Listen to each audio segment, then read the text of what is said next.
After several hours of weary defense, Tiny awakes, his wounds mostly healed and the fire in his eyes rekindled. So exhausted, I can barely form the thoughts I tell him to defend the entrance until I wake up and retreat further into the tunnel where I collapse flat on my face. Torpor comes over me like a warm embrace, like a thick blanket. Without closing my eyes, my thoughts grow slower until they shift and sink like molasses until they barely move at all. This is the rest of ant kind. When I awake several hours later, I feel much refreshed. The heavy exhaustion that had smothered me before has mostly been lifted, and the rest, combined with my feeding, has closed over almost all of wounds, almost restoring my HP to full. I get another pleasant surprise when I awaken in the form of a dark-colored gem, the core of the Jellimaw I defeated. The colony must have fished it out of the remaining biomass and left it here for me to deal with, as I was one who defeated it. How thoughtful. Truly, the workers are the best of siblings. I'm tempted to absorb the core immediately, but in the end I hesitate and decide to deal with it later. Instead, I bury it in the wall alongside the other cores I had brought to the escape tunnel. As quickly as I can, I hustle back to the front lines. Tiny is cheerfully standing as part of the wall of defenders, workers crawling over him. The poor ape is covered in wounds once again, clearly demonstrating that the wave has not let up at all whilst I was sleeping. Indeed, the room before us is still filled with monsters battling furiously. Got enough energy for one more offensive. I ask my ape companion. Tiny turns quickly to eyeball me and nods, a big smile breaking out on his face. Of course he does, he likes fighting almost as much as he likes food. With Tiny helping, I once more activate the gravity domain and we work together to clean the room once more. When that task is done, I lead the workers out to collect as much of the biomass as we can, once again securing the food supply for the colony. Under my instructions, Tiny drags a chunk of food inside the tunnel and stuffs his face before falling asleep, resting whilst I take my turn to defend. Just like this, we begin our long watch. Every few hours, we would swap and rest, whilst the other took their turn, standing against the endless spawns of monsters. On my second watch, I took the initiative to push out as much excess dirt as possible whenever there was a break in the fighting, mustering the workforce to move back up the tunnel whilst I protected the entrance, collect the dirt that had been shifted by the Queen and her dig team at the other end before transporting it out to the Queen's chamber and piling it up, partially covering the entrance. In this way, we were able to close over at least part of the tunnel entrance and at the same time make a little more room in the escape tunnel. I didn't want to close the entrance over completely. The monsters spawning from the dungeon were a threat to us, but at the same time our only source of food. Whenever I awoke from my rest, my gravitational energy gland would be charged enough that I could maintain the gravity domain until almost every monster in the chamber was killed, providing the colony, Tiny and myself, the sustenance we needed in order to keep heal and fight. There was a cost, though. Despite my best efforts, despite Tiny exhausting his strength to the limit every time he woke up, we weren't able to protect every worker on the front lines. Sometimes a strong monster would spawn in the chamber, lashing out with mana or claws before I could react, or monsters fighting would lose their sense of direction and battle their way directly into the midst of the ants. Those monsters would always be quickly subdued, but sometimes an unlucky worker or two would get sliced before we could save them. Those losses hurt. I didn't look at these workers as tools or monsters that were different from myself. They had their own childlike intelligence, and I accepted them as members of my family. I wanted to save them all if I could. We had grown quite tough at the front line. A number of my brethren had successfully evolved from hatchlings to workers as time passed. When I was attempting to scout with my mana sensing, I was able to discover that some of the mature workers had in fact condensed a core, a milestone well worthy of celebration. The seemingly endless grind was giving benefits to some members of the colony, even as it wore away at our nerves. After 4 cycles of resting and fighting, the first major shift occurred. Luckily, it was me on duty when it happened. Towards the end of my watch, tired and battered from the constant fighting, I had almost not noticed the signs. I was so used to staring at the fighting directly in front of me, sensing for heat sources coming from the walls or from the tunnel above us, that I had almost forgotten about what had worried me the most at first: the tunnel below. Mostly blocked off in the first hours of digging the escape tunnel, the passage leading down into the dungeon had never been explored by me, too nervous about what I might run into down there. I had grown accustomed to not really worrying about what was happening down there so much that when the sound of fighting from beneath me changed suddenly, I didn't know what to make of it. At first, it was just a faint scraping sound mixed in with all the rest of the noise. I'd hardly registered it at first. My mind, weary from the hours of vigilance and fighting, only made a mental note of it before focusing on more immediate threats. It only grew louder with time. Eventually, the scraping was becoming more and more clear, a consistent backdrop to the more insistent sounds ringing out in front of me. Then the sounds echoing from the chambers below changed. the ringing sounds of combat replaced by harsh shrieking of crazed monsters and a rather ominous chewing. It takes a little while for my tired brain to click as to what exactly that means. The monster from below are rising up. The second shock strikes me at exactly the same time. From my peripheral vision, a twinkling light strikes at just the wrong angle, catching my attention just as I'm worried about the noise from below. What I see makes my blood run cold. The veins of mana that are energy source of this dungeon are starting to grow into the escape tunnel. As I stare at these new veins, my worry only grows larger. Not only have the veins started growing, they are extending so quickly I can actually see them move. It's slow for sure, but actually visible. Not good. HEADS up, this stupid wave, just how threatening does it have to get? I'm already a wrecked heap. A heap, I say. Now the veins are extending into the escape tunnel, which will surely cause monsters to spawn right under our feet. In addition, we have to deal with these unknown threats from below. It's enough to drive an ant crazy. Okay, think Anthony, what are you going to do? Stay and fight. Against what? We have no idea what sort of horror is going to ascend up that tunnel, eager to eviscerate our most sensitive zones. There is absolutely no way we stay here and battle it out against whatever is coming up. One of the first things I learned about in this dungeon is not to pick a fight you aren't sure you can win. Run where? The tunnel isn't complete. All we can do is run up towards a dead end. They don't call them life ends for a reason. Only one choice remains. Hide, quick. We need to cover up the entrance and seal this tunnel. I shout to the workers around me. The workers respond to my call to action rapidly, as they usually do. This is a family that can be relied on in a pinch. 100 workers leap into action, hauling dirt up to close off the remaining open section of the tunnel entrance, quickly shoveling dirt with their mandibles. From beneath us, the sounds of blood-curdling screams and the wild gnashing of teeth, grinding away at the bones of still living foes, echo endlessly, certainly providing ample motivation to my own digging efforts. What the heck is going on down there? Actually, I'm not confident that I really want to know. It sounds like the monsters down there are experiencing a kind of existential terror that I wasn't sure the beasts I'd seen had a capacity to express. I've always had an urge to investigate, to explore the deeper layers below just to know, just to see what it was like down there, what sort of creatures inhabited that space. The ghastly sounds echoing from below have somewhat cured me of that feeling, I have to say. To the surface, my fellow ants and tiny, maybe find a mountain to climb when we get up there.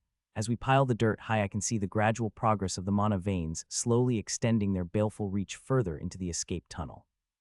The speed is still slow, perhaps only as much as 30 centimeters an hour, but just seeing them visibly growing is unsettling to me. Is the mana concentration still growing? Is that why they are moving in this way? There is still too much that I don't understand. Don't think about it. Just dig. I repeatedly urge the workers to move faster as the dirt flies, ants crawling all over each other in their eagerness to complete the task they've been given.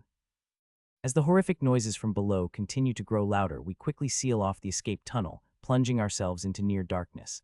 I'm still not satisfied, though. The muffles, noises, and vibrations that pass through the loosely packed soil are enough motivation for me to continue stacking dirt against the entrance. I want to get some width between me and that room. Keep stacking that dirt, fellow workers. Start bringing it from the other end of the tunnel. I continue to exhort my fellow workers to keep piling dirt against the entrance, trying to put an amount of earth between us and the horrors that will soon enter that chamber, that I'll feel comfortable we are safe. After 10 minutes of constant hauling, the sounds of monstrous combat have receded, and we've managed to pack the dirt far enough back that even the gradually extending tendrils of the mana veins on the wall have been covered over. Any monsters that spawn in those walls will claw themselves out only to find they are still encased in dirt. If they manage to actually dig themselves out into the tunnel, they'll be easy pickings for the watchful ants. The colony has entered a strange state now, completely sealed within a dirt cylinder. As the rest of the dungeon is plunged into blood and madness, these ants and I exist in a separate, sealed container. The worries I have are air and food. I'm not exactly sure how much air monstrous ants require in this world. Monsters live up to 10,000 km under the surface here after all. Food, on the other hand. The colony has a voracious appetite. The need for sustenance is constant. Without being able to charge out and secure biomass every few hours, we will eventually starve to death. Exactly how long will Tiny last without food? I'll leave him asleep for now. If I can put off letting him know, then I will. After a period of time helping the digging, with the sounds rippling out from the Queen's chamber growing more and more muted, until barely the slightest of vibrations can be felt, I decide to head to the front of the tunnel to check on our progress. The Queen and her dedicated cohort of workers have been furiously ripping into the soil and rock the entire time Tiny and I have been occupied with the defense. A lot of progress has been made. According to my tunnel map, which has reached level 2, the tunnel still has a long way to go before we reach the surface. At the front lines, the Queen is still diligently digging, her massive mandibles ripping huge chunks out of the solid ground in front of her as she cheerfully encourages the workers around her to put forth their efforts. The smaller workers at this end of the tunnel are still vibrating with enthusiasm, fawning over their mother, and vigorously transporting the loose soil further back in the tunnel. Have they taken a break up here at all? The escape tunnel has now become like a moving pocket of air within the solid ground. The dirt removed from the front is transported to the back and compressed as best as possible. Quite an odd situation to say the least. Taking my place next to the queen once more, I begin to furiously attack the soil, sending a blizzard of loose earth flying to shower the ants behind me who gather it up enthusiastically before carrying it away. Despite no longer having to fight monsters, I feel like the pressure of the wave has increased rather than decreased. The expansion of the mana veins and the movement of monsters from below has rattled me. Firstly, the monsters from below. Why are they moving? It stands to reason that only reason they are rising up is because they have been displaced by even stronger monsters from beneath them. Is there a possibility this upwards migration would continue until those more powerful creatures rise to this level? Would even the surface be safe if that were to happen? Secondly, the speed at which the mana veins are moving. I can only think this is caused by the mana at this level growing in intensity. If that intensity continues to grow during the wave, then what exactly are conditions going to be like after a week? I estimate the wave has only been underway for a day and a bit at this point. There is still a long way to go. Casting aside my worries, I begin to activate my mana sensing skill periodically as we dig. The best chance of finding food is for us to pass by another tunnel and dig towards it, performing a raid on the monsters there in order to secure biomass for the colony. We have moved far past my previous dungeon exploration, and my tunnel map is completely blank in this area of the dungeon. The escape tunnel appears as a clean line pushing into unknown territory when I view the map in my mind. The best chance of finding a tunnel is if I can detect the core of a powerful monster, or perhaps sense the mana flooding through the mana veins, then we can dig towards it. I just hope it doesn't take too long. Donalan was exhausted. The young fire mage has been repeatedly wrung dry over the last 24 hours, expelling every ounce of mental effort until his mind felt as if we're on fire and blood had started leaking out of eyes. Blood, right out of his eyes. When he turned to the centurion in charge of his section to indicate the distress he was in, all he got was a cold snort of contempt and 5 minutes rest. He'd spent his 5 minutes with his head in a bucket of ice water in the med tent before climbing back up the wall to finish the last 30 minutes of his shift.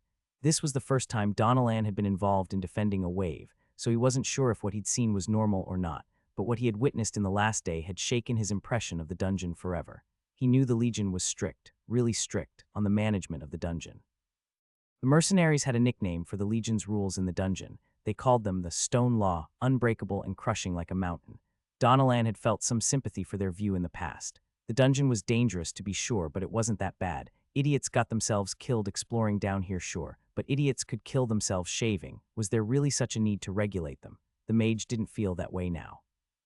When the light returned, the Legion had been in full force on the wall of their temporary fort, officers striding up and down like angry demons, checking equipment and snapping angry hand signals to any legionary found wanting in their preparations. When the monsters started bursting out of the soil, tearing out of walls, and even dropping down from the roof, Donalan was sure he was seeing a vision of hell. Brutal combat erupted everywhere in an instant. The stench of blood and the shrieks of monster flooded his senses until he wanted to puke. Several trainees had, thrown up right over the edge of the wall. The centurions turned a blind eye to reaction of their younger soldiers. Some of them had been in the exact same position once. The endless waves of monsters crashed into each other like a roaring sea before converging on the fort in fury. None of the legionaries could explain it, but once the monsters drew close enough to the fort, they seemed attracted to it irresistibly, suicidally charging in an attempt to scale the walls or burst their way through. It hadn't taken long for the fort to be surrounded by so many monsters it looked like an island under assault by the endless tides. The only reason the monsters didn't spawn directly under their feet was due to the deployment of an ancient Legion artifact that suppressed monsters spawning in an area in the center of the camp. This was another of the Legion's secrets Donalan had been exposed to over the course of this expedition. He wasn't sure how much more they could possibly hide up their sleeves. It was shocking to him that he could be a trainee alongside these people for 5 years, and not a whisper of any secrets had ever reached his ears. Nothing. How are you holding up, Don? An exhausted voice reached him. Donalan looked up to see Murren, face covered in dust and dried ichor, approaching his position in the rest area before she slumped down against a tent post, seemingly devoid of energy. Murren had been working just as hard as he had, pushing her archery skills to the extreme in order to damage long-range monsters, as well as plugging any gaps when the beasts managed to climb the walls and threaten the mages. In the background, the roar of monsters and regular explosions rocked the fort as mages continued to bombard the beasts with every ounce of magic they could grasp. Donalan had never felt mana so thick in his life. Every mage felt as if their spells were supercharged in these conditions, their fire hotter, storms larger and ice colder than ever before. The same was also true for the monsters, of course, hence all the noise. The constant din was starting to get into a few trainees' heads. Donalan had seen another archer, nice guy, they called him Fingers due to his extremely dexterous digits he deployed in his archery. After about 14 hours of the wave, he'd collapsed in a quivering mess, screaming for the noise to stop, right in the middle of the rest area. Two medics and knocked him straight out with a rune, tumbled him into a bed where he'd been ever since. It was almost enough to cause Donalan to wonder if he should start shrieking himself. Maybe then he'd get some sleep. "I've never been better," Mir Donalan drawled. "I'm practically on vacation." Murrin chuckled, her eyes shut and head leaning back against the post. "I heard about the eye thing. Really only 5 minutes, really," Donalan affirmed. His friend could only shake her head in disbelief, too spent for any more expression than that. After a pause, she spoke again. "I may have some good news for you, though. Oh, apparently the trainees are going to be given a 24-hour break before our next shift on the wall." Donalan was so shocked he sat up too quickly, causing a cramp in his leg. "Ouch," he wailed. It took a few minutes to straighten out his leg and stretch it until the pain faded, during which Murrin continuously chuckled painfully. "How are they giving us a rest? Don't they need us up there? I don't see any sign of the fighting dying down," Donalan muttered doubtingly. Murrin snorted. "If anything, it's getting worse. You know that as well as I do." "I have no idea what the brass are planning, but I was passed this news by the Tribune 10 minutes ago. I swear it." The young fire mage could only shake his head. How were they going to hold the defenses if so many soldiers took a break? In the center of the camp, the senior officers had gathered together, hundreds of years of collective dungeon experience amassed in one place. Despite the horrific din that battered the eardrums of everyone inside the camp, the officers were unruffled, stroking their beads or thumbing their chins as they exchanged grumbling words about the state of the young soldiers these days. There's a stirring amongst them, and they turned towards their left as a unit, conversation falling away. Moments later, Titus emerged from with his command tent, dark plates of armor strapped to his aging, yet still bulky frame. As he approached his old friends and comrades, Titus smiled freely, clapping them on their shoulder, sharing a laugh and a warm nod with each of them. Despite the howling battle occurring not 100 meters away, the commander appeared more relaxed than he had in some time. Quite a few of his officers noticed the change. "Almost feels like home now, doesn't it, Commander?" grinned a grizzled centurion. Titus looked at the dazzlingly shining forest and drew the air deep into his lungs, drawing the rich mana into his system. "Almost, Magnus. About another 10 and it'll be just about there." The others similarly breathed deeply before nodding in agreement. Not just the commander, but the rest of these veterans were similarly looking more refreshed and moving more easily than they had in years. Magnus glanced back at the tent Titus had emerged from before he spoke. "Any luck waking her up, Commander?" "I'd love to see her in action again after all this time." Titus just shook his head. "It's going to take a lot more than 10 to get that old battle axe going." You know that Titus laughed. "Still, I think if we can shake out our old bones, then the rest of the soldiers should be able to rest easy for a day. What do you say, fellows?" The men and women who made up the officers of the Legion Lyria branch surface headquarters laughed and hefted their weapons before moving towards the walls. Only Titus and Aurelia remained behind. "How much longer until they start to show up, Commander? Will the trainees be ready?" the Tribune asked, worry in her tone. Titus only smiled. "Those old dogs will have started rising up a few hours ago. The pressure in the second strata will be hitting its peak pretty soon. It won't be long until those monsters start to push up here. We'll give as many soldiers a rest as we can for now, and then we'll really test their mettle." The Tribune nodded. "Body of iron. Heart of flame. I'm so damn hungry. As a human, I never would have expected that digging would be so tiring. Although, unlike when I was a human, I've been able to move a hell of a lot more dirt. With my excavation skill targeting my instincts and my mandibles acting as a movable super shovel, I can really smash out some tunnel space. All the work is really putting a strain on my empty stomach." When Tiny awoke, I had him collect my monster cores and then put him to work compacting the dirt at the rear of the tunnel. Despite having eaten relatively recently, my ape buddy is all starving. I can only imagine how the queen is feeling. She appears to be fine, cheerfully chomping away at the earth and encouraging the workforce with her seemingly endless positivity. My mind isn't completely focused on the digging, I have to admit. As often as I can, I activate the mana sensing skill, desperately searching for some sign of a source of food. On the positive side, my constant scanning and digging has raised my skills, mana sensing by 2 levels and excavation by 1, On the negative, I'm yet to find anything. In my tunnel map, the escape tunnel continues to spear upwards and outwards into empty space. I'm somewhat worried about where exactly we will surface. The best I can say is that it will be several kilometers away from the guarded entrance I ran into at the very least. As I grow more and more depressed with the failure to locate anything, I finally get a response. At last, a bite on the line. As the skill level has risen, the range I can detect mana successfully has likewise increased, which is lucky since I doubt I would have been able to reach this response otherwise. Very faintly on the edge of my awareness, I can barely sense the ripples of mana. Strong or weak, I can't tell at this stage. The only way to get a more accurate reading would be to get closer. It's been a number of hours since the last time the colony had access to any sort of food, not to mention, if I pass up this reading, there is no guarantee another one will come in range of my mana sensing before we reach the surface. The entire colony could starve to death by then. I won't risk it. The tunnel needs to be diverted. I turn to the queen. I've found a source of food. I say we have to divert the tunnel slightly in order to reach it. The queen pauses in her digging to turn her face towards me. I take it as a sign of politeness since, as an ant, she doesn't need to turn her face to see me compound eyes nor to speak to me pheromone communication. Do you know what you have found, child? She asks. I can only be honest here. I have absolutely no clue, but we may all starve to death in a few days if we aren't able to secure some food soon.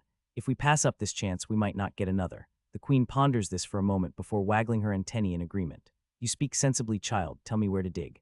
After a little prodding with my antennae and trying to feel out the ground with my excavation skill, I adjust the angle of the tunnel and start to curve the tunnel towards the mana source I'd detected.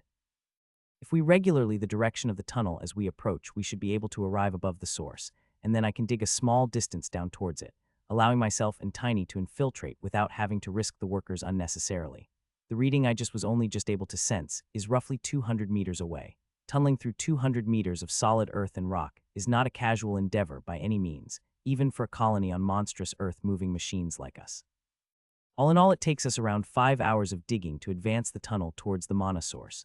I continue to sink my consciousness down into my core and reach out with my senses to detect the ripples echoing outwards. As we drew closer, the form of the mana I had detected becomes more clear, and it isn't long before I know just what it is that we have found, a tunnel, and a fairly narrow one at that. Joy blooms within my ant thorax when I confirm the shape of the source. This is perfect. A tunnel covered in mana veins is sure to be packed with monsters, aka lunch, and due to the narrow width of this tunnel, the size of said monsters should be fairly manageable. After repeatedly sweeping the tunnel, I can detect only a few small cores moving about before they shift out of my range. The best possible result. We may be able to harvest a few cores whilst we are at it. When the tunnel has been dug to the correct position, I tell the queen the correct angle to get the tunnel back on track and start digging a short passage of my own in order to push my way down towards my meal, I mean the tunnel. Tiny, come up here and get ready to eat. I swear it takes less than 10 seconds for Tiny to get from one end of the tunnel to other, drool running down his bat face as he gently pushes his way through the workers towards where I'm digging. I shouldn't have called him over. This ape is way too excited. The burning hunger in his eyes feels hot enough to burn all life in this tunnel to ashes. I've invited to fight and eat. I should have known this was going to happen.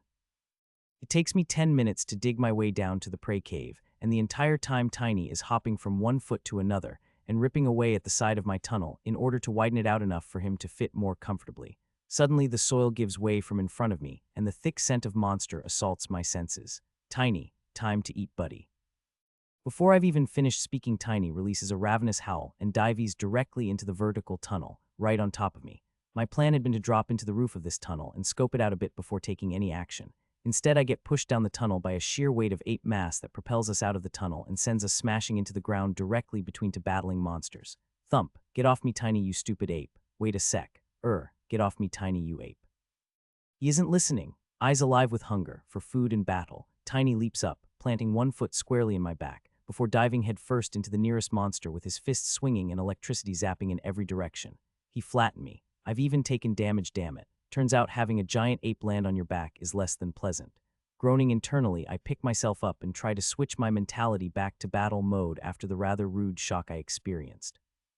Once I get my feet under me, I try to grasp hold of the situation as quickly as I can. What are we up against? The tunnel itself is quite narrow and absolutely blazing with light, the mana veins snaking through every surface of the walls. Monsters are battling each other up and down the space, even as new monsters are pushing their way out of the walls where they have been spawned. Havoc, chaos, except they are all low-level monsters.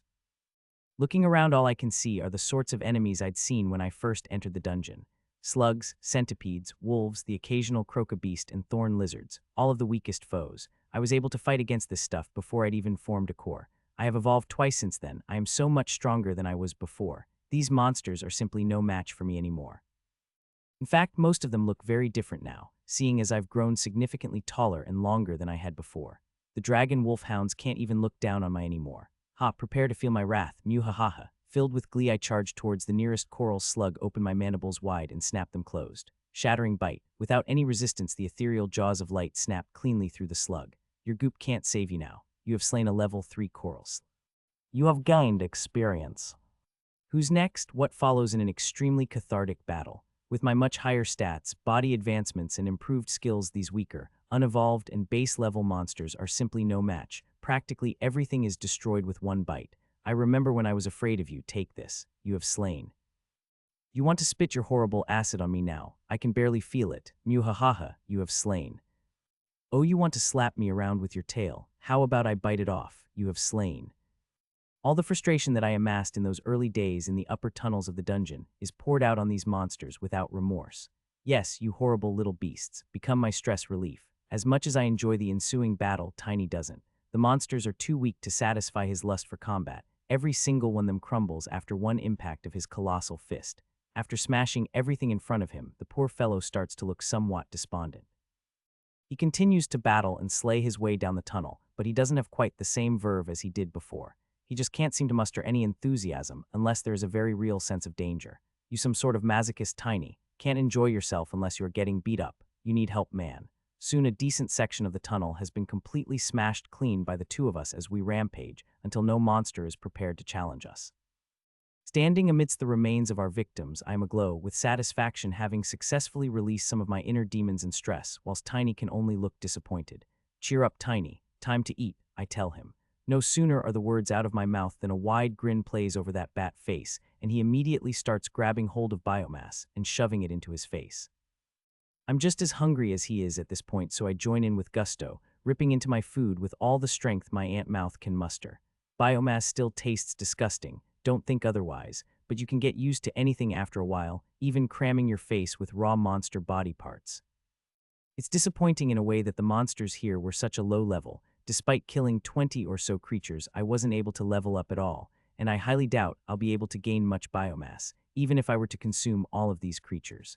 I do manage to come across 3 small monster cores though. I put these aside to add to my collection for experimentation. It will be some time before I can evolve, so there is no need to rush and soak up every core I find. I'd rather use them to advance my skills first. I still feel that the core engineering skill has a lot of potential. Nonetheless, Tiny and I continue to eat until our stomachs are fit to bursting. Only then do we somewhat sheepishly realize that we were supposed to be securing food for the entire colony, not just ourselves. Got a little distracted there. It isn't a big deal though, if there is one thing that isn't in short supply during the wave, it is spawning monsters. Even whilst we were eating, there were monsters spawning out of the walls that we had to destroy between mouthfuls. I dragged myself down the corridor in order to hunt down some more prey and busy myself, dragging it back towards the connection to the escape tunnel. After 10 minutes, I've amassed a small pile of biomass, and Tiny has done likewise after hunting in the other direction. I head back up the short connecting tunnel in order to summon some workers to come and collect the food. As I do so, I notice that the mana vein are already beginning to grow up the connection and into the escape tunnel. Damn it. There was no way it wasn't going to happen, but it still worries me. Hopefully, we will be able to continue digging and outpace the growth of these mana veins. I really don't want to have monsters jumping out of the walls as we dig. The monsters would be quickly killed, to be sure, but there is a small chance that a worker would be caught unaware, or that a monster would appear directly underneath the larvae before anyone could stop it. Dozens of ants have already lost their lives in this wave, and we've been very lucky. I need some help to collect some food down here, I announced to the workers after poking my head out of the small connecting tunnel. At the word food, 30 workers immediately stop what they are doing and plunge themselves down the narrow tunnel, pushing me out of the way rudely in their rush to get at the biomass. I end up losing my grip and falling once again, this time landing squishily in a pile of monster parts. My dignity, as the ants crawl over me and start to carve up the biomass, I take a moment to rest. After fighting and then digging and then fighting some more, I really feel like asleep. After breaking into the smaller tunnel to feast, it has been 2 full days. 2 days of nothing but digging and snatching the occasional hour of shut-eye. The colony was able to harvest quite a haul in biomass from the hunt, bringing up piles of biomass to feed the queen, workers, and larvae, providing much-needed energy for the labors ahead. Before the colony dug far enough that our little capsule pocket passed completely over it, we managed to make a few raids down there, grabbing enough of a food store that it should be sufficient to feed us until we make it to the surface. The problem was the mana veins. After connecting our escape pocket to that smaller tunnel, the mana veins grew and extended into our escape vessel so quickly we weren't really able to do anything about it. After just a few hours, they were spreading out beneath our feet, and not long after that I could feel heat sources starting to appear. I did what I could and warned the ants, tried to get extra guards near the larvae, many of whom had reached maturity after the last feed and begun to spin their cocoons, turning into pupae. Despite these preparations, we still lose a few hatchling workers and a couple of larvae. Although painful, there really wasn't anything more we could have done. The colony had to be fed, and without biomass, there was no way those grubs would have lived to reach maturity anyway. At least, that's I say to console myself. The veins are growing even faster than they did before, so quickly that we can't outdig them. It isn't long before our entire escape tunnel is lit by the mana light, and as we dig forward, we just can't seem to leave the things behind. Thankfully, we must be high enough in the dungeon that only weaker monsters are spawning. Our digging has been slowed considerably over the last 2 days by large patches of rock that required the application of my infused mandibles to crunch our way through. Currently, we have pushed through the second such patch, and the going is much smoother, soft earth all the way. According to my tunnel map, which increased in level again to 3, we shouldn't be too far away from the surface. It's hard to tell since I don't know if the surface is flat or not between the entrance I know of and the location we are digging towards. I mean, there is a slim chance we will dig up underneath a river or even the ocean, which would make me a little salty. I'm no digging expert, but I'm hoping that if that were the case, we would notice the soil getting progressively more damp as we continue to dig. There has been no sign of such a change, so onward we go. I haven't been completely idle as I dig.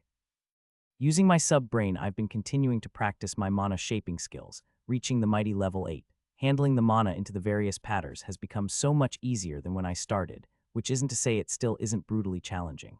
Having had more practice constructing a few of the patterns, though I've noticed that my proficiency has increased along with my familiarity, which just goes to show that I should rely solely on the skill to improve myself. Actively practicing a certain pattern will make me better at using it, even if my level doesn't necessarily increase. I also began to experiment more with external mana manipulation.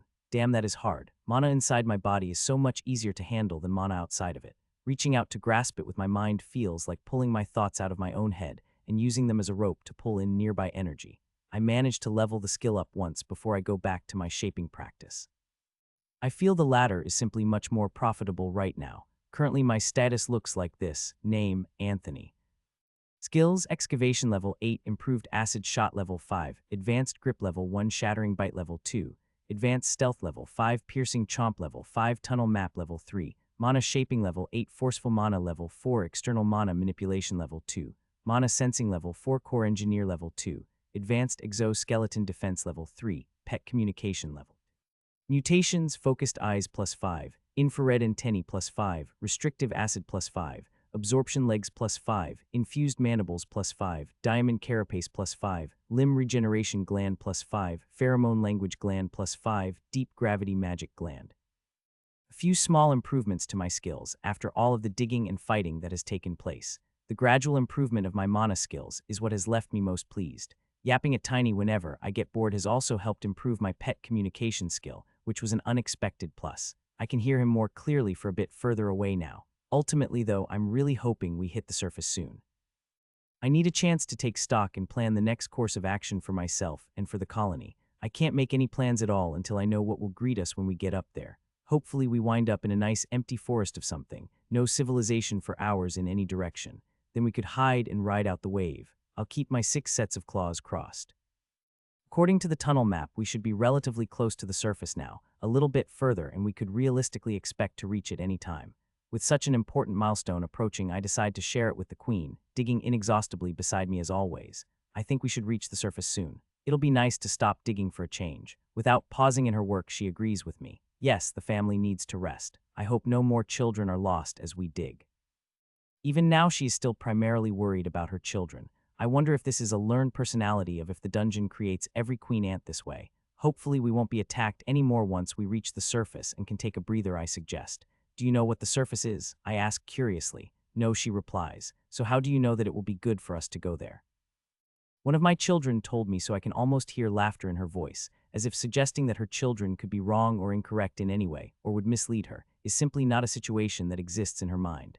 And maybe it doesn't. What sort of ant would lie? As I'm pondering that situation, my mandibles scrape onto something. Damn it, more stone. I'm sick of carving through this stuff. My face hurts like fire already. Grumbling to myself slightly, I start to channel mana into my infused mandibles in order to tear through the stone a bit easier. The queen backs up slightly to give me more space at the front. When it comes to tearing through the rock, my mandibles outperform even hers a little bit, and to be honest, I think she secretly enjoys a break. She's the only member of the colony to not have a moment of torpor since the wave broke. Crunch, crunch, crunch.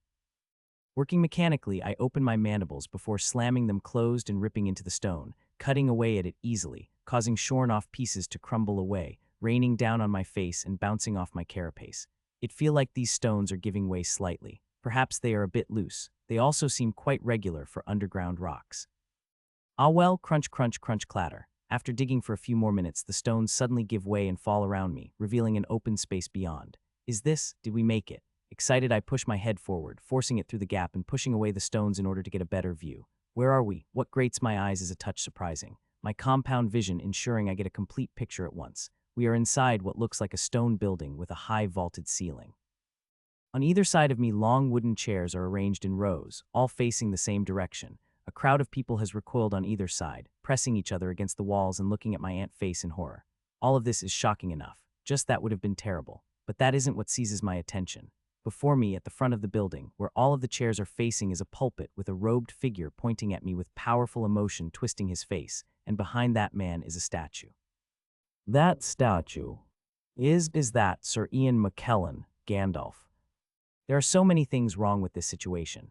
In my peripheral vision, I can see humans pointing fingers, whispering fearfully in response to my intrusion. At the dais to the front of the chamber, the impressively robed figure recovers from his shock and launches into what sounds like a truly impassioned diatribe, full of furious gestures.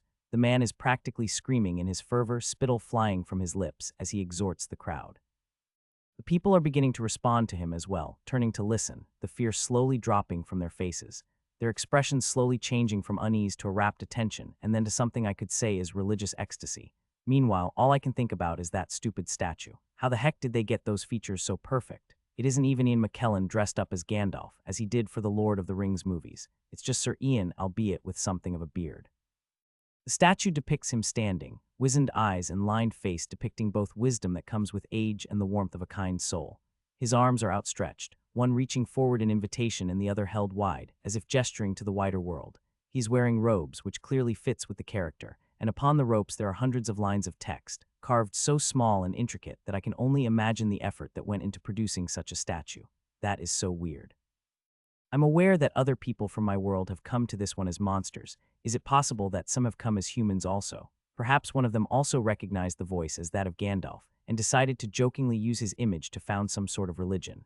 I mean, this is clearly a church of some kind. They even have the stained glass windows, through which I can see the faint rays of something I had barely experienced in this world, sunlight. The windows are incredible, though, each depicting a different scene which I assume relates to their faith.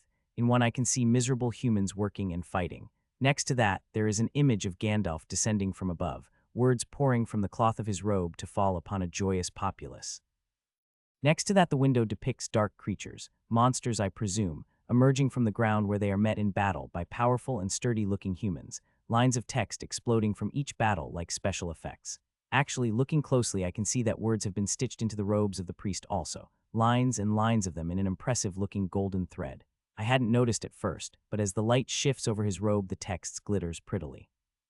They really go all out here in this church. Intricately carved statue, skillfully made stained glass, expensive robes, and high vaulted ceiling. The full treatment. What is wrong? I hear the queen ask. I must have been still for longer than I thought, causing the queen to become concerned. We've reached the surface, which is good news. We are surrounded by humans, though, which I'm not sure is ideal. I respond. The queen thinks for a moment. What is a human? She asks. A living creature that isn't a monster. I hazard. The queen ponders. Can we eat them? She eventually asks. Now that is a question. Regardless of whether or not I feel comfortable eating people, something which I am really not sure I want to make a call on in this moment. Would they even give biomass, seeing as they aren't monsters? Do they give experience for killing them? I wonder how much. No, those are living, breathing people, Anthony. There are women and children in this crowd. Don't think about them as juicy sacks of experience. even if they think about you that way. Wait, don't pursue that thought. Shaking my head, I try to focus on the humans whilst I formulate a reply to the patient queen. I'm not sure if we can eat them or not. Wait down there with the family for a moment. I want to make sure we are safe. Hesitant to make any large movements, I begin to slowly push myself further out of the hole I've dug into the floor. It just so happens my movement seems to correspond with the crescendo of the priest's impassioned speech. The middle-aged-looking gentleman has gone completely red in the face, and he seems to be struggling for breath as he continues to raise his volume somewhat beyond what I imaged was normal human capacity. His face is completely twisted with rapture as he raises his hands high to the heavens, apparently exhorting them for something. My antennae twitch nervously as I continue to slowly creep out of the hole, bringing my legs out one by one. My movement doesn't go completely without notice, unfortunately, and the priest once again fixes his burning gaze upon me. The crowd has become completely captured by his blazing rhetoric by this point. I really wish I could understand the words coming out of his mouth. These people seem to be gripped by a potent religious ecstasy, as if the arrival of a monstrous ant from beneath the floor were the second coming of someone really important. I'm not sure I'm ready for that sort of pressure. As the priest once again begins to gesture at me, the crowd focus their now uncomfortably hungry eyes upon me once again, all traces of fear gone. As I slowly pull myself out, an older lady nearby begins to tear up and falls to her knees, hands clasped together in praise. Are you misunderstanding something? Out of nervous habit, I start to clean my antennae, running my forelegs over them, much like a person would wipe sweat from their brow. I'm really not sure how to take this. My discomfort goes unnoticed by the congregation. The old lady seems to have started a trend, as several more people are overcome with emotion and sink to their knees. That seems to settle the matter, as within seconds the entire audience has fallen to the floor with an audible thunk. Fully emerged now, I stand in the center of the church, rows of pews on either side, as all along the walls people are kneeling, hands clasped in prayer facing towards me. Hi, I don't think this is what you guys think it is. I really need to learn mental magic. I didn't think I'd need it this soon. The priest has completed his sermon at this point. A peace seems to have fallen upon him, the tension gone from his body. He almost seems to radiate an acceptance of heaven's will as he too clasps his hands together. He doesn't kneel though. Slowly and with great dignity, he turns towards the altar that stands before the statue. From behind the altar, he gathers what appears to be some kind of ceremonial mace which he holds before himself, hands clasped around the haft. Why a mace though? Is it an incense stick or something? It does seem to be quite delicately made, too ornate to be a practical weapon. Curiously, I flick on my mana sense, but I get no response from the item. Doesn't seem to be enchanted or anything. Is he going to knight me with it? Tap me on the shoulder as a blessing or something? I'm starting to get more and more worried. I don't want to offend these people or start a fight or something. Even if these people aren't able to defeat us monstrous ants, they might be able to go and bring people who can. Those soldiers I saw in the tunnels were no joke. I'm not sure I could match up to them even now. Just play it cool, Anthony. Don't do anything stupid. The priest continues to hold his apparently ceremonial mace before him reverentially as he slowly begins to walk down the center of the church towards me. With every step, someone from the crowd is overcome with the power of the moment and raises their hands to call out powerfully before sinking back into respectful prayer. These outbursts become more frequent the closer the priest becomes, until he stands before whilst the shouts of the congregation rain down upon him. Hello. I've grown large enough now that I am basically looking this person in the midriff, which is a great change from when I was born. The hatchlings would only be looking him in the knee. It really is a ridiculous size for an ant, considering how much longer we are than tall. I would certainly be longer than this guy if he were to lie down. I wonder how much I weigh these days. Unknowing of my internal jitters, the priest brings his mace before him, face filled with rapture. Slowly he raises in offering to the heavens as the crowd becomes even more frenzied. Then he brings it crashing down on my head. Then I bite his arm off. So caught up in the strange energy of the moment, it takes a moment before I even realize what it is I've done. Whoops. He hit me on the head with his stupid mace. What exactly did he think was going to happen? I've been living a violent life in the dungeon. Some things are just becoming instinct, you know. If you whack me on the head with your stupid mace, then you can't really blame me for retaliating, right? It's self-defense. The priest seems to also take a moment to process these events. He looks down at his now severed limb before a new expression gradually takes over his face. He falls backwards, clutching at his arm, and screams loudly in horror. This triggers the stunned crowd, who had been locked in place with shock to erupt with fear, people climbing over each other as they attempt to run for the door. Oh boy. This is not what I intended. Why the hell did we have to dig up into a freakin' human building anyway? Did they think the dungeon had delivered some free XP to them as offering or something? You expected me to just stand there and get killed. Even if I were to let you bash my head in with that ornate mace for half an hour, it wouldn't have been able to damage my diamond carapace in the first place. All I'd get is a headache. Since it has come to this, I have to try and limit the damage. My plan was to have the colony hide somewhere on the surface so we could ride out the worst of the wave in relative safety. If we manage to draw a human army down on our heads, then we may as well go back down into the dungeon and try our luck. If these humans run away and bring back soldiers, we'll be in a real pickle. Think, Anthony, you have to fix this.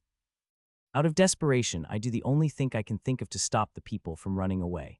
I channel my gravitational magic and form the gravity domain. I mean, it would stop them moving right. With my increasing skill and familiarity with the spell, I can form it much more quickly than before. In only a matter of seconds, the powerful energy erupts from me, encompassing the church building. Thankfully, I had enough presence of mind to dial back the strength of the gravity. The moment the spell erupts, the humans find themselves unable to keep their feet. The younger children immediately fall to the floor, completely unable to resist the force pulling them down. The adults are better able to cope, but even they find themselves without the capacity to walk. The priest himself is too busy shrieking and gripping his arm, holding it before his disbelieving face. He doesn't even seem to notice that he has been forced onto the floor by my spell. In some ways, I'm impressed. I only leave the domain in place for a few seconds before I shut it off. In those few seconds, the frantic escape of the congregation has been halted. Almost everyone has been forced to the floor, unmoving. I try my best to stare them down a little. It isn't easy to communicate "don't move" or I'll turn it back on again. With an ant stare, but I do my best. They seem to get it to some extent. Fear twists their faces as they have now realized that this isn't some religious experience, but the enemy of their kind, monsters from the dungeon, emerging when they least expected it in possibly the last place they expected. Seeing the terror and tears on the faces of the children is quite a blow to me. It wasn't that long ago I was a human myself. I'm not that scary, am I? I mean, a giant ant that can apparently control the force of gravity would be pretty damn scary when I think about it. With the crowd subdued for the moment, I decide to try and work out exactly where we are. I need to know a little more about this situation before I decide to bring the colony up to the surface or retreat down and come up with another plan. Moving down the aisle towards the large double doors at the rear of the church, I hesitate a moment before pushing them open with my mandibles and taking in the surface of this world for the first time. A brilliant sunset is the first thing that meets my eyes, the alien sky dyed with intense reds and pinks. Lovely. Not much scenery to appreciate in the tunnel after all, causing this sight to hit perhaps a little harder than I would have thought. Focus. No time to get caught up in a sunset. Shaking myself slightly, I turn to take a look at the surroundings. The church appears to be situated on a hill, a cobbled path leading directly up to the doors. Spread before me looks to be a sleepy town, smoke curling from chimneys that poke proudly out of slatted roofs. In the distance, I can see farming fields spread like a carpet that press up against a walled city. Checking my tunnel map quickly, I estimate the previous dungeon entrance I had located seems like it would be smack bang in the middle of that city. So things could have been worse, I suppose. In fact, if I focus my eyes carefully, I think there is a fire in that city. Against the darkening skies, I'm fairly sure a plume of black smoke is rising from somewhere inside the walls. Some sort of situation happening over there. I don't especially want to wish harm on anyone over there, but this could be a chance for the colony to slip away without notice. After turning back to eyeball the congregation again, I scurry around the side of the church and take a peek around the corner. The church doesn't seem to be as large as I had originally thought it was, a sturdy stone building with a high vaulted ceiling to be sure, but it isn't exactly a cathedral. It seems to have been constructed on the edge of this town, high on the hill overlooking the more simple homes of the people, many of whom possibly work farming the surrounding fields.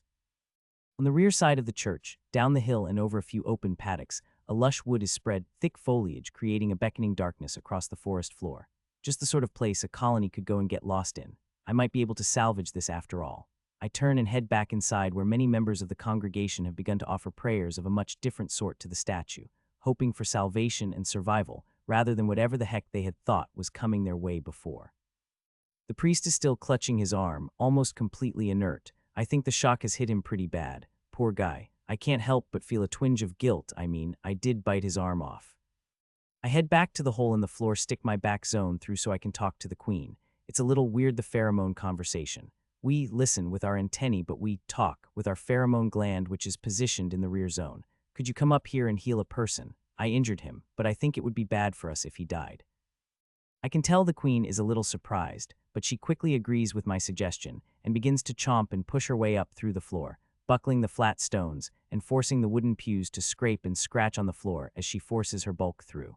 If I'd thought the humans were fervently wishing for salvation before their efforts are redoubles with the emergence of the queen. She fills the room with her majesty and abdomen, forcing the people to push themselves back against the walls, openly weeping in terror in this manifestation of the dungeon's evil. The queen doesn't seem much fussed. She channels mana through her antennae for a moment and then touches the priest on the arm. The light flares as it passes into his flesh, and the wound rapidly closes over, the bleeding slowing to almost nothing in a matter of seconds. I think with this his life will be preserved. At the very least he won't bleed to death. With no way to communicate to reassure the people, I decide it's best just to hustle the colony out of there. Giving instructions to the queen and the workers, we gather up the larvae and pupae before marching out of the church towards the forest. The eyes of the congregation are almost popping out of their head as rows of monsters ants pour out of this hole in the center of their church, marching past whilst totally ignoring them. I myself head down into the escape tunnel to help move, and I'm shocked when a fat grub wiggles towards me, flopping about on the ground with glee. Are you that energetic grub I saved from the brood chamber? I shouldn't be shocked you survived, I suppose. You do seem to have an unusual amount of spunk. With that tiny, the colony and myself carry everything we belong and walk out, past the disbelieving and hopeful faces of the colony, out the front of the church, across the field, and then beneath into the welcoming arms of the forest. All the while the burning gaze of the priest follows me as I walk. I'd never thought that running through a field of wheat could be quite so thrilling. Perhaps everyone had been wrong on that front. As I hustled along, tiny in tow carrying my precious monster cores in one large paw and the rest of the colony following along behind, I couldn't help but panic the entire way, worrying that we'd be spotted. Who exactly was going to spot us crossing a farm field at dusk? The sun having fallen almost completely below the horizon, I'm not sure. Perhaps the dragon guards of legend would swoop out of the sky and smite me with a thunder hammer or something. I have no idea how things operate up here. For all I know, there are wizards that could vaporize the entire colony from kilometers away. Right up until the moment the last worker is safely under the cover of trees, I keep stressing. When finally the entire workforce is safe and the queen, surrounded by her dedicated cadre of ants, has been escorted into the forest, I sigh in relief. Feeling a little more comfortable, I make my way to the head of our monstrous ant convoy as we plunge into unknown territory. There is something faintly magical about this forest. It's old. Even I can tell that much with my limited outdoors experience. The trees look wrinkled and wise beneath their broad canopies, stretching to the sun like the elderly doing morning exercise. At this late hour, a mist is beginning to rise from the damp litter of the forest floor, further concealing our movements as we rush further into these woods. Wait a sec, heat. My antennae are constantly scanning and sweeping as we advance, and eventually, I detect a heat signature ahead and slightly to the left, as if some creature were waiting crouched in the growth as we approach. I decide to continue to advacne as if I had no knowledge of this interloper, wanting to see exactly what kind of action it would choose to take. Will it attack? Will it flee? I don't know anything about this forest or about the creatures who live here. Any chance to learn something should be seized. Knowledge is power to the monster. My antennae continue to twitch about as I lead the trail of ants. The heat source has continued to remain still as I draw closer. I even adjust my path so that I'll be right next to the source as I pass, but it doesn't twitch in response. Eventually, I move within only a few feet of it. I can clearly see the hiding place now, a dense shrub with thickly intertwined branches providing total visual cover. Sadly for this beastie, my advanced senses are completely aware of their location. My main worry in the event of an attack is the larvae I'm carrying in my mandibles. This feisty grub refuses to sit still, insisting on wiggling about as if admiring the view. You don't have eyes, you little grub. What is the point of trying to get a better view? If I'm attacked, I'll have to ensure the grub remains unharmed and somehow retaliate without using my mandibles, which are fully occupied with said grub. Sure enough, just as I pass by, the bush suddenly rustles and the creature attacks. Thin, twisted flesh, furred sin, vicious fangs, and a crude dagger are all I can see clearly as the creature emerges in a rush, bringing its weapon down in a vicious slice. I've seen it all, you chump. Curling slightly, I present my diamond carapace to the weapon, shielding the grub with my body and rotating my face away from it. The blade flashes down, ting. The blade harmlessly pings off my carapace. The recoil twists the creature's arm on a terrible angle, possibly breaking it.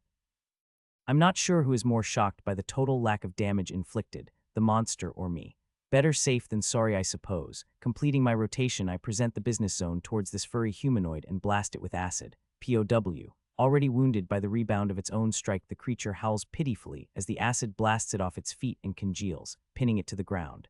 You have slain level 9 Elef. You have gained experience. So weak, super weak. One blast of acid and you're dead. Are you kidding me? I'm pretty sure you broke your own arm just by attacking me. This isn't some comedy. Disgusted by the weakness of this monster, I'm not even sure that I want to eat it. Is this what monsters are like on the surface? Surely the difference can't be this much. I shouldn't get ahead of myself. One skinny fur man in the woods isn't representative of all surface monsters. I should stay watchful. Disregarding the remains of this creature, the convoy continues to wind its way deeper in the woods. A long column consisting of hundreds of ants marches along in near-perfect silence. After about an hour, I halt the column and look about. We have arrived in a small clearing in the wood. Strong trees surround us on all sides. The soil appears soft and rich beneath my feet. The lush undergrowth is pleasing on the eyes and indicates that this forest is vibrant and full of life. Seems like a good spot. We should be far enough away from human civilization for the time being. At the very least, I hope they won't be able to find us in one day. To be honest, I'd rather be further away than this, but I have no idea how large this forest is. If we keep marching, there is a chance that we'll run clean out the other side and into more farmland. Better to put down some roots and scout out the situation before we make any more moves. Wait here a sec. I shout to the workers who waggle their antennae at me and tap my head as I wander past. Roughly in the middle of our convoy, I find the queen, looming over her subjects as they escort her forward. I think I've found a place for us to build a nest. Might be a good idea to get the larvae settled down and go hunting. Hopefully we can find a decent amount of biomass up here. The queen simply nods her assent. I think she's a lot more tired than she's letting on. The only member of the colony to get no rest at all since the beginning of the wave is her after all. She probably needs some sleep more than the grubs do. Ants being what they are, it doesn't take long for the colony to begin construction on a crude nest. It's honestly a little moving to see them in action. Hundreds of ants swarming, tearing into the soil with relentless energy. In a matter of hours, there is a simple ant hill erected in the clearing, nearly as tall as the treetops. Inside, the colony has packed into a few simple chambers, tending to the brood, whilst the queen has finally been able to get some rest, nervously watched by her defenders, right in the heart of the new nest at the bottom. I myself managed to excavate a small chamber for myself and Tiny to curl up in, my precious monster cores nearby, and the little grub I carried nestled in one corner. I'm so damn tired. Please nothing happen at the very least until I get some sleep. Since the cataclysm and the opening of the dungeon to sentient surface dwellers, expeditions to the underground spaces for resources have been a constant in society. Not only for the abundance of experience provided by the dungeon monsters, far above that which can be attained above ground, but for the precious resources that can be found there. Rare mineral types never seen before, underground trees whose wood contains incredible properties, gems infused with mana are all highly prized, but the monsters themselves have always held the greatest treasure. It is well known on the surface that certain monster parts, when treated correctly, can be prevented from dissolving back into the dungeon, and then turned into miraculous equipment and tools that cannot be replicated using only surface materials. Although expensive to purchase, items crafted from monster parts can be found in almost any civilized town. Often something as simple as plow could be constructed using centipede fangs as the blade, or carved completely from the tough bones of a larger beast. More sought after still are the precious monster cores. It isn't known exactly how or why monsters form cores, but what is known is that they constantly absorb and compress mana, giving the monsters a rich source of power within their own bodies, something no surface race has been able to achieve. Mages are able to perform their miracles by drawing on and shaping the energy found in the area around them, or from specially crafted mana stores on their person, but none has ever achieved the internal storage that the core allows monsters. What's more, the core of a monster retains these properties after death, constantly absorbing and storing mana. When combined with skillful enchanting techniques, cores, especially larger, powerful ones, can be used to create the most powerful weapons and artifacts, hence their incredible value. Excerpt from Cultural Study of Pandora and the Dungeon. Like a slumbering giant, the colony rested that night. The workers had been pushing themselves hard, just as I had, and almost the entire workforce sank into torpor with only a few guards patrolling on the anthill outside. Over 500 monsters, crammed into a small space, each as still as a ghost. Hundreds more larvae and pupae filled every corner of our new nest, the next generation of workers growing ever closer to their time of awakening. When I finally shake myself out of torpor, I feel refreshed in a way I haven't felt for a long time. So good, I can sleep as much as I want, and I don't have to battle something to the death the moment I wake up. The lousy wave is in the rear-view mirror for the time being, and it is a massive weight off my shoulders. I'm not so foolish to think we will continue to remain untouched by it up here, but at the very least, I can enjoy this respite from the constant danger. Looking around my cramped little chamber, I can see Tiny curled up in ball, still snoring away happily. Even rolled up, he takes by far the most space in here. He continues to get larger as he eats. Exactly how big is he going to get? I'm also pleasantly surprised when I spot the other occupant of the room. Instead of the energetic little grub I saw when I'd gone to sleep in here, there is instead a thick cocoon leaning up against the wall. A pupa. The little grub must have woven its cocoon whilst I was sleeping. Using my antennae, I give a few light taps to the white exterior in order to inspect the pupa. This is the transformative stage of an ant's development where they turn from a blind grub into a fully formed ant. This grub was so energetic before. I wonder how it'll behave as a worker. Certainly the pupa seems a little different than those I'd seen before. I'm not sure I can put my finger on exactly why. Mentally shrugging, I turn to the other, precious occupant of this room, my cores. Wait, weren't there more of these before? Shocked, I rush over to my collection like a bird flying to defend its nest. Yes, I'm sure of it. I'm missing 2 cores. I frantically check the remaining gems with my antennae. Phew, the Jellimaw core is still here. I have plans for that one. Irritated, I turn towards Tiny and slap him awake with an antenna. He must have absorbed them in his sleep, this greedy ape. So you've gone from refusing to accept any cores to stealing them now, huh? Whap, whap, whap. Eventually, Tiny is roused by my furious swiping and blearily unfolds himself. He seems completely unaware that I've been hitting him as he yawns and stretches before turning back to me. Food, he asks. Some things never change, I suppose. Come on, let's go hunting. The 2 of us make our way out of our home and up the main shaft of the nest until we reach the top of the anthill.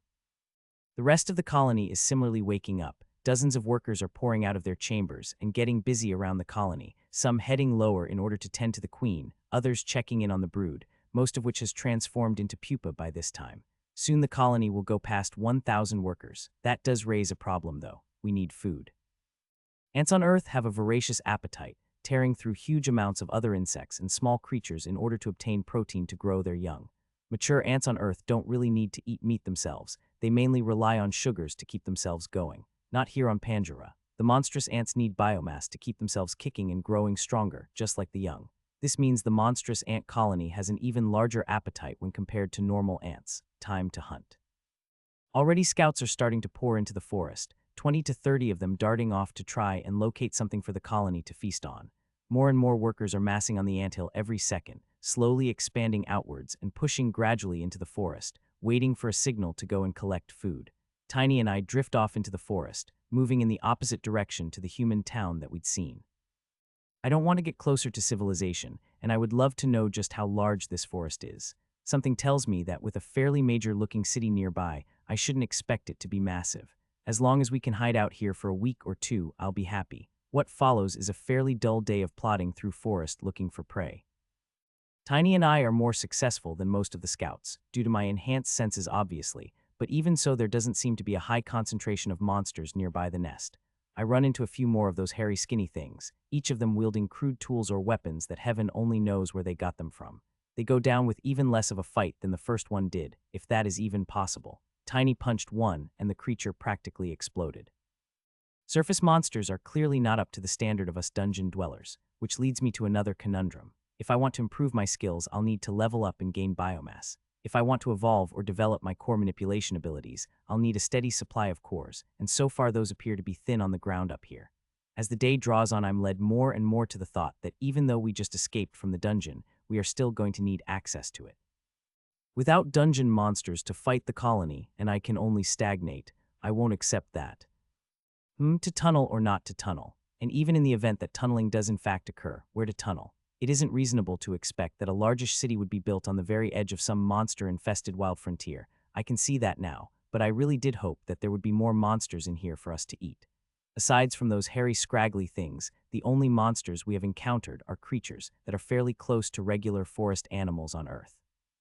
The occasional slightly larger boar, some deer with sparkly horns, a few decently sized birds. Enough to get a bit of food around, but completely insufficient to fuel the XP and biomass needs to power up the colony. There's only one place to get what we need, and it just so happens to be the place we only just escaped from. Damn it, I'm going to have to dig down to the dungeon again. The question is, where? I'm certainly not going to dig straight down from inside the new anthill. That would be completely stupid. Perhaps I could just create a new tunnel a few hundred meters away that tiny, and I could use for hunting, perhaps leading workers down there in hunting parties. The other option is to head back to the existing tunnel which opens up within the church. Perhaps some monsters are even climbing out of there already, invading the surface. For his own sake, I hope that Priest doesn't try to give those monsters his blessing, like he did me. He won't escape with only the loss of one arm as he tries to smack an Earth Bear tyrant on the head. Thinking about the human town causes a slight pang in my chest. I still don't know how to think about the humans of this world or how I should relate to them. Part of what bothers me most is how much less I consider them than I used to. Perhaps accepting the colony, as my new family has drawn me closer to accepting my monstrous life. I mean, experience has now shown me that I have no hope of ever being part of human society again, so perhaps my feelings are drawing away from them more as time goes on. Still, I hope that by tunneling into the middle of the town, we haven't inadvertently caused the deaths of hundreds of ultimately blameless people. I might have to sneak back there soon to see how things are going. For now, Tiny and I are continuing our first sweep through this forest. We haven't gone too far from the nest on the first outing, just in case of the unexpected, but so far the hunting has been quite mundane. The forest itself is lovely, old and lush, full of the sounds one would hope to hear in an old wood. There's a peaceful vibe to it that I'm quite enjoying. The place is so still compared to the dungeon, especially since the wave hit. Hang on a sec. I'm getting a heat reading from over near that. Signaling to Tiny with my antennae, I point towards the tree. This is my new system I've been working on with my ape companion. A few quick non-verbal signals I can make with my antennae only. It's simple enough that even the big ape has managed to grasp it. His eyes brighten at the prospect of prey, and he quickly starts scanning for it in the direction I indicated. A frown almost immediately creases his face as he fails to notice anything and glances back to me with his hang-dog bat expression. Don't look at me, buddy, I can't see it either. The tree in front of us is clearly old. Thick, gnarled roots curl around the base of the tree and twist their way into the soil beneath. The thick trunk isn't smooth around, but rather covered in curls and knots, clumps of moss dappling the trunk and hanging from its boughs. This is strange. I can clearly detect that there is a source of heat only a few meters in front of me, but all I can see is tree. This is curious. My interest has been piqued. Why is this tree giving the vibes of a creature? I mean, I know trees are alive, but they shouldn't be looked this right. I gradually approach the tree, my eyes agog at this strange mystery. Tiny has grown bored and it's sitting on his backside studying the hair dangling off his arm. Damn it, Tiny, where is your sense of wonder? Eventually, I've grown close to enough to the tree that my antennae are tapping it up and down directly. I can clearly detect heat from this, something that no other tree has shown in the forest. Just what is it about this tree? At that moment, as my antennae are tippity-tapping on the bark of this tree, something odd happens. The tree giggles. Tippity-tappity-tap giggle.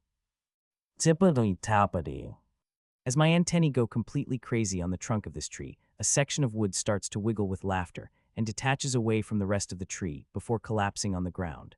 Before my eyes, a strange woodish humanoid is rolling about on the dirt, thin root-like fingers at the end of gnarled, mossy arms attached to a thin, branch-like body. When the thing notices that I'm no longer tickling it with my antennae, it suddenly stops moving, and I notice two deep green eyes staring up at me from what I can now tell is a gnarled bark face. Tippity-tappity. When I resume my antenna tapping, the creature immediately resumes laughing and giggling as it rolls around on the ground like a small child. What the heck is this thing? Next to me, Tiny has wadded over and is staring down at the creature with his beady bad eyes. I can tell exactly what he is thinking. Can we eat this? You know what, Tiny? I'm not sure. For the time being, Tiny and I resist the temptation to try eating the strange tree creature. After a few minutes of tickling, I back away a few steps, making it clear that tickle time is over, and I wait to see how the creature will respond. After wiggling about on the ground for a moment, then giving me the puppy dog eyes for a little while longer, the strange branch monster eventually stands up. Now that it's standing on its own 2 feet, I can get a better look at it. This thing is skinny. Rather than a walking tree, it puts me more in the mind of a stick insect. The body is more of a branch than a trunk, and 4 humanoid-like limbs extend organically, with little sign of joints. The monster doesn't have a head of any kind really. The face peeks out from the top of the torso, the wrinkles and grooves in the wood giving rise to surprisingly expressive features. Tiny is radiating disappointment as he gets a closer look at the monster. I think he's sad at how thin the monster is. It isn't likely he'd be able to get much of a feed from it. Blissfully ignorant of being weighed for biomass, the Branchy looks at the two of us with eyes twinkling deep in that weathered face before gesturing for the two of us to follow and walking briskly off into the forest. I hesitate for a moment before I decide to follow. I've not seen anything in this forest that is a match for Tiny and myself at this stage. We should be fairly safe. Besides, I want to learn a little more about this walking wood stick if I can. It seems relatively harmless and is the only creature other than Formo that hasn't reacted with hostility upon seeing me. So I follow along with Tiny trundling in my wake. It isn't long before we have to speed up though. The Branchy is fast. Despite being shorter than Tiny, so skinny a stiff breeze could knock it down, and not having knees, the Branchy really motors along. Could it be the lack of air resistance? Whatever the reason, Tiny and I have to quickly raise our pace, and in the end we have to sprint along behind the Branchy for 10 solid minutes before it finally stops when we reach a beautiful section of forest. A small pond in the center sits perfectly still, ringed with spectacularly old-looking trees. The air is so still here, as if nothing has drawn breath in this spot for 100 years. The branchie smiles at us, the folds and twists of the wood curving to create the expression, before walking towards one of the trees and just blending into it. I almost can't believe my eyes. One second the branchie was there, walking, and the next it was just gone. I can still detect it with my heat-sensitive antennae though. As I wave my antennae about this section of forest, I actually detect a few more signals from the nearby trees. Curious, I wind my way around the pond, and I find more than 20 responses from the trees in the area. It looks like the branchie brought us back to its community. It doesn't appear as if they want to come out and greet us though. I get the feeling these are particularly shy monsters, hiding from their enemies by using their impressive tree melding skills. There must be something special about this spot for these tree creatures to make their homes here. My attention turns back to the pond. Do I detect a faintly familiar shimmer to this water? Out of curiosity, I flip on my mana sensing, and sure enough the pond lights up with a faint response. The water is infused with mana. Nostalgia comes flooding back as I recall the pond in the first chamber I'd entered after being reborn. By drinking that water, I'd taken the mana into my body, which had expedited the formation of my core. This water probably has similar properties. The branchies must have formed their community here due to the mana in this water. Or perhaps they were formed from the trees here. The trees drinking in this water with their roots may have been what created these tree creatures in the first place. In the end, it all comes back to mana. This mysterious energy that can be turned into almost anything, has a seemingly unlimited supply, and can even create life itself. I can't help but feel that somewhere deep in the dungeon the source of this energy resides. I have no evidence for that, but it just seems right. I mean, it has to come from somewhere. Actually, it has to come from somewhere. Right, so how did it get into this pool? With a thought tingling in my mind, I retreat from the pool about 30 meters, Tiny trailing curiously behind me. Once I've created enough distance, I start to dig. Furiously ripping into the dirt with my mandibles, I make rapid progress. Before too long, I've managed to tunnel down 10 meters, slightly angled towards the pond. Gasping for breath after my exertions, I activate my mana sense and eagerly look towards the pond. And there it is. Under the pond, there is a thin tendril of mana that reaches up right towards the bottom of that pond. It's the dungeon. It's extremely thin, just a tiny little thread, but it's enough to bleed mana out of the dungeon and up into the waters of this pond. If I were to dig down further, I would definitely be able to connect a small tunnel to the dungeon and begin farming XP and biomass. This is excellent news. I'll have to thank those branchies somehow. They've saved me a lot of effort. This will also give me a place I can recharge my mana, which will allow me to more rapidly develop my magic skills. Everything is coming up, Anthony. Not willing to wait a second, I throw myself into my digging efforts, burrowing deep under the pond to try and avoid the saturated water. I try to connect myself to that tiny thread of mana. As I dig down, I can see it more and more clearly, extending deep into the ground. All in all, it takes a few hours for me to dig my way down to that thin tendril of dungeon, but when I do, it is a glorious sight to behold. The bright glow of mana shines in my eyes once more. The mana veins have wound their way up even in this space. To be honest, I may have saved the branchies, and perhaps even the humans with this effort of mine. It may have been possible that the mana veins would expand upwards and connect directly to the pool. It may have even been possible that they would start spawning monsters directly on the surface. As it is, I'm delighted to see those mana veins start to extend out into my new tunnel slowly. I'm assuming monsters didn't spawn in that thin crack since there wasn't enough space for them. As the veins extend deep into my tunnel, the monster spawning will soon follow. More success. Elated in the extreme, I bring Tiny down my cramped little tunnel to help me dig and expand it out in preparation for the monster spawning. After several more hours' work, we dug out a relatively open chamber with a more narrow opening that stands fairly high above the floor, hopefully preventing any monsters from escaping up the surface, except for those that spawn in the surface tunnel once the veins have extended that far, but I want to limit the surface exposure as much as possible. After digging out this huge space, I'm pretty knackered. It might be time to head back to the colony, and then come back here after a nap to see how things have progressed. With a little luck, a lot of effort, I should be able to create a nice monster farming network here, giving the colony a healthy shortcut to pump up in size and strength. The only drawback is that Tiny and myself won't be able to strengthen ourselves much here. The monsters will simply be too low a level to provide enough XP and biomass for us to gain much. I shake my head. This is a problem for another time. For now, we head back to the colony, where I drain all my mana practicing my shaping, getting myself to level 9 before taking a well-earned rest. 2 days pass quickly in our new environment. So blissful, so peaceful. I haven't had anything threatening happen to me for over 48 hours. I could go soft at this rate. What's even more amusing is watching just how bored Tiny is. The big guy is almost catatonic, craving the stimulus of battle like a drug he's withdrawing from. Other than eating, he just flops about sleeping or staring at the walls. He is so still that the workers just crawl over him as he lies there. To be honest, I feel a little bad for him. I can sympathize to some extent. Battling with your life on the line is terrifying, but at the same time extremely thrilling, and the rewards provided give such immediate gratification that it becomes hard to resist the lure of combat. After spending time in those dangerous places, living on the edge constantly, our relatively peaceful environment here on the surface is a little boring. It's like our intense days were filled with shockingly vibrant splashes of color, but now our scene is far more muted and tranquil. Just like Tiny, I can also feel the itching in my heart for action. Unlike that dumb ape, though, I know how to keep myself busy and getting stronger even without high-level monsters to fight. I keep every day full. Tiny and I spent most of yesterday down in our monster farming zone. I was pleased to see that the veins had rapidly extended, and monsters had already been spawning by the time we got back. The familiar scenes of chaos, a welcome sight in my eyes. I gave Tiny an order that he probably never wanted to hear, and instructed to him to disable the monsters but not kill them. The horror on this bat face is amusing even now. He couldn't refuse, though, and reluctantly ran through the small chamber, smashing legs and crippling the monsters without landing the final blow.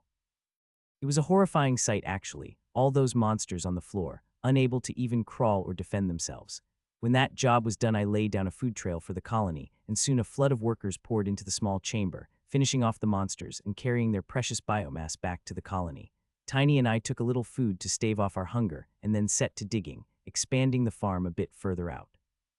Since Tiny and I are both double-evolved monsters, and the creatures spawning in our farm are base level, we get a greatly reduced fraction of the XP and biomass when we kill and eat them. It just isn't worth it for us to monopolize these resources, especially considering that we need far more experience and biomass in total to advance when compared to the workforce. To maximize efficiency, I've decided to use the farm to power level the colony. I really want more workers to advance and evolve, then they could fight more effectively without me around. Tiny and I will have to do something soon about our stagnating levels, but what exactly I haven't worked out. Still, after we expanded the farm and I asked the workers to leave so the monsters could build up again, I put my mind to practicing my magic skills. With the low-level monsters popping out in the farm, I had a few targets for me to practice my spells on. So far, the only shape I'd been able to put into action was the gravity domain, but there are more tucked away in my head, and now I have a moment to test them out. The first spell I tried required me to shape an intricate ball that tapered to a point on one end. I failed quite a few times on this one, I'll admit, but with my gravitational mana topped off, I was in no risk of running out. Eventually, I was able to finish shaping the complex construction and powered it up. Once it was ready, I instinctually aimed it and fired. The ball-like spell zipped through the air at blinding speed and impacted against the monster I'd targeted in less than a second. Once it hit, the spell expanded out, encompassing the creature in complex, revolving shapes which collapsed inwards a moment later. Hoping for something spectacular to happen, I was a bit disappointed when the target simply slumped to the ground and lay still. It was still alive since I'd received no notification from he with the fluffy face, so what exactly happened? After a moment, I noticed one of the creature's claws twitching slightly as it struggled to raise it. Then I realized it had been placed under the effect of powerful gravity. So this spell allowed me to fire off a gravity effect to a target further away from me, as opposed to the domain which only affects those immediately around me. I called it Gravity Bolt. So pleased was I that I spent the next hour zapping creatures with bolts and watching them collapse on the floor, unable to lift a finger until the effect wore off. I found I could change the duration and strength of the effect depending on exactly how much I powered different parts of the construct, which led to my most impressive discovery. Since I'd been able to identify the section of the construct that powered the effect, would I be able to make some changes to that part of the spell in order to modify the effect produced by the spell? I mean, I was still using gravitational energy, so the spell would still have a gravity effect, but what if rather than pulling the monsters down, it pulled them up? I mean, it's gravity, right? The force of gravity is produced by the energy in the spell, not the planet we are on. There isn't any reason it has to pull them down, right? It took me ages to rework the spell, even though it was a relatively simple change. I wasn't changing the spell per se, but rather reconstructing one section of it upside down. I only succeeded once in my first practice. I'd been getting frustrated after a few dozen attempts when finally things started to run smoothly. Excitedly, I poured my energy into the construct and blasted it towards a newly born centipede the moment it was ready. Once struck, a similar scene appeared. The bolt expanded into the revolving shapes that collapsed into the monster before it suddenly blasted towards the ceiling, impacting the roof with a sickening crunch. I think I put too much juice in that one. Still, the effect worked. I was so pleased I did a little dance on the spot. I can really tap now that I have 6 legs, it has to be said. If I could successfully remodel the gravity domain with the inverted effect, then I'd be able to make every monster around me float, helplessly off the ground. I can't wait to try it. The next day, after feeding the colony again and doing some more digging to expand the farm, I got to practicing a second spell. This shape was a little more demanding than the bolt, but eventually I was able to get it formed. Once formed, the construct looked like a spear with several rings rotating around the haft. Rather than the spear shape, those rings were the tricky bit, each one formed of many smaller rings assembled like a maddening puzzle. When I fired the spear off, it zapped out of my body and streaked towards my target.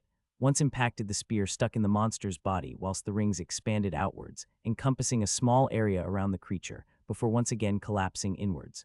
The monster appeared rather shocked to suddenly see a spear poking out of its chest. Tentatively, it tested the wound with one claw only to realize it wasn't wounded at all. I was a little crestfallen. What the heck does this spear even do? Then I noticed something. When the rings had expanded, a nearby thorn lizard had been caught inside the zone, and now that lizard was being pulled towards my target monster irresistibly. Eventually, the little lizard couldn't resist the pull anymore and flew through the air towards my target, spikes first. So this spell creates a powerful gravity field around the target monster, pulling nearby creatures towards it.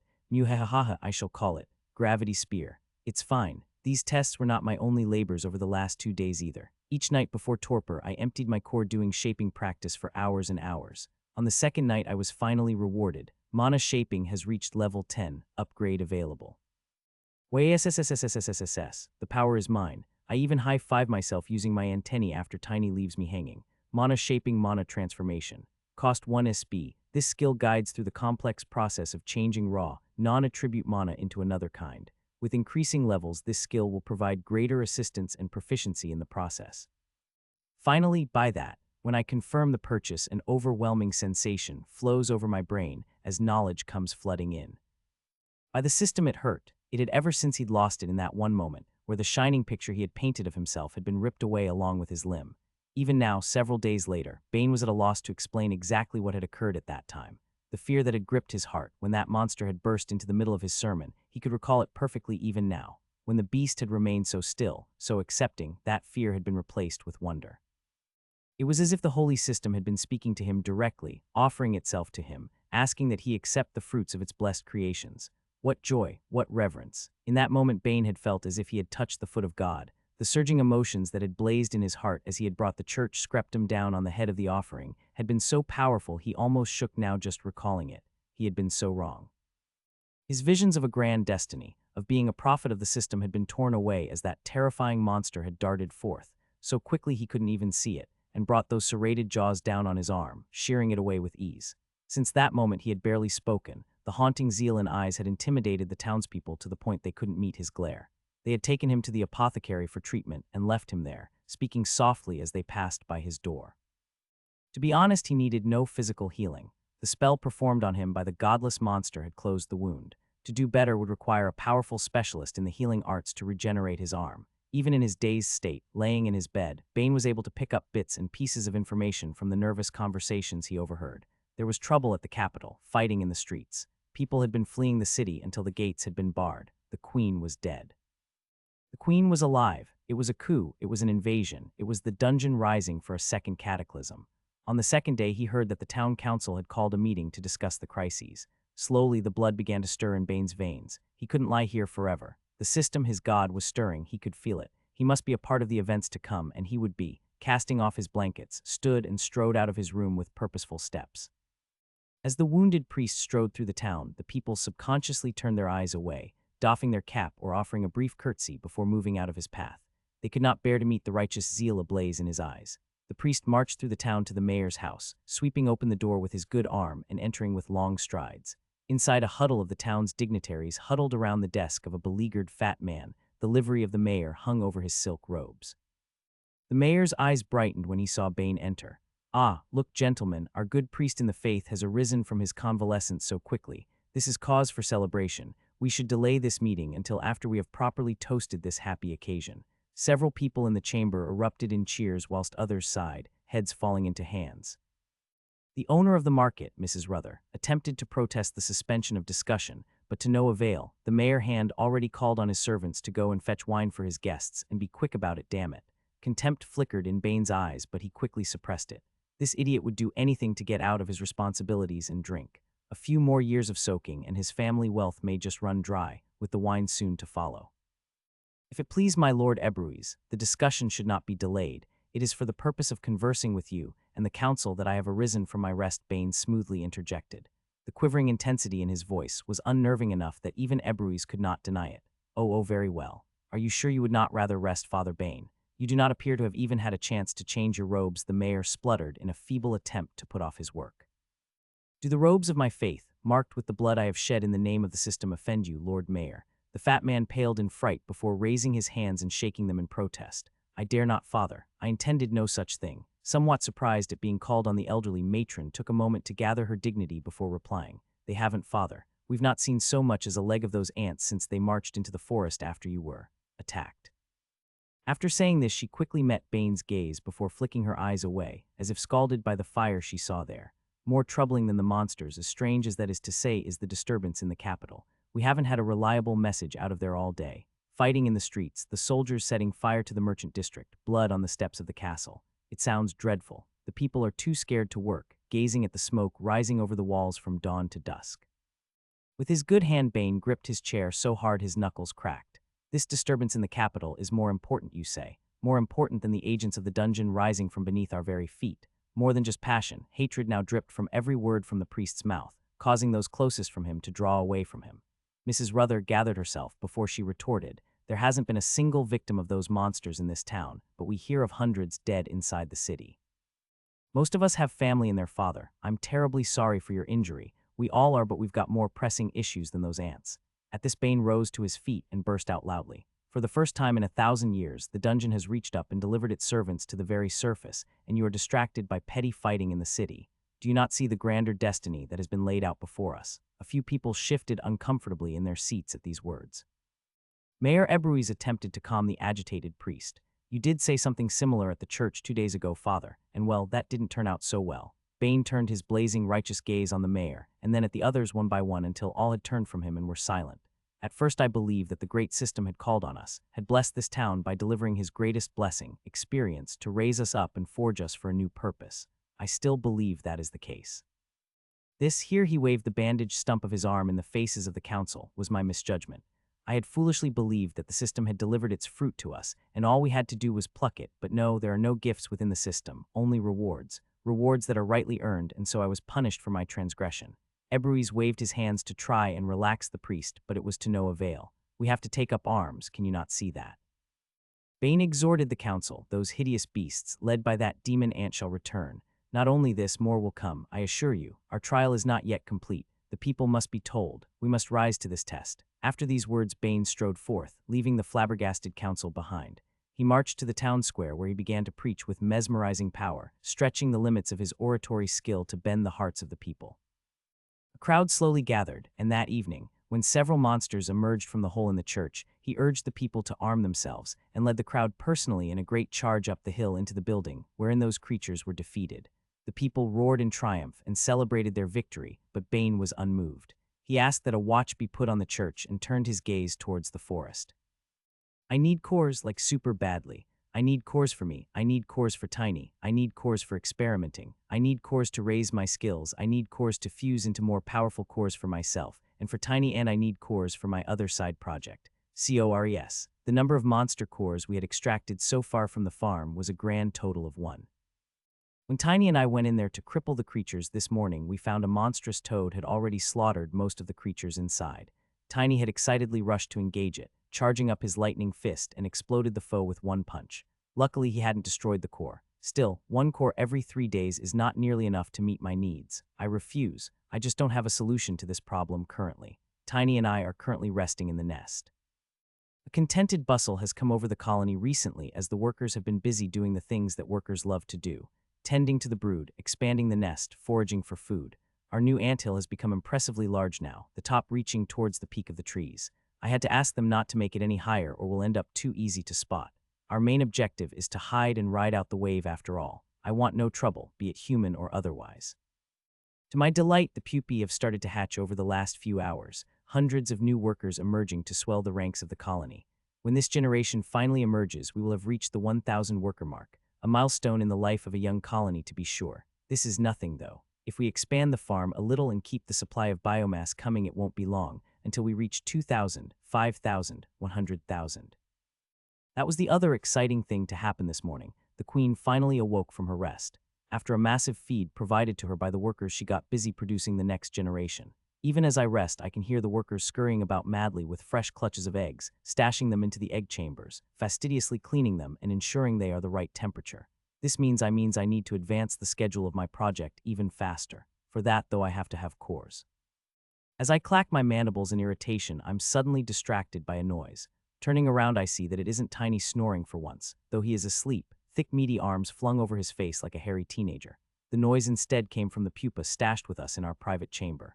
The cocoon has already begun to take on a distinct thin shade, as the young larva inside has gone through its remarkable metamorphosis, transforming from a grub and into an ant.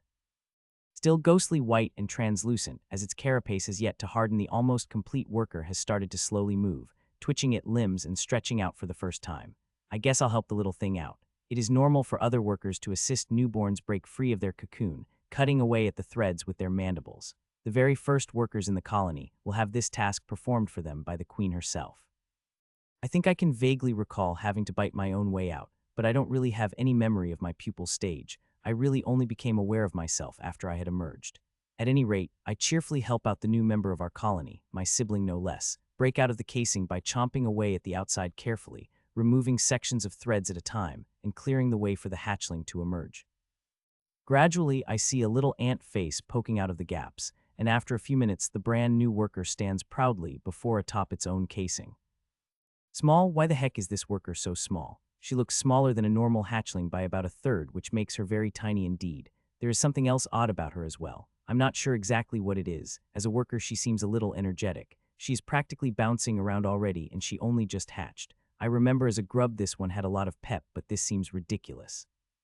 Before I'm even finished internally complaining about this high-energy hatchling, she starts waggling her antennae around before locking onto me and rushing in my direction. In a few short moments, she has raced across the ground and scrambled up onto my back before triumphantly positioning herself between my antennae and thwacking them insistently with her own. I hate these. Why the hell is this ant so attached to me? Why is it so different than the others? I honestly don't know what to make of this behavior. This worker is just so odd. Out of sheer curiosity, I flip on my mana sense and extend my mind out of my body. There is a faint concentration of mana in a place that I did not expect, right on top of my head. Are you kidding me, Gandalf? This little midget was born with a core. Tell me it isn't true. I struggled for that core. I worked hard for that rock. Now you're telling me that a monster ant can just flat out be born with a core. Tell me, swear on your pointy hat and rad staff with the shiny crystal on it that it isn't so. Despite my protests, my new passenger remains stubbornly clung to my head, core on board. Sigh, I will have to investigate this later. For now, I poke Tiny awake and make my way out of the nest, Tiny hatchling excitedly riding on my scalp the entire way. Trying to put the distraction out of my mind, I try to turn my mind back to most pressing issue. Cores, damn worker on my head, no, don't get distracted. From what I know, a monster can form a core when they are sufficiently saturated with mana, and then sacrifice an evolution in order to form it. How the freeloader on my scalp managed to get enough mana before she was even born, not to mention the evolutionary energy acquired by amassing levels. I'll have to put this exception to the rules to one side and focus on what I know. I myself increased my mana concentration by drinking mana-infused water, which, judging by how the monsters were addicted to that stuff, it isn't an unusual way for monsters to get dat mana. If I can introduce a source of mana water to the farm, it might have an effect in increasing the number of monsters able to form a core. Worth a shot. Fortunately, I created the farm right next to a source of mana water, so convenient. When we return to the pond, I see a few branchies standing in small groups, but they quickly scatter and hide after we arrive. I swear there are a few new young trees growing near the edge of the pond. Have they been planting baby branchies here? I'll have to be careful not to disturb their local environment. For all I know, the branchies require this pond to sustain their lives. Better to be cautious. In the end, I excavate a shallow channel that leads to the farm tunnel, and I get Tiny to line the bottom with stones that he smashes flat. We then head down into the farm and disable all of the monsters before hollowing out a small pool directly under the tunnel entrance. Hopefully this works. After digging our narrow channel to the farm tunnel, I get Tiny to place 2 large stones to act as the dam before we dig out the last of the soil and the water begins to flow. I notice a few branchies have poked their heads out of their trees, watching our activities. I think perhaps they may worried about us interfering with the pond. I try to give a reassuring wave of my antennae, but I'm not sure that will be enough to allay their fears. I guess we can only show that we mean no harm by executing the plan and letting them see how harmless it is. Workers have started coming over to the pond in the last few days in order to drink the mana water. With the farm nearby, it isn't surprising that the scouts have managed to forage their way over here. Naturally, once one ant finds something good, the rest will soon know about it. I was a little concerned that there might be conflict, but for the most part the ants have simply ignored any branchie they've found, probably not seeing much, if any, biomass in them. I'm quite excited though. This will help more workers form their cores, which will in turn cause them to grow even stronger when they evolve. When everything is in place, Tiny picks up our damming rock, and the mana-infused water flows down our channel before eventually falling into our pre-dug basin within the farm. After a minute or so, Tiny drops the rock back into position with a splash, and the water ceases to flow. The branchies, who had seemed a little alarmed when the water was flowing out of their pond, relax and move back towards their trees, quickly melding out of sight. I head straight over to the farm to see how the monsters within have reacted. Sure enough, those who have just spawned are immediately attracted to the water source. No water truce to be seen here, though. They rapidly fight over it, shoveling the water into their mouths as quickly as they can. I retreat back up the tunnel. I'll lead the workers down to collect the biomass later. Hopefully we will have a core or two to show for our efforts. With this job done, it is time to turn my attention back to my new skill and its applications. After maxing out mana shaping, I gain mana transformation, the much anticipated and eagerly awaited skill. After reading the description, and then slowly digesting the dump truck of knowledge, and instincts the skill dropped in my brain, I've been gradually building an understanding of it. This skill will finally allow me to change the raw mana stored in my core into other useful types, without relying on the shortcut of having an organ do the job for me. Only issue is, changing the mana into a specific type is painfully complicated. I'm still nibbling at the edges of what was placed in my brain. This skill was by far the biggest information overload I've had from a single purchase. If I were to use a metaphor, transforming mana into a specific type is like learning an instrument that is so intricate that it requires the use of both hands, both feet, and your face to play it. From what I understand so far, you need to be shifting the mana in complex patterns through multiple dimensions in order for it to change dimensions. It only gets worse though. If you manage to master that obscenely complex instrument well enough that you can efficiently transform the mana into the required type, and then use that mana to shape and fuel a spell, that is only for one type. If you want to transform your mana into another type, there is an entirely new fiendish instrument to learn, and this one requires you to play it with your butt cheeks as well. Not to mention, I've only been looking at the techniques required for relatively simple mana forms, like water or fire. When I tried to think about what I would need to do for space magic, I nearly passed out just thinking about it. This only reinforces my confidence that the gravity magic organ was a good choice. Not only is the complicated process of transformation handled for me, it is done well before any spell casting takes place. This also goes a long way to explaining why the magic organs are priced so highly. Getting a free choice just goes to show how potent the special evolutions really are. This all leads to the unfortunate reality of what I have to do next. To my mind, it is quite obvious what I have to focus my transformation learning on: mind magic. I need to be able to communicate just like Formo and the Sappho's do.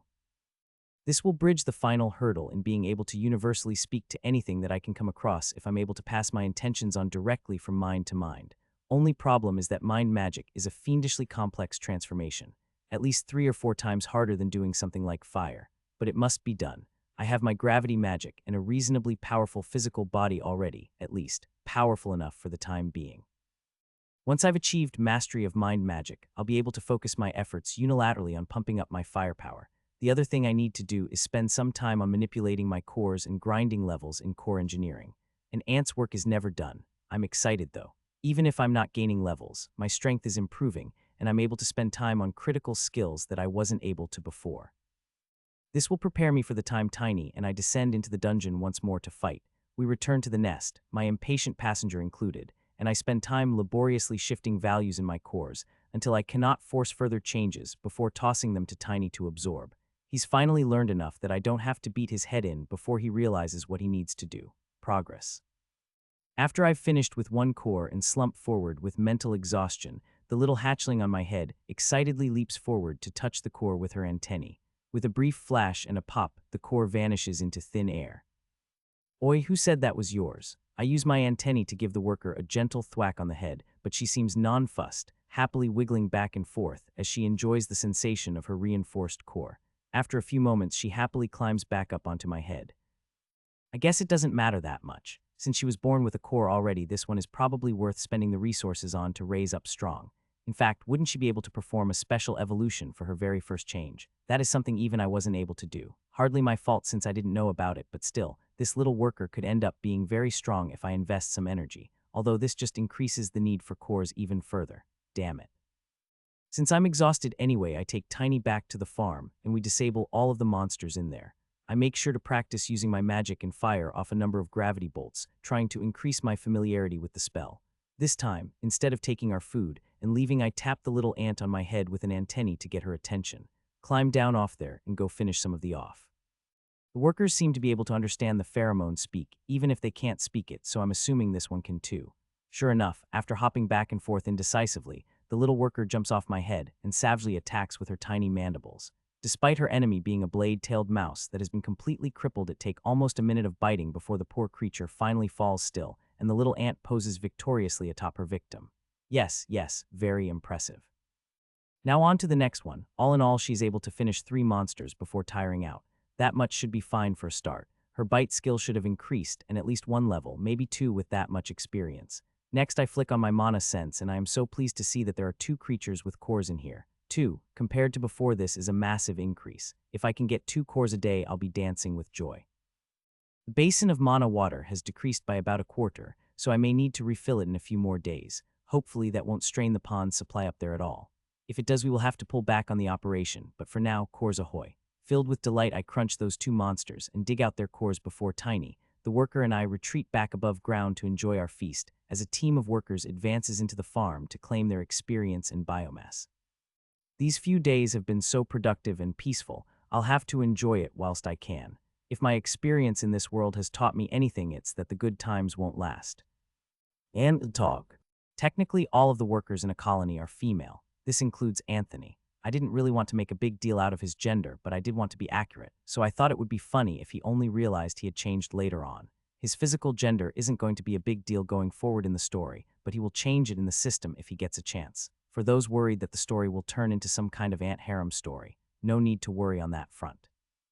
He's into elves anyway. As for ant reproduction, male ants have wings just like young queens. For a few weeks a year, the queens and males will go on a nuptial flight where they meet up with queens and males from nearby colonies and mate with them.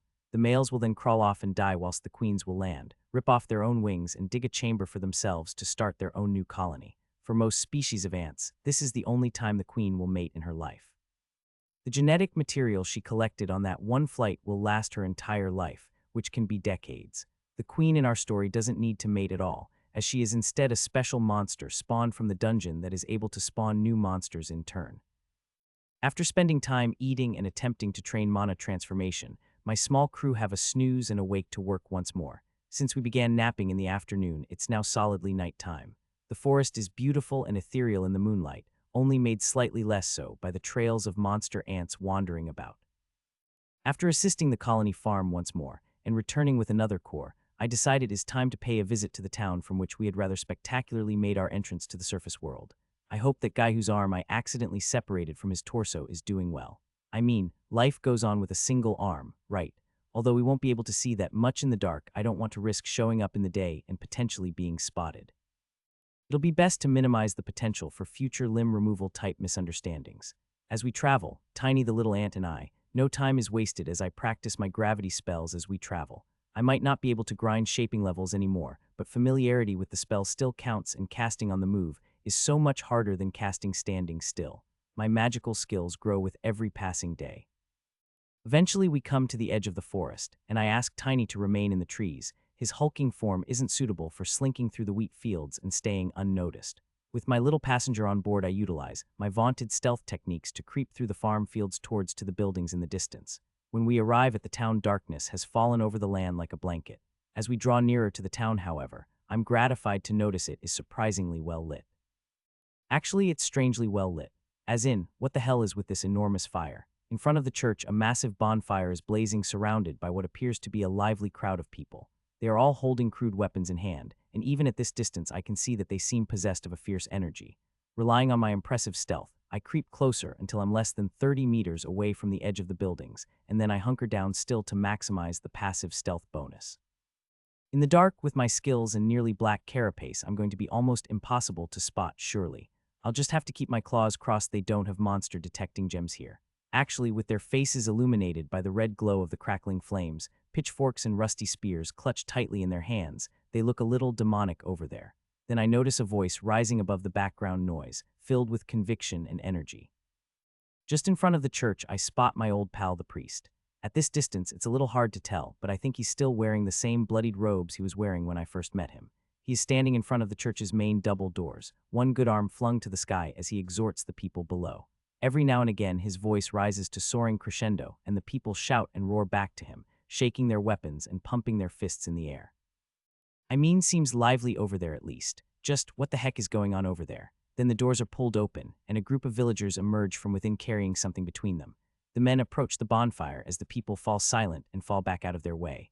With a mighty heave, they throw their burden onto the leaping flames, and the crowd roars in approval as the fire roars and flickers. I'm pretty sure that was a monster corpse. It's nice that the village is safe, and they are able to take care of themselves, but they seem a little too into it. Perhaps this is just a very civically minded town. Being able to defend themselves for now is nice, and all but my worry is that these people will end up taking on something they can't handle. If another Jellimaw crawled up out of that hole in the ground, would these townspeople and farmers be able to handle that?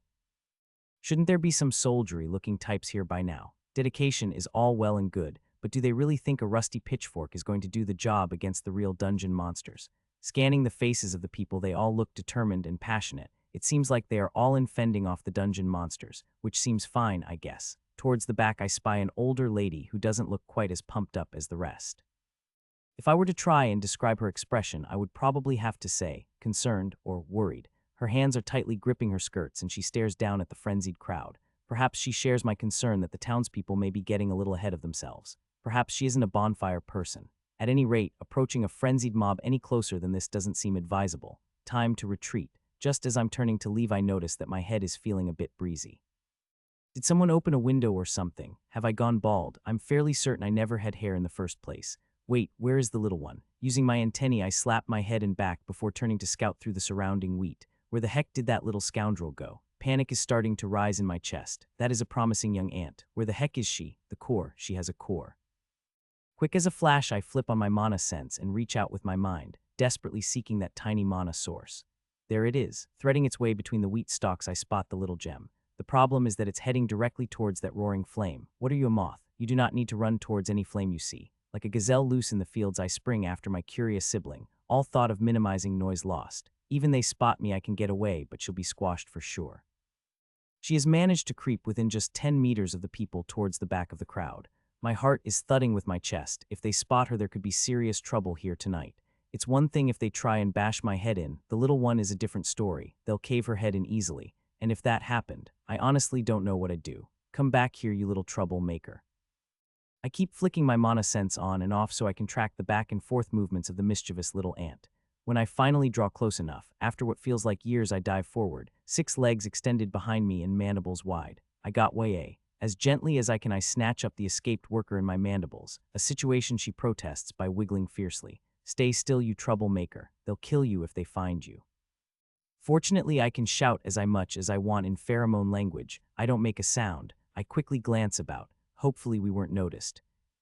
I'm almost so close to the back of the crowd I could reach out and poke a person with my antennae. Please let them not hear me. The little worker is still struggling in my mandibles, trying to get free to go and investigate the fire. What the heck are you so interested in? Is it the biomass? Are you just upset that they are burning the monster bodies and not eating that sweet, sweet biomass? I don't think they can eat that, kid. Different people have different cultures, okay? Stop your wiggling. I'll feed you when we get back to the colony, okay? Upon hearing that I'm prepared to feed it, the worker stops her escape attempts, causing my panic to subside a little. Then she happily clacks her mandibles, making an audible clack sound, causing my panic to skyrocket. At first, there is no response, but then a middle-aged gentleman in the middle of the crowd slowly turns around, a frown creasing his forehead. His face goes completely white as he is met by the sight of a giant ant lying flat on its belly with another, smaller ant in its mandibles, only a few meters from his back. Hi. I try waving to him with an antenna, but he flinches back from the movement, his mouth opening and closing in soundless panic. He reaches with shaking hands to tug on the clothes of the people around him and they turn, irritated at first, but when they see his expression, and he points with a trembling finger they turn, and behold my glorious backside as I have already begun to flee. Time to motor out of here. I can hear angry shouts behind me, followed by the soaring voice of the priest before the pounding of feet alert me to the movement of the people behind me. Turning my head slightly, I can see the crowd has recovered from their early shock and have started giving chase. Crude farming tools and rusty swords held at the ready. Holy smokes, Gandalf. These people are a little too into their monster killing. As I sprint through the fields with a horde of shouting humans behind me, the little worker is happily clicking and clacking her mandibles, thoroughly enjoying the ride. I'm speechless at her lack of awareness. Just whose fault do you think this situation is? Illuminated by burning torches, the crowd looks like an angry horde summoned from the depths of hell. Their raging eyes have become devoid of fear as they rush along in my wake. Damn it. I don't particularly want to kill my way through an entire village, but at the same time I don't want to lead them to the colony. Think, Anthony. I may just have to give them a taste of my magical prowess. Working quickly, I try to shape a gravity spear as I run. Being so distracted, I naturally lose a little speed as I stumble here and there, and the crowd begins to gain on me. It's okay, don't fail the construction. My practice has helped me become more familiar with the shape of the spell, like a tune that I've practiced more often. I still need to do a heap of practice before I can play it with total ease, but I can do it a heck of a lot better than I could the first time. After just 10 seconds of frantic mental work, I've prepared the spell and start pouring in the gravitational energy to charge it. In my haste, I don't properly control the flow of energy and pour in a ton too much, overcharging the spell. Gah, I don't have time to make another one, just fire it. Turning my head, I pick out my target, the first gentleman to notice me, no longer terrified but maniacally shouting as he leads the charge, what looks like a woodcutter's axe in his hand. Sorry, bud, you drew the short straw today. With a concerted though I fire of my gravity spear, the intricate dark purple construction streaks through the air like an arrow, piercing the man directly in the chest. Screams and shouts erupt from the crowd as the target falls to his knees, a disbelieving look on his face as his hands rise to try and grasp the ethereal spear emerging from his chest. Then they scream once more, their momentum completely broken, as the rings of light expand out in a flash, encompassing much of the crowd. Then the pulling force of gravity kicks in. At first they don't seem to notice, but the force grows stronger with each passing moment until they cannot resist it. At first they try and hold on, bracing their feet and leaning their bodies as if fighting against a strong breeze, but the potent pull cannot be denied and eventually they all fall towards the bewildered gentleman whose chest still proudly sports the spear. Even I'm a little stunned at the potency of this spear, and momentarily stop running to admire the sight of almost 50 people squashed together like sardines in a can. I can't even see the guy I target anymore. He's become buried under the bodies of his fellow townspeople. That isn't something I'm going to see every day. Muhahaha, so long suckers. With a jaunty wave of my antennae, I turn to dash away into the darkness. I'm not exactly sure what has happened in that village, but at the very least they are taking their community safety seriously. I'm still a little concerned that despite their committed attitude, eventually something too badass for them to handle will poke its head out of that hole, and the people there will be food. I may have to advance some of my plans. Rushing back to the trees, we meet up with Tiny, and I command the little worker to climb back up onto my head before we rush back to the nest in darkness. I've noticed that in the forest, the monsters we encounter level up a little during the night time. I hadn't realized it at first since they still pathetically weak. In any case, we make it back home without any stress. Once we hit up the farm and ensure we've all had a good feed, leaving a heap disabled monsters for the colony and extracting another fresh core, I head back to my chamber and dig out my collection. The little one seems to have had enough excitement for the time being and decides to have a nap to help digest her meal. Once I've assembled my selection of treasures, I take all of the cores that are completely unmodified and place the Jellimaw core to one side. I need to go through all of these cores and alter them as much as possible in my final push to level up core engineering. Summoning all of my intellect, I focus on the first core and begin the arduous process of making adjustments to the energies contained within. After several hours of mind-shattering work, it has been completed. I managed to take 5 cores and make all of the changes I can, successfully grinding out 2 more levels of core engineer.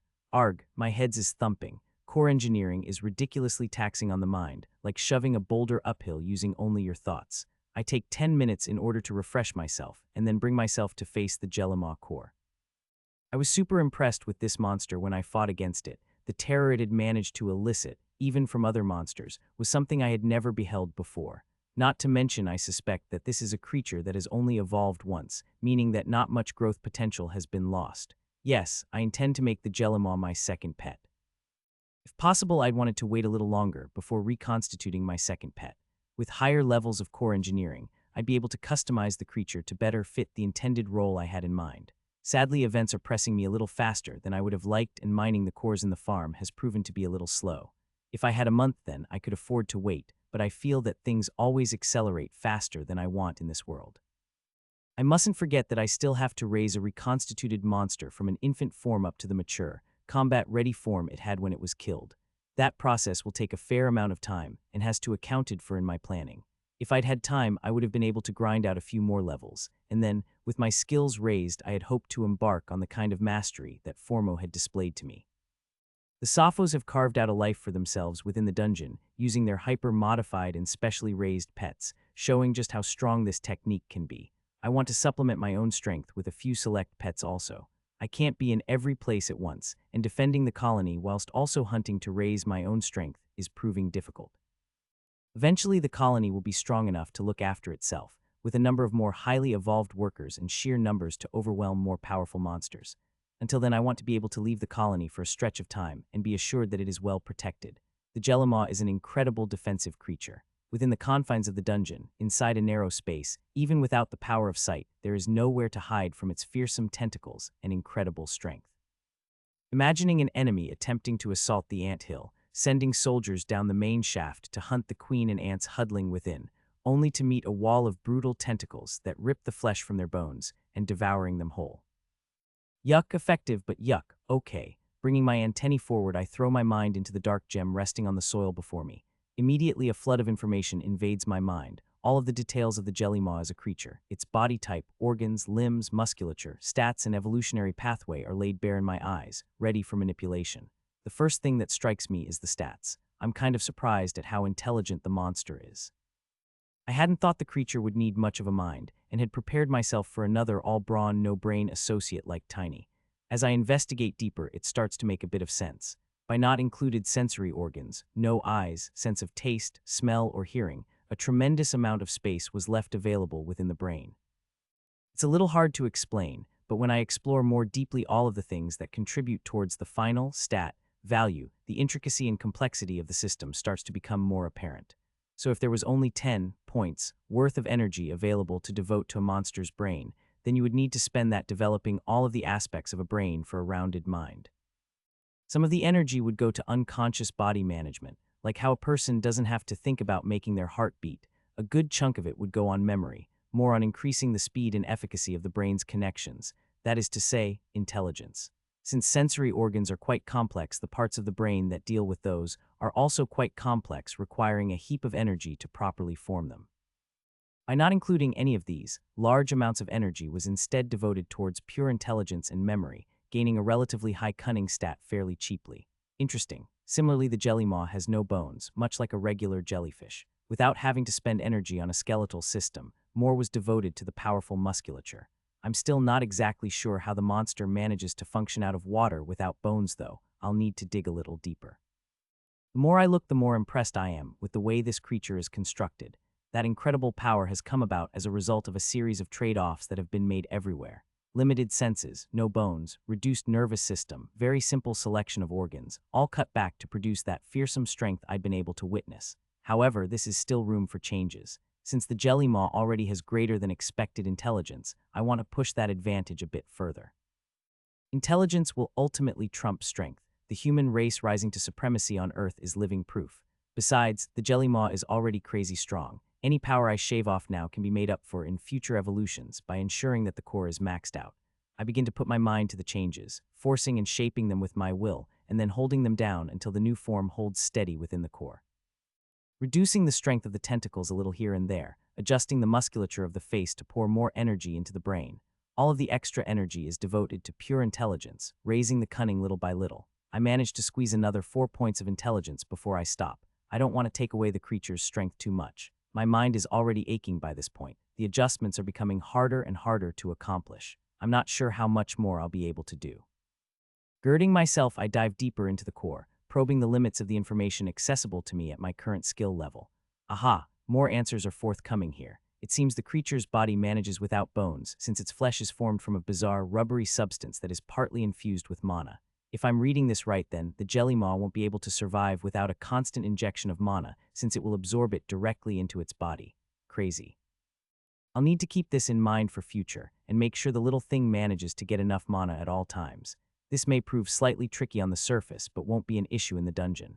I can also see the future evolution paths of the jelly maw. There are a few selections, but most of them are focused on providing various physical buffs and organs that directly increase overall combat proficiency. There is something else I want for my jelly maw. By scrapping most of the existing options, I create my own custom evolution, and in doing so I get to set the bonuses granted by choosing that evolution. Modifying a creature at this level is a first for me, and the change is excruciatingly hard to make. I feel as if I'm about to burst a vessel or completely pass out by the time it is finally done. That's it. I'm out, Gandalf. No more of this torture. I think that is all I can do. After taking a few minutes to recover, I reach forward to tap the core once more. Compatible monster core detected.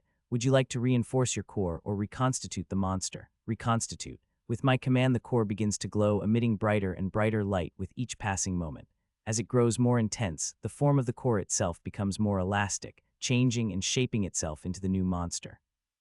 Eventually, I have to turn my eyes away, as the light has grown too radiant, casting shadows across the walls of our cozy chamber within the nest. Some eyelids would really come in handy right about now. Soon the light has faded, and I turn back to behold my new creation and friend. It's a ball. Sitting on the ground in front of me in the space that the gem previously occupied is now a small dark sphere the size of a tennis ball. As I watch, tiny tentacles start to tentatively poke out of the ball, wiggling their way out to poke and stretch across the ground as the completely blind jelly maw tries to find something in its environment. Internally, I sigh. I knew it was going to be like this, but somehow I hadn't quite mentally prepared myself for just how small and unthreatening the newly formed jelly maw would be. Don't be discouraged, me. Feed it up and it'll become the brutal killing machine you remember in no time. I'm over here, I tell the new monster, and reach across with one of my legs to place it touching one of the seeking tentacles. The creature wobbles happily in response, and reaching across with more tentacles to grasp my leg. It takes a few moments, but eventually it manages to scale up onto my back, taking the position that Tiny once occupied when he was still small. Sheesh. I feel like I spend half my time giving rides to small creatures in this life. What am I, a pony? The dazzling display created by the core reconstitution has managed to awaken the little worker as well, and she rushes to take her place of pride on my noggin before we set out. I feel pleased but also exasperated. Fine. You can ride on my back for now, but you'll work hard once get large enough. With my new jelly maw pet, little worker, and Tiny in tow, I head over to the farm. I've occasionally been letting the workers into battle on their own, since I think every creature needs real combat experience rather than just raw XP. So long as they attack in numbers, the ants are able to quickly overwhelm their opposition, smashing the enemies and pulling them apart without any resistance. If they trickled in with smaller numbers, it would be a hugely different story. The weaker individual ants would get pulverized, so I only let them in after piling up enough workers at the entrance. As every day passes, the colony is growing stronger. Everywhere I look, there are more workers with mutation advancements of all sorts, and when I flip on my mana sense, there are the soft responses I get from low-level cores all over the place.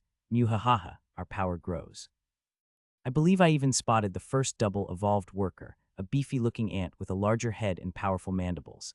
This may be the first soldier in the colony. It's all looking good right now. Tiny and I descend into the farm chamber and smack the heck out of everything in there until they are almost dead. Only then do I let my two burdens loose on their meal. As the little worker excitedly leaps off to grab her experience, I take a moment to have a word with her.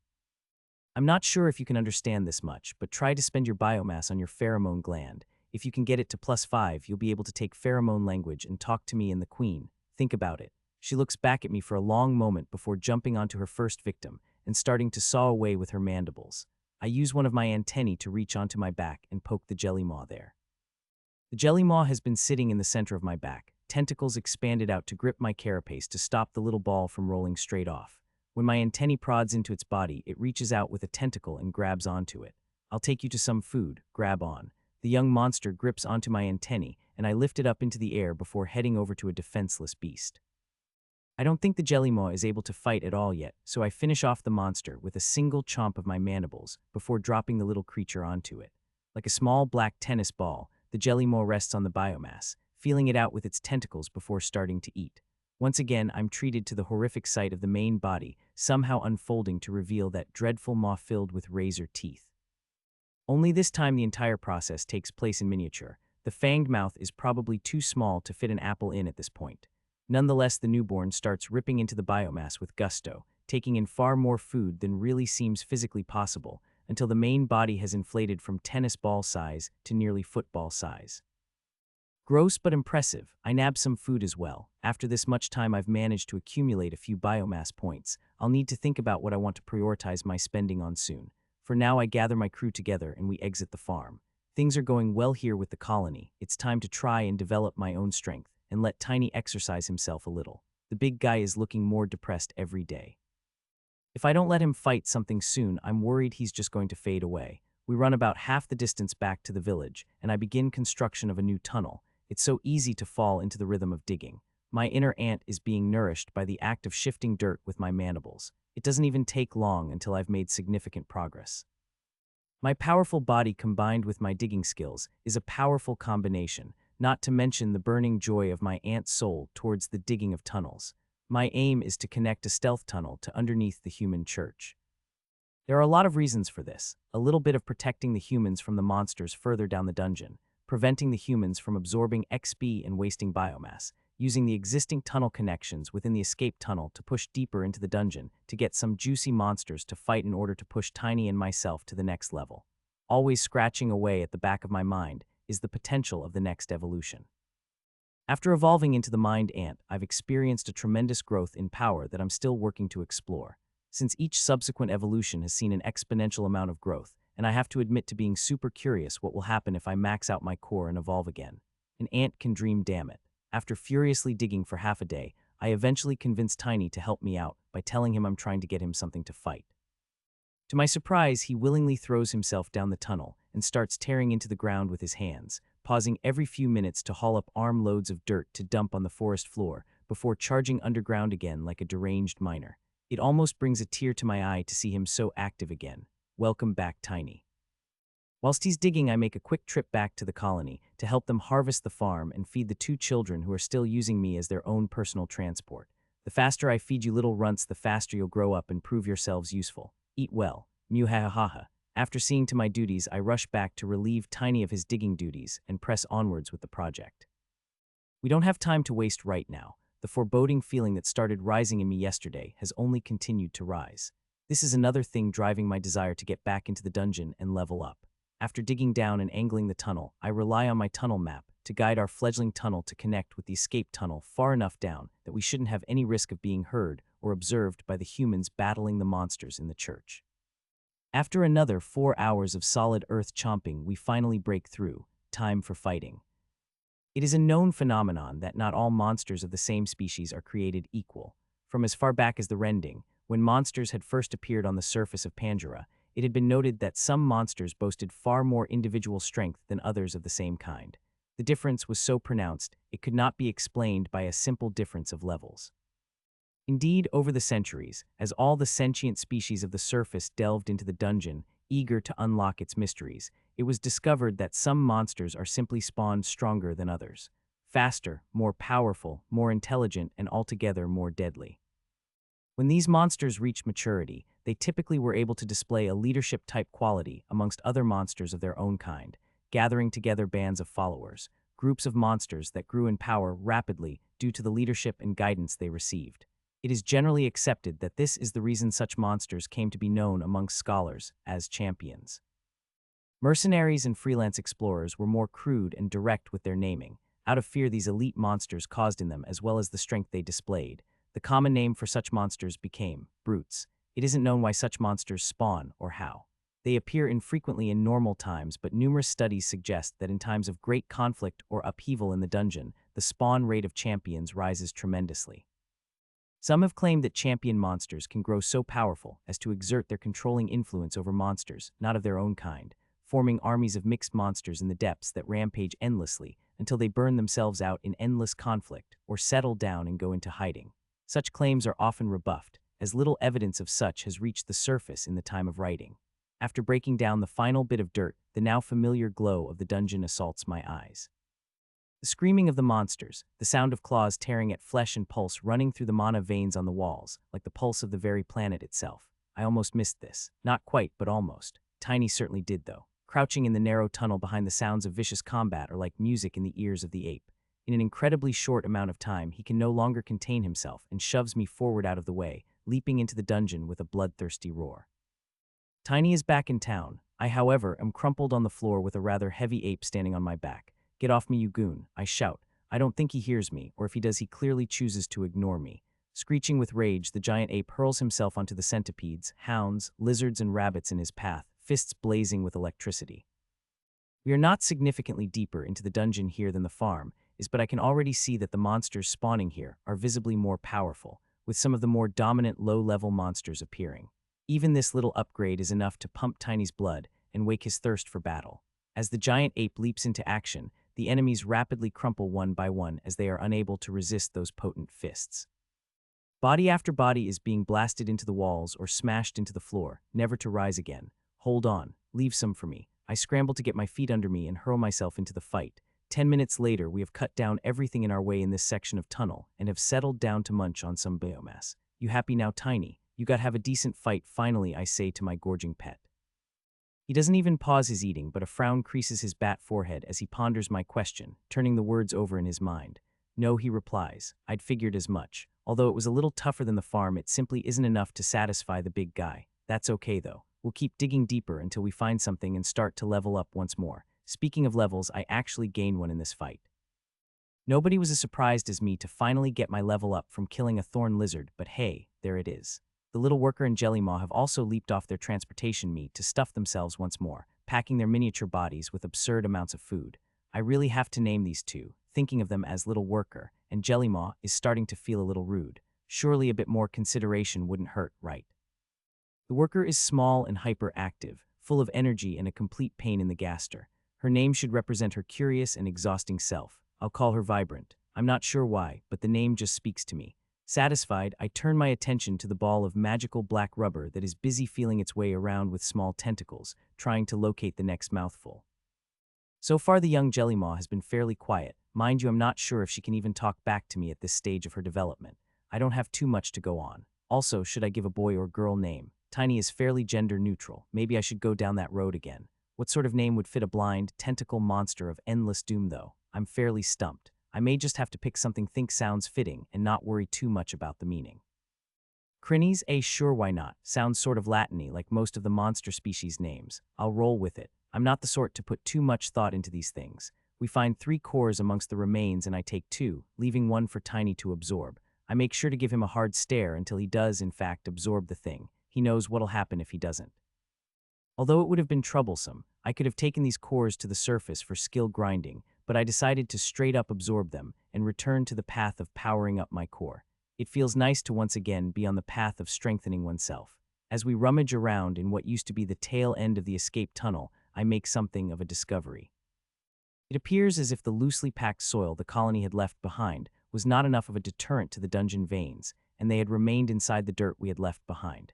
It may have been spawning the odd monster inside the earth or something, may have followed the trail of veins and dug its way through, but certainly something has followed from below. Right at the end of the old escape tunnel, I find a hole that opens into a narrow passage that retraces the colony's steps back into the depths of the dungeon.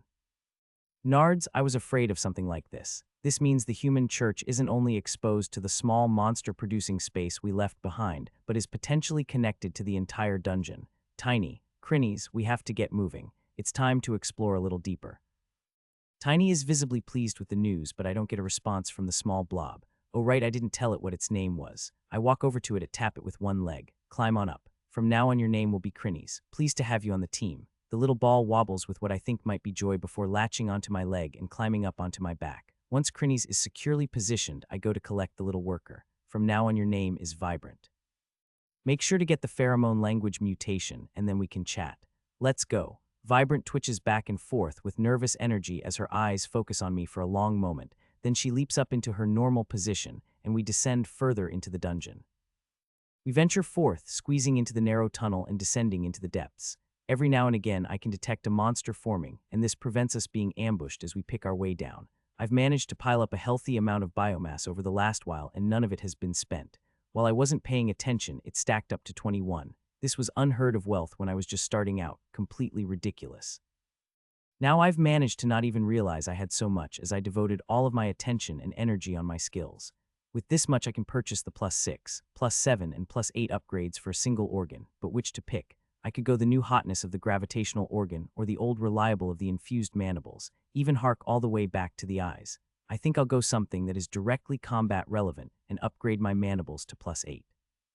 I don't want to run into anything else I can't tear through with my trusty face scissors. Combined with the power of my shattering bite skill, this upgrade could have a powerful effect. Do you wish to improve mandibles to +8? This will cost 21 biomass. Go for it, oh god, my face, my precious face. Once again the horror of the mutation itch has somehow slipped my mind completely and has stormed back to remind me just how mind-meltingly irritating it really is. My face is on fire. Fire, I say. There was a distinct leap in the level of itch from +4 to +5, but I had assumed that was largely because of the mutation advancement. Apparently not. Eventually the feeling fades and I came back to my senses. Tiny is impatiently standing behind me whilst I have been wibbling about the place, madly scratching at my face.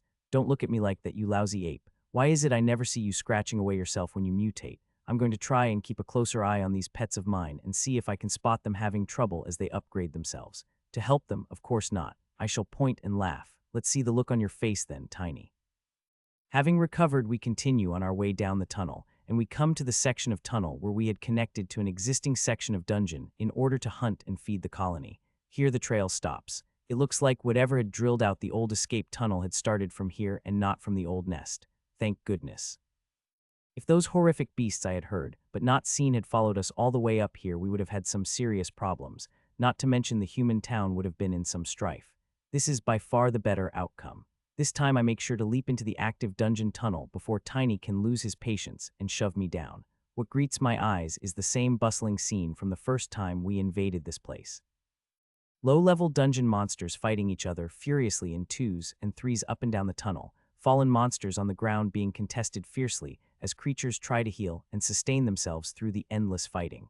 Get him, Tiny. This tunnel is barely large enough for the big ape to move comfortably, being the kind of smaller offshoot tunnel that I had been born in rather than a main thoroughfare. He makes the best of it though and gleefully starts smashing his way down the tunnel whilst I follow along with my passengers aboard. Whenever a monster from behind us tries to attack, I subdue it with a quick blast from the business district. The unfortunate target is quickly set upon by nearby creatures as its movement becomes restricted and the acid begins to eat away at its health. My goal is to try and find a larger main tunnel. The monsters we find there should be more on our level and provide a larger boost to our growth. If I'm lucky, we might even harvest a decent number of cores from such a location. With Tiny in front, we follow the twists and turns of the tunnel for 30 minutes, punching our way through every step of the way before we come to what it is I've been looking for. Ahead of us, the smaller tunnel suddenly opens wide into a much larger passage. The sound of fighting and the roar of monsters is our welcome. Perfect. Before us there is a rolling brawl of the sorts of monsters we had become accustomed to seeing in the forest. Bear tyrants, lion ogres, wolf dragons, and others that I've never seen before. Armored lizards the size of horses with mighty club-like tails and 2 heads are facing off against huge creatures with snake-like tails that lead to an upright body festooned with claws and spikes that they whip about with blinding speed. Tiny has become very still for some reason. I shuffle forward a little so I get a good look at his face. You okay there, buddy? His face has gone completely slack as his eyes drink in the scenes of glorious carnage before him as if he were dying of thirst and staring at the freshest of pure mountain streams. The infatuation, the adoration in those eyes, he looks like a giant bat-faced ape in love. Are you that desperate to fight things? Really? Fine, you stand there and take in the sights. I'll jump in and steal your XP. Biwahahaha. With my 2 passengers clutching on tightly, I leap down into the main tunnel, mandibles ablaze with energy as I channel mana into them. Shattering bite. The illusory jaws of energy extend from my mandibles and crunch down on the nearest monster who, refreshingly, doesn't collapse from the first attack. The blood is starting to pump through my body as the excitement rises in my chest. Finally, a good battle. I can stretch out and move at last. I can test out my new techniques. As I feint forward and back against my opponent, a battered tyrant bear who rumbles and slashes at the air in response to my provocation, baring its tremendous fangs, I begin to craft my new magic within myself. I hope you're ready for some of this flavor. Taste my gravity bolt. My practice has certainly paid off. It only takes me a few seconds to shape the magic and pump it full of energy until it is ready to launch. I lunge to one side, causing the bear to rear back out of my range as it prepares a retaliatory attack. At this precise moment, I fire the gravity bolt. The foe has no time to react before the spell impacts it in the side, right on target. Immediately, the magic takes effect and starts to drag the bear down.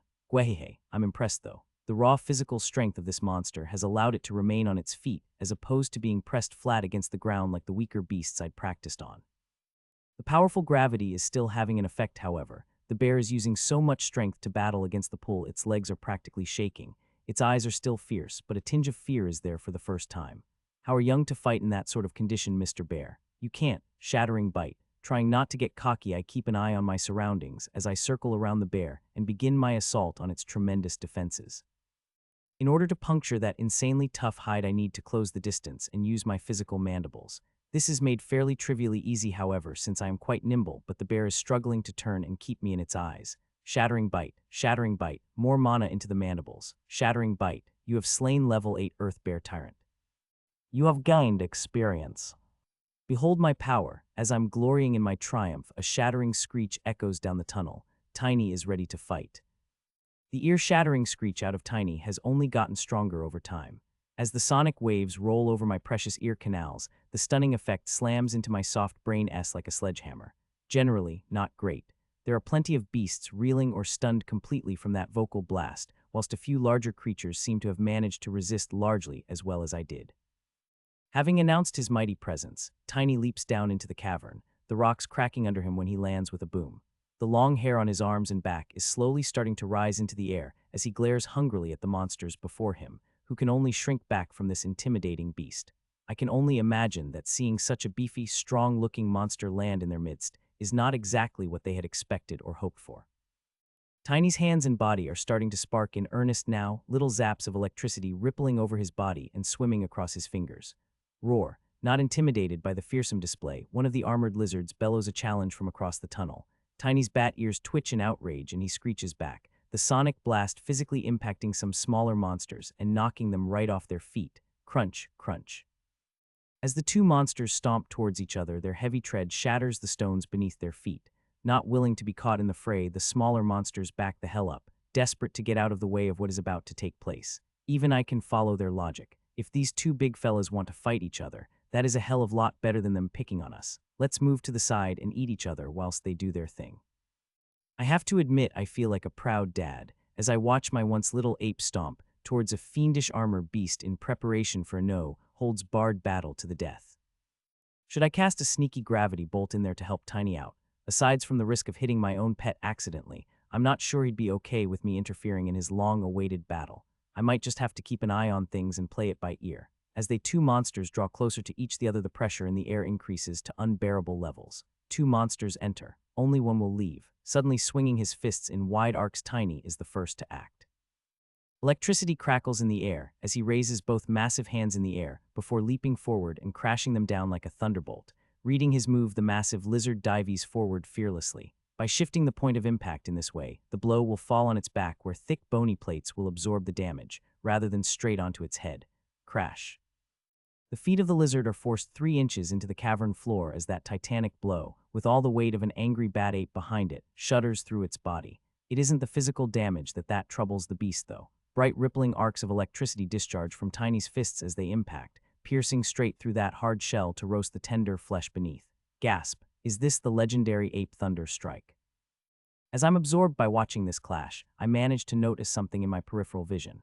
A second of the large shell lizards is positioning itself for a charge to one side. Clearly the monster is planning to intrude on what is clearly a thrilling 1 versus 1 battle. How rude. Sneakily I begin to prepare a spell. Let's see how you like this tasty little dish. After being damaged by Tiny's strike, the lizard shakes itself vigorously before turning its large body with deceptive speed. Club tail behind it whips through the air so quickly it almost can't be followed by the eye. Look out, Tiny. The big ape appears to see it all coming, hardly needing any warning from me. He rotates his body and flashes out a clean right hook, connecting flush with that bony tail and smashes it away. Holy hell, that was so fast. Punching in such a way isn't without cost, however. A clear crunching sound can be heard from Tiny's fist in the moment of impact. He must have broken at least some fingers. With his back turned, however, the interloping lizard has found its moment to charge. Unleashing a furious roar, it pounds the rocky floor with its mighty 4-legged tread, its incredible mass and hard armor shattering any stone pillars or monsters unfortunate enough to be in the way.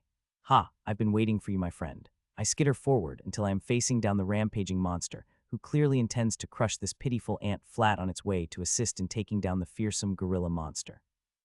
If only it were that easy for you, big guy. Try this dish, the inverse gravity bolt. With malicious glee, I release the powerful blast of purple magic that shoots through the air like a bullet. With its large frame and momentum, the lizard has no chance of dodging my strike and can only choose to continue head-on. I can almost see the flicker of surprise in the beast's eyes as my spell impacts, and it feels no pain at all. Did the spell have no effect? In fact, not only did it not hurt, my body feels lighter than ever. I feel like I'm flying. Hew, you sure are, buddy. Confused growls followed by panicked squeals erupt from the beast as it realizes that it is rising from the floor, and instead of smashing me to pieces with an irresistible charge, it has sailed gracefully over my head, legs waggling in the empty air. As its forward momentum peters out, the poor monster is left hovering in midair close to the ceiling, legs and tail thwipping about as it tries to control its body and move the way it wants to. Not to worry, big guy, you'll be coming down sooner than you think. As I prepare another spell, Tiny has pivoted back to his foe and swung out with his fists once more, smashes the lizard so hard he knocks it several feet to one side, unleashing another charge of electricity as he does so. Once again, the scent of roasted flesh fills the air as the lizard roars in pain, unable to resist this fierce elemental damage. Then its eyes fiercely glow, and it unleashes something I didn't expect. From the floor of the cavern, the rock suddenly becomes soft for a moment before reforming into a sharp lance that pierces through the air like the fierce thrust of a spear. Unable to predict the stealthy attack from below, Tiny is caught unawares. Unable to dodge the spear in time, it pierces him in the side. He manages to catch the tip in one hand, preventing the stone spike from penetrating any deeper as it continues to extend, lifting the massive ape from the ground. Earth magic. I hadn't expected that. These monsters must be double evolved to be able to use something nifty like that, surely. My eyes light up with greed at the thought of the XP and biomass to be harvested from battling against monsters, as evolved as I am for a change. Tiny seems to think the same as me. Far from panicking at being wounded, his fangs are revealed in a manic grin, his eyes wide open and blazing with hunger. He looks even fiercer than before, to be honest. Still holding onto the spear with one hand, Tiny bellows and clutches the other fist before his face. Instantly, dazzling blue electricity begins coursing through his body and concentrating on that fist. I know what this is. I manage to turn my head away just in time as Tiny thrusts his hand forward, discharging a blinding arc of lightning at his foe. This time he doesn't cut it off after one blast, however, and I turn my head back, expecting the attack to end, but instead get an eyeful of blazing lightning as Tiny continues to channel it through his hand, electricity pouring out from all over his body and rushing to his hand in unending streams. Under this ferocious attack, the lizard cannot maintain control over its magic, and the spear of stone crumbles to nothing as Tiny continues his electric assault. Actually, isn't it about time? Glancing up towards the roof, I think my floating friend is just about to run out of charge. My sense of timing is close to spot on as the beast roars in triumph. The sensation of floating has started to fade. Soon it will drop back to the floor. Oh, you'll fall back to the floor all right. Gravity bolt.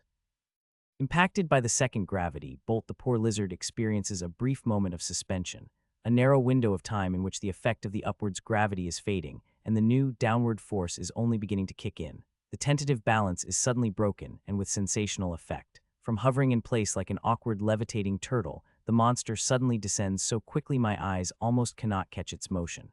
Boom. A tremendous impact occurs, sending dust and debris flying into the air, obscuring my vision and showering the cavern with shards of rock. Holy moly, I didn't expect that to happen. Well, not quite so spectacularly at least. Scurrying quickly, I use my antennae to swipe at the air and try to clear my view and inspect my prey. Eventually, I have to stop in place as I feel I may have walked too far. Where the heck is it? Is this dust ever going to settle? On my back, the two interlopers are just as blind as I am, although for crinnies, it is a fairly standard state of affairs. Turning on the spot, it takes a moment for me to realize the texture of the floor beneath my feet is slightly different. Looking down, I notice that I'm standing on the back of the monster. It's been squished right into the floor. Slowly, the dust falls to reveal that the lizard has been completely submerged in the rocky floor of the cavern by the impact, and somewhat lacking at tact, I've wandered directly onto its back. Even worse, the monster is still alive, groaning painfully as the downward pressure continues to compact it straight into the ground. Sorry about that, buddy. I'll ease your suffering. Piercing chomp, crunch. Phew, this shell is seriously tough. Piercing chomp, crunch, still not there. Again. By the time I finally break through those tough armor plates, my face is feeling extremely sore, and I've managed to level up my piercing bite once. No wonder Tiny was struggling to crack it with his hands. Even using my armor penetrating skill, it took almost 20 strikes. You have slain level 12 O's Lacerty.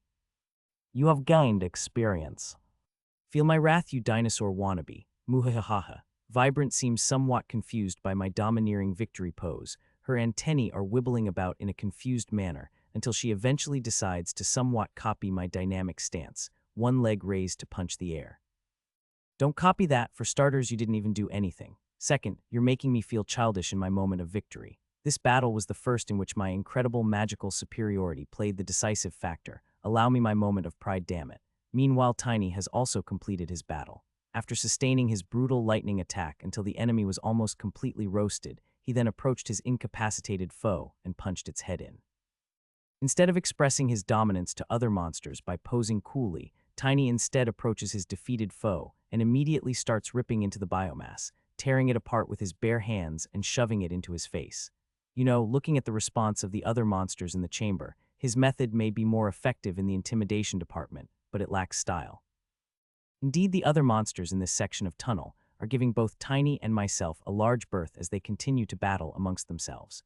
Incredibly, I actually see a few of the normally battle-crazed beasts slinking off down the tunnel, disengaging from fighting entirely. Is it just me, or are some of these creatures getting smarter? In the early days of the wave, they would hurl themselves into bloody slaughter the moment they were created and clawed out of the dirt, regardless of the odds. I couldn't possibly imagine for a second one of those creatures would voluntarily escape from battle. Calculating the odds just wasn't something they seemed capable of. Now, though, it looks a little different. Between a monster who can decide if a fight is too dangerous and tactfully retreat, or a monster who suicidally charges forward no matter what, which is more dangerous. In the short term, the suicidal monster is a little dangerous. In the long term, the sneaky one is by far the greater threat. In this world, the potential for growth of monsters seems nearly infinite. All we need is time and resources. For a monster, surviving to fight another day is the only thing that matters. I'll have to think about this development later. For now, the stupid monsters who decided to stick around shall become my food. Tiny finishes crunching on his biomass, and then turns his greedy eyes towards the other monsters battling on the fringes of the cavern. None shall be let go. The two of us catapult forward to continue the battle once more. Having discharged most of his electricity, Tiny is reduced to smashing his opponents with just his raw strength, whereas I have plenty of juice left in the tank.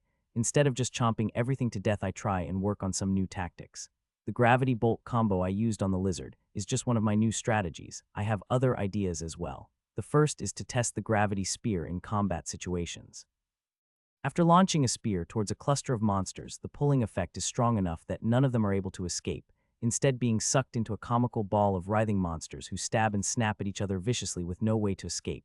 Hey, now is the time to apply some AoE damage. Shattering bite, crunch. Pouring forth my stamina, I manifest the two ethereal mandibles around the condensed monsters and savagely bite, crushing the creatures between them. You have slain, you have slain. You have slain. It's so easy it almost feels mean. This is the strength of the mind ant, being able to wield these powerful spells and destroy my opponents with ease. It was for this sort of effect that I've been striving from the very beginning, practicing my magic skills and prioritizing the growth of my core, grinding away all of those hours and finally choosing this evolution, sacrificing strength, sacrificing toughness, all to boost my capacity to wield magic in this new world. All of it was for this, and it was totally worth it. I start to run around the cavern, gleefully hurling a new gravity spear every time I form one and running towards the hapless targets to crunch them with my mandibles. Even as my flagrant use of my own stamina and mana mounts up, and exhaustion sets in, I don't stop until every monster I can see has been defeated. So much fun, I even went up a level. This trip into the dungeon has certainly been profitable. Being able to cast my spells so smoothly in combat feels so rewarding. I still feel it's possible to bring them out faster, but I'll need a lot of practice to make that happen. I also shouldn't overestimate my strength either. There will surely be some forms of counter to magical attacks, shields of some sort, or magic dampening abilities. Just because I can beat up on these small fry doesn't mean I should start celebrating too much. Keep it cool, Anthony. With the main bulk of our work complete, we try and wrap up the rest of our task as quickly as possible. I get Tiny to help me locate any cores we find, and I get him to hold on to them for me before we settle down to have a rapid meal. The two lizards we defeated are undoubtedly the strongest monsters we fought here, so they are the biomass of choice. You have consumed a new source of biomass, O's-Lacerty. You are awarded 1 biomass. Basic profile of the O's-Lacerty unlocked. O's-Lacerty Bone Lizard. This monster is famed for the powerful armor covering its body, its immense physical strength, and the devastating power of the clubbed tail. Although not too powerful, the beast is capable of simple earth magic spells. Be careful. Yeah, now they tell us. Drained but satisfied, Tiny myself, Vibrant and Crinnies tuck into the biomass enthusiastically. I personally managed to pick up another 9 points. Overall, we managed to harvest 6 cores from the wide section of tunnel, including 2 tasty-looking ones from the bone lizards. All in all, this has been an extremely profitable trip. It feels good to get levels and biomass again so freely like this. Now that I don't have to worry so much about the colony surviving the terror of the wave, I'll be able to head down here with Tiny every now and again in order to make sure my personal strength isn't lagging too far behind. I can already feel more heat readings from the walls growing with every passing second. A new wave of monsters is about to spawn, and I'd rather not get tangled up with them. I collect my passengers and tell Tiny that it's time to leave. The big ape has mostly healed up after consuming all of that biomass, but his fist still looks like it's in rough shape. Not too surprising considering what he punched. More importantly, he looks relaxed and happy, something I haven't seen for over a week now. Being a little careful with ourselves, we begin the long trek to the surface one more, clearing out the monsters who had spawned behind us as we descended. The 2 little ones are probably the members who gained the most from this trip. I'm not sure that eating more advanced biomass expedites the growth of young monsters, but it probably does. I'll be interested to see how much Crinnies has grown tomorrow. Since Vibrant is a fully grown monster, albeit a small one, she will have gained a truckload of biomass from consuming a creature 2 evolution levels above her, perhaps as many as 15 points. Considering how limited her stomach capacity is, getting so many points from one meal is quite an amazing haul. Eventually, we make our way back to the surface. I climb out first in order to detect if there are any humans or other creatures around the opening to the tunnel. We need to be somewhat careful moving in and out of here, as we aren't too far from the human settlement. Some caution goes a long way in avoiding unnecessary complications. Since we've cleaned out the lower tunnels twice, there shouldn't be too much there for the humans in the church to fight, just the very weakest monsters who spawned above where my new tunnel connects to the old one. Not only have I protected their lives, I've also robbed them of experience, truly giving with hand and taking with the other. Wehihe, to be honest, I haven't hurt them at all, and taking little steps like this to protect my colony, my family, is surely permissible, right? Gandalf, my conscience is clean. The 4 of us begin the long trek back into the forest. Well, 2 of us begin the long trek back into the forest. I'm fairly certain that Vibrant has fallen asleep on my head. Judging by the rhythmic expansion and contraction of the little ball on my back, Crinnies has also. Why I oughta. Fine. They've had a big day, I suppose. The faster they digest that biomass and grow, the sooner they'll be off my back and working hard for the colony. Just you wait, you little freeloaders. It takes a few hours to walk back to the anthill, and things are perfectly peaceful on the journey. However, when we are almost there, faint sounds of battle attract my attention. My heart slows in my chest as I recognize the sound of human voices shouting and the clash of steel. People are fighting near the colony. Immediately, I start sprinting forward at top speed, not caring that my rapid movement has jolted my 2 passengers awake. Tiny seems to detect my rising panic and rumbles after me as quickly as his long arms reach out and seize the ground. With every step, my heart is pounding and a scream is rising in my head. Not my family, not my family, not my family, not again. The sickening sounds of weapons crunching through monster flesh are enough to bring tears to my eyes. I mean, if I had tear ducts. Just let my colony be safe. In a few moments that felt like hours, we finally burst onto the scene. The anthill rises like small mountain to my right, dominating the center of the clearing. Workers pour out of the top, mandibles clacking with rage, antennae twitching angrily, no doubt sensing the call to arms pheromones that have summoned the workforce to battle. To my left are 10 humans, each equipped with glittering weapons and armor, intricately adorned with insignia and embossed filigree. 2 mages stand at the back, ornate staves in their hands and flowing robes running over their shoulders.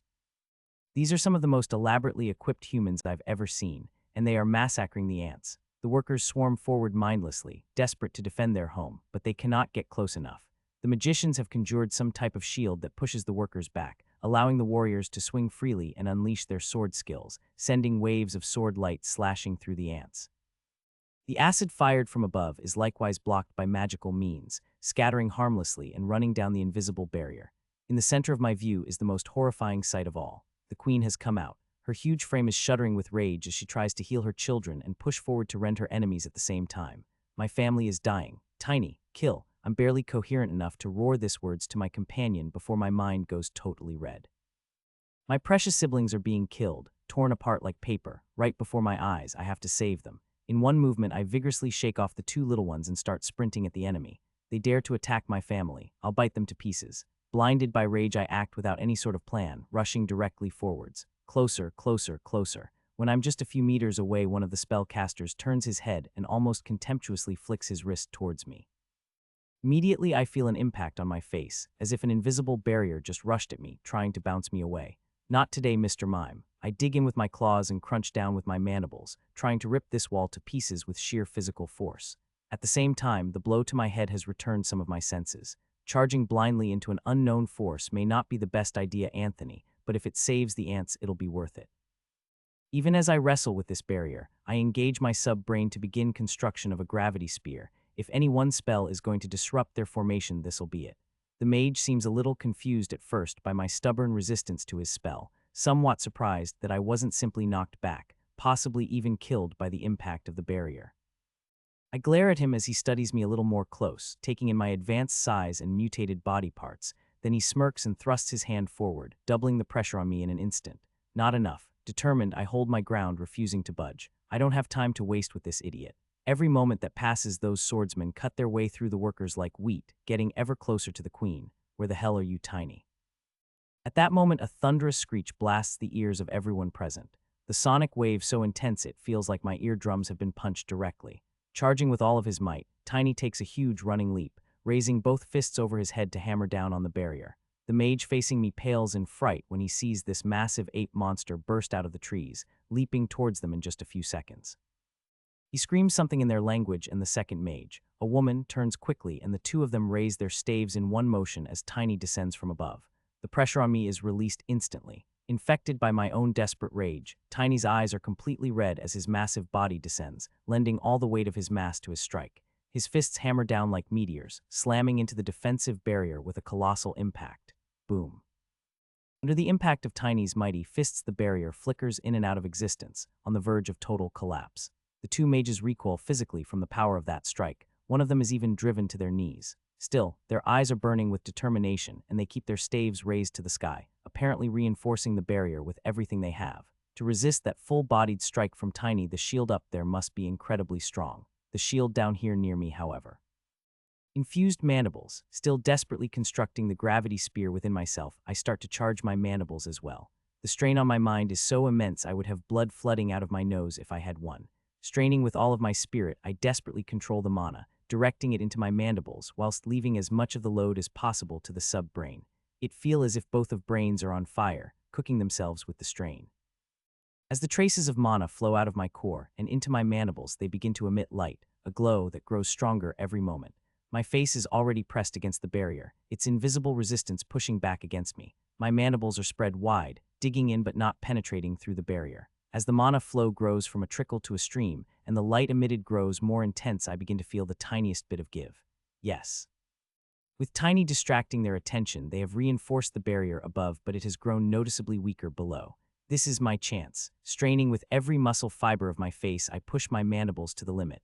Break through, damn it. The barrier gives a little more under my assault, then a little more. Seemingly sensing something, the closest mage lowers his head to turn from Tiny to me. Noticing my fiercely glowing mandibles, he tries to redirect his attention to stop me from breaking through, raising his free hand at the last second. Too late, tearing through the barrier, my mandibles close with a mighty snap. The invisible shield before me cracks and dissolves. The forward pressure I'd created with my legs sends me flying forward, tumbling inside the dome.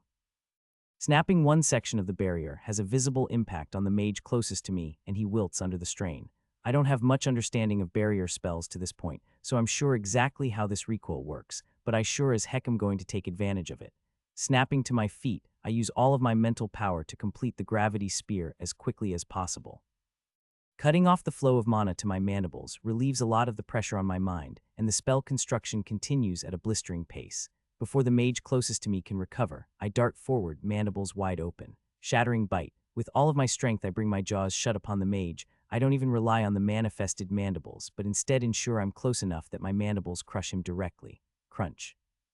With a sickening noise, the pulverizing force of my mandibles closes on the mage before he is able to recover. When I release him from my bite, he collapses to the ground and doesn't get up. You have slain level 43 high mage. You have gained experience. You have reached level 11, 1 skill point awarded.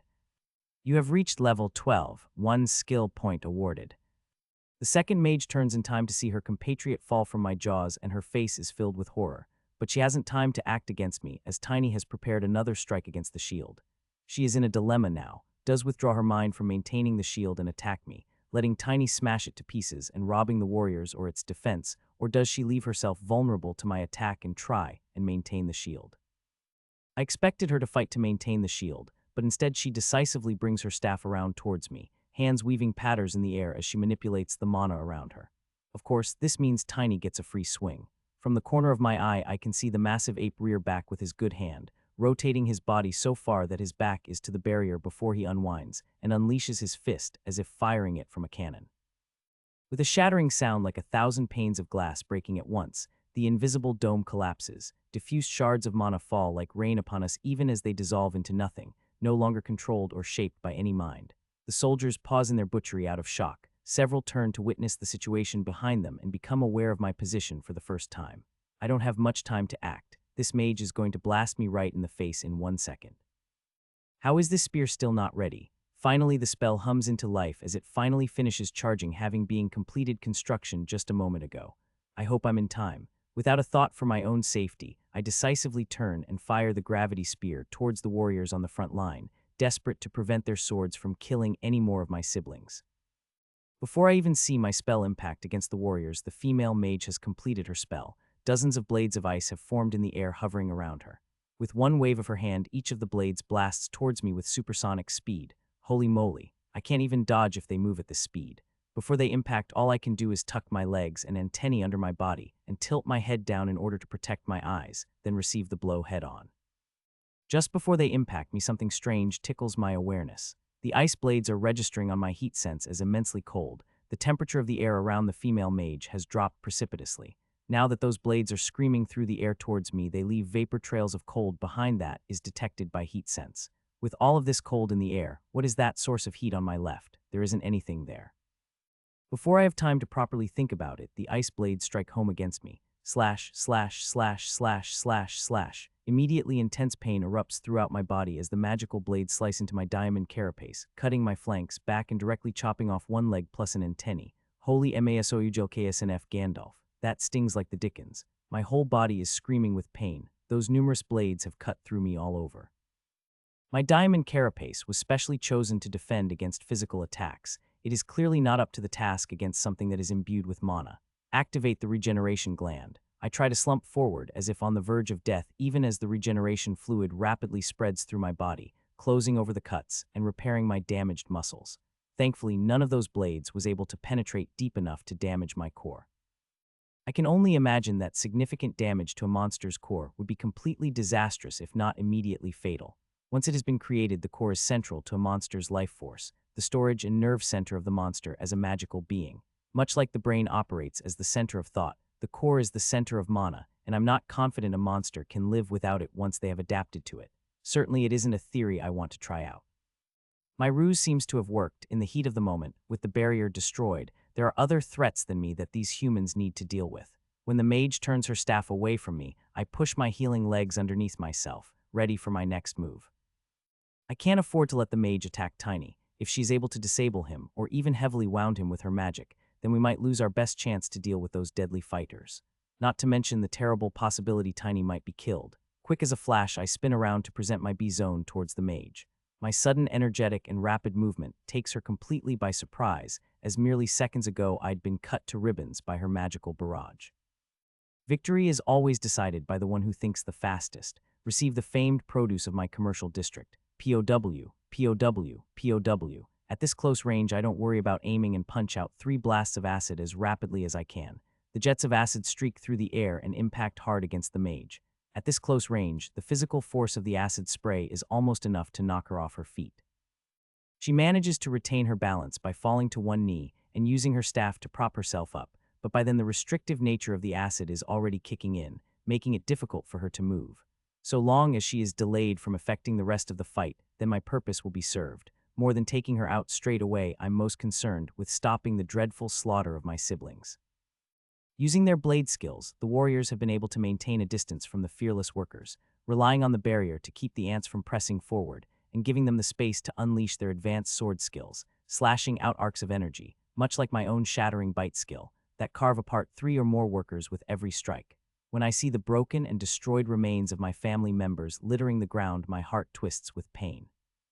These warriors are too good at their work. Most of these workers are already dead. beyond what the queen's healing can fix. They didn't even have a chance to drag their damaged bodies clear of the fight. Disrupting the warriors from striking at the colony is the #1 priority. Thankfully, my gravity spear is starting to take effect. I'd been careful when I constructed the spell to ensure the gravitational field's range was controlled so as not to be too large. So when the target of my spell realizes he has an ethereal purple spear sticking through his guts, his first instinct seems to be to scream in horror, unaware that the true terror is yet to be unleashed. The target itself feels nothing from the spell, no effect at all, but it isn't long until the warriors nearby, most of whom are still facing the ravenous ant tide, begin to notice something is wrong. Inexorably, the pulling force of the gravity spear begins to show its effect.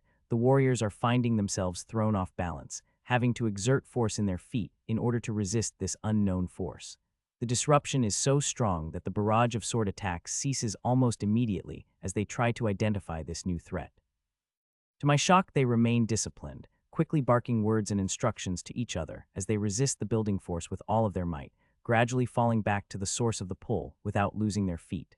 These guys must have some serious physical stats to be able to resist the gravity in this way. They haven't even lost their feet. The calm way they dealt with this new situation worries me immensely. These warriors are so disciplined and powerful they can't be ordinary, not to mention the mage that I killed not thinking about that too deeply just now, with some ridiculous level over 40. Still, they have retreated and grouped up, which is nice of them. Tiny, smash those guys. After destroying the shield, Tiny has been impatiently waiting for it to completely dissolve before advancing. Now that I've given him a target, he bellows his anger, eyes blazing with wrath as he charges towards the grouped-up warriors. One of the soldiers barks a quick command to the others and steps forward, glittering sword in one hand and imposing tower shield on the other. Clearly, he intends to face off against Tiny himself and leave the ants to his fellow soldiers. Glancing quickly at the mage, who is yet to rise back to her feet, I decide to gamble and leave her be for the time being so I can intervene and assist Tiny. Skirting to one side, I open up the angle a little and once again unleash my potent range of products from the commercial district. POW, POW. 2 rapid-fire shots blast into the warrior, one catching him on the leg whilst the other hits on the side of his chest. Hopefully, the restrictive properties and damage are enough to help Tiny batter his way through. With a little momentum behind him, the giant ape lumbers forward and unleashes his devastating fist straight on. The warrior doesn't lose focus for a second. His eyes show no fear or surprise at all, even when my acid splashes against him. Faced with the massive fist of Tiny rushing towards him, he shouts aggressively and steps forward like lightning, rotating his body and smashing his shield into Tiny's arm, deflecting the blow. Holy heck, this guy is insane. He actually managed to defend himself against Tiny. I'd expected we'd be finding parts of him in the next postcode when that fist was unleashed. Clearly, my restrictive acid isn't enough to deal with him. Tiny isn't perturbed in the slightest. When his fist failed to destroy the target, he simply wound back his other hand and unleashed a vicious hook. His fist cuts through the air so quickly, a shrill whistling sound can be heard ringing in the ears of everyone in the clearing. I can also see the subtle signs of Tiny winding up his electrical engine. Little sparks are beginning to appear on his body, and the hair on his arms is beginning to rise. Shockingly, this blow is also deflected, but not quite as gracefully. Ducking low, the warrior braces his shield against his shoulder and angles it to deflect the punch, which he manages to do.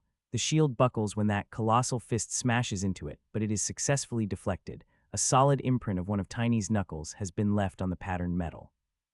The warrior wasn't able to completely deflect the force, however. His whole body is rocked by the impact, and it looks as if his bones have been rattled. Nonetheless, he quickly lashes out with his blade, opening a wound on Tiny's chest. I'll have to let these two go at it and hope Tiny can hold his own. The rest of the soldiers are already preparing to unleash their skills upon the onrushing horde of ants. To my dismay, the queen herself has pushed forwards to the front line now. Fury blazing in her eyes as she marches over a carpet of her own destroyed offspring in order to attack their killers. Damn it, I really wish she wasn't so damn brave. These guys will cut her apart. Just as I'm preparing to leap forward and unleash my mandibles upon the clustered warriors, I notice another development in the corner of my eye. The female mage has stood up, and her entire body is glowing softly with blue light. Looking more carefully, I see that my acid is rapidly dissolving, lifting away from her robes and skin as if fades away into the air. ARGH. Now this mage is going to start flinging spells everywhere again. I don't want to get sliced up by that magic again, and I sure as hell don't want to expose the workforce to it. Making a split-second decision, I turn back to face off against the mage and begin weaving a gravity bolt as fast as I can, even as I dash forward to threaten her with my mandibles. She mustn't get a chance to cast a spell. As she sees me charge toward her, the mage's eyes flicker with panic and dart to her side. For some reason, I get the feeling she isn't worried about herself. Seeing that unwilling flicker of eye movement, I'm reminded of the mysterious heat I detected a few moments ago. I still can't see anything occupying that space, but even though one of my antennae is still in the process of regenerating, I can still detect that there is some random heat emanating from that space. What the heck is it? In the heat of the moment, I don't have much time to decide my course of action. Any second that mage is going to start casting her spells again. I refuse to be diverted and continue using almost all of my mental energy on the construction of my gravity bolt. This one happens to be inverse. We'll see how well this mage can cast spells when she's 1,000 feet up. In order to throw her off balance, I still lunge forward with my mandibles, activating my shattering bite skill as I do so. The ethereal mandibles that are manifestations of my stamina lash out through the air, closing rapidly on the mage. The warriors might be able to resist this attack, but I highly doubt a mage can, not without some sort of barrier at any rate. The old woman shocks me by nimble rolling under my strike, expertly tucking her staff flat against her stomach to avoid it catching on anything as she completes the motion and stands ready to strike at me, staff extended. Yikes. I hastily leap forward and narrowly dodge a lance of ice that materializes from the tip of her staff and streaks through the air like an arrow, smashing into the ground just behind me. Close. I can't help but note that when she made her dodge roll, she managed to place herself in between me and the mysterious heat source. She's clearly trying to protect it. This only piques my interest. If she is willing to put herself in harm's way for that thing, then it may be able to swing the outcome of this battle.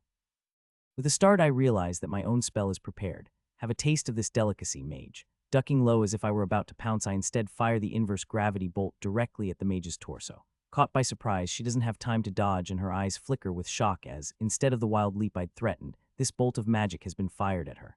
Twitching her wrist around with incredible speed, she places the tip of her staff in the way of the bolt and manages to catch it somehow. The inverse gravity bolt remains pushing against the staff as the mage's face quickly becomes mask of concentration as she uses her staff and then her other hand to press back against my spell. Is that even possible? Luckily, I hadn't sat on my behind just in case this spell wasn't effective and I'm already on the move, rushing forward with my mandibles open to strike, shattering bite. Trying not to get too close in case she can do something ridiculous like rebound my own spell at me, I marshal my spirit and crunch down on the mage's leg, crushing it between my mandibles. With a despairing cry, she falls to one side, finally deflecting my spell into a nearby tree that immediately starts to pull at its roots in the ground, attempting to rise into the sky. Now's my chance. Dashing forward, I rush towards the heat source that I can feel recoiling back from me somewhat like a person would. What the hell? I feel a tugging at my foot and realize that the mage has reached out desperately to grasp my leg in her hand.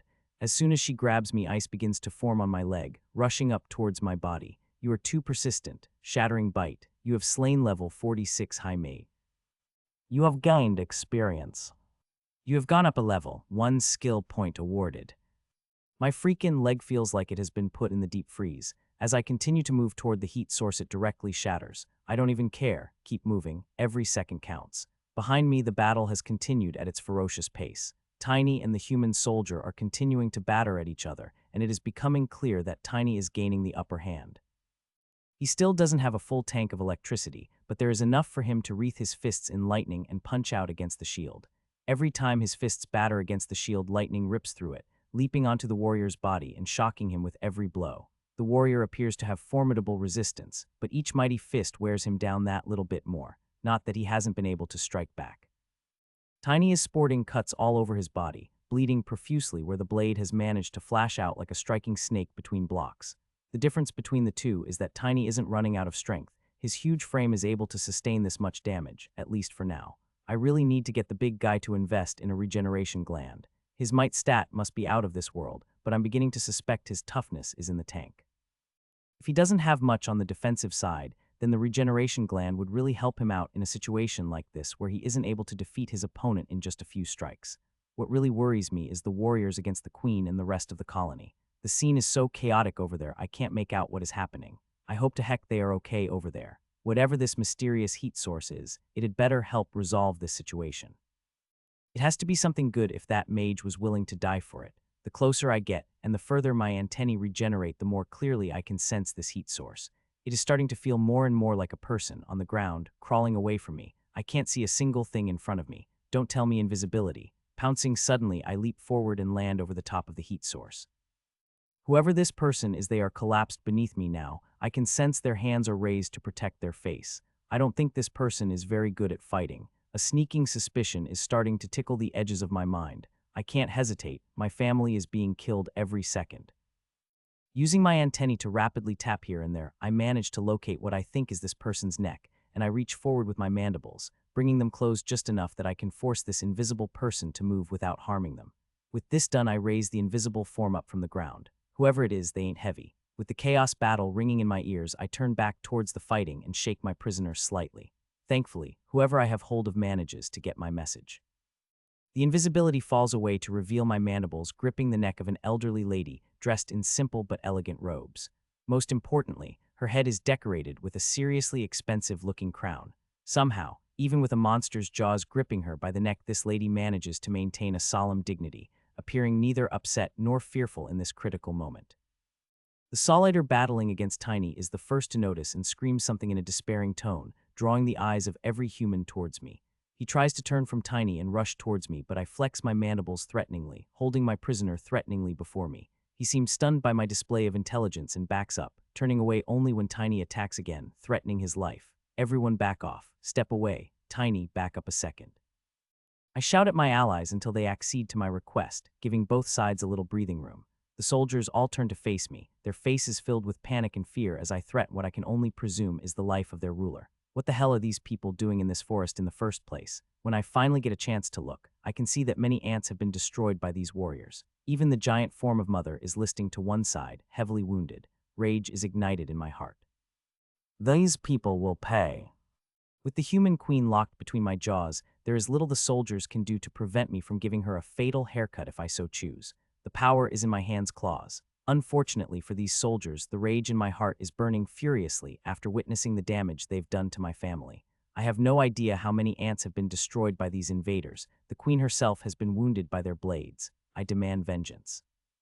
The soldiers are talking amongst themselves now, faces tight with worry as they try to work out how to deal with this situation. I don't want to give them enough time to formulate a plan. If they decided to threaten the Ant Queen, then we might end up in a standoff instead of this situation where I have the clear advantage. I step forward aggressively, the human queen swaying in the grasp of my mandibles, her feet dragging on the ground as she tries to keep her feet under her.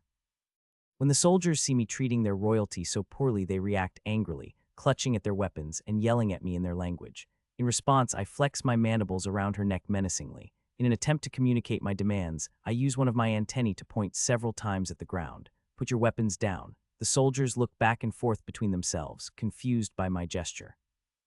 I don't think they expect to be able to engage in any sort of dialogue with a monster, and I don't really blame them. I get the impression that intelligent monsters do exist, but the feeling I have is that those monsters wouldn't want to play nice with any creatures on the surface. From what I've seen of monsters so far, I can only imagine they put that higher intelligence to the task of inventing ways to kill people more efficiently. Clearly, in this situation, they don't know what to do.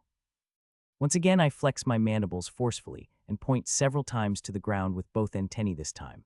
Put your weapons down. There is real fear in the faces of these soldiers, not for themselves, but for the life of the person I hold between my mandibles. They know there is very little chance that they can find a positive way out of this mess. They talk back and forth for a few seconds before the soldier who had been battling Tiny shouts at the others and then lies down on the ground. Seeing his example, the others reluctantly comply, lying face down on the ground. Okay, sure, that works too. Tiny, walk over to them and take their weapons and shields away. With them lying down, we can reduce them as a threat by removing their equipment. This will help bring everything even further under control. Perfect. As I'm congratulating myself on my chess-like moves, I eventually notice that Tiny hasn't moved. Focusing my attention on him, I realize that he's still standing still, looking at me with a confused expression. What are those? He asks. Oh boy. Take away the pointy metal things, like what that guy stabbed you with, and they're big metal boards which he used to block your punches. I try to explain exasperatedly. He stares at me with incredible intensity, the thoughts ticking over in his mind with excruciating slowness. Come on, man. Slowly he turns and stomps towards the soldier he had fought with, probably the leader or captain of these men, looking at me all the while. Then he slowly bends down towards the nervous soldier and grasps the sword between two of his thick fingers, glancing back to me like a child wondering if they'd done the right thing. Yes, that is the sword. Good job, Tiny. I praise him. His bat face splits in a wide grin and he picks the sword up and brings it to me, placing it carefully at my feet as if he were a dog playing fetch. Now that knows what he's doing, he manages to go to each soldier and take their sword, bringing them back to me one by one before he tries to work out what the shield is. When he eventually figures it out, he collects them one by one again, bringing them to me and completing his small pile of equipment in front of me. It takes almost 10 minutes for him to get it all done. Good job, Tiny, I say exhaustedly. He seems immensely pleased with himself. Just how low is your cunning stat, seriously? With all of the soldiers disarmed, I feel a lot safer. With their incredible sword skills, just how many of my fellow workers have been destroyed. I refuse to let them off. Moving slowly, I start to take the queen towards the nest, allowing her to walk steadily as she matches my movement. The soldiers look on with worried eyes as I take their queen away from their line of sight. When one of them tries to turn his head to watch me move, I furiously point at him with an antennae until he turns back around. As I draw closer, the true extent of the damage that has been done in this battle has been exposed. As many as 100 workers have been killed, their bodies sliced apart by the devastating sword light of their opponents.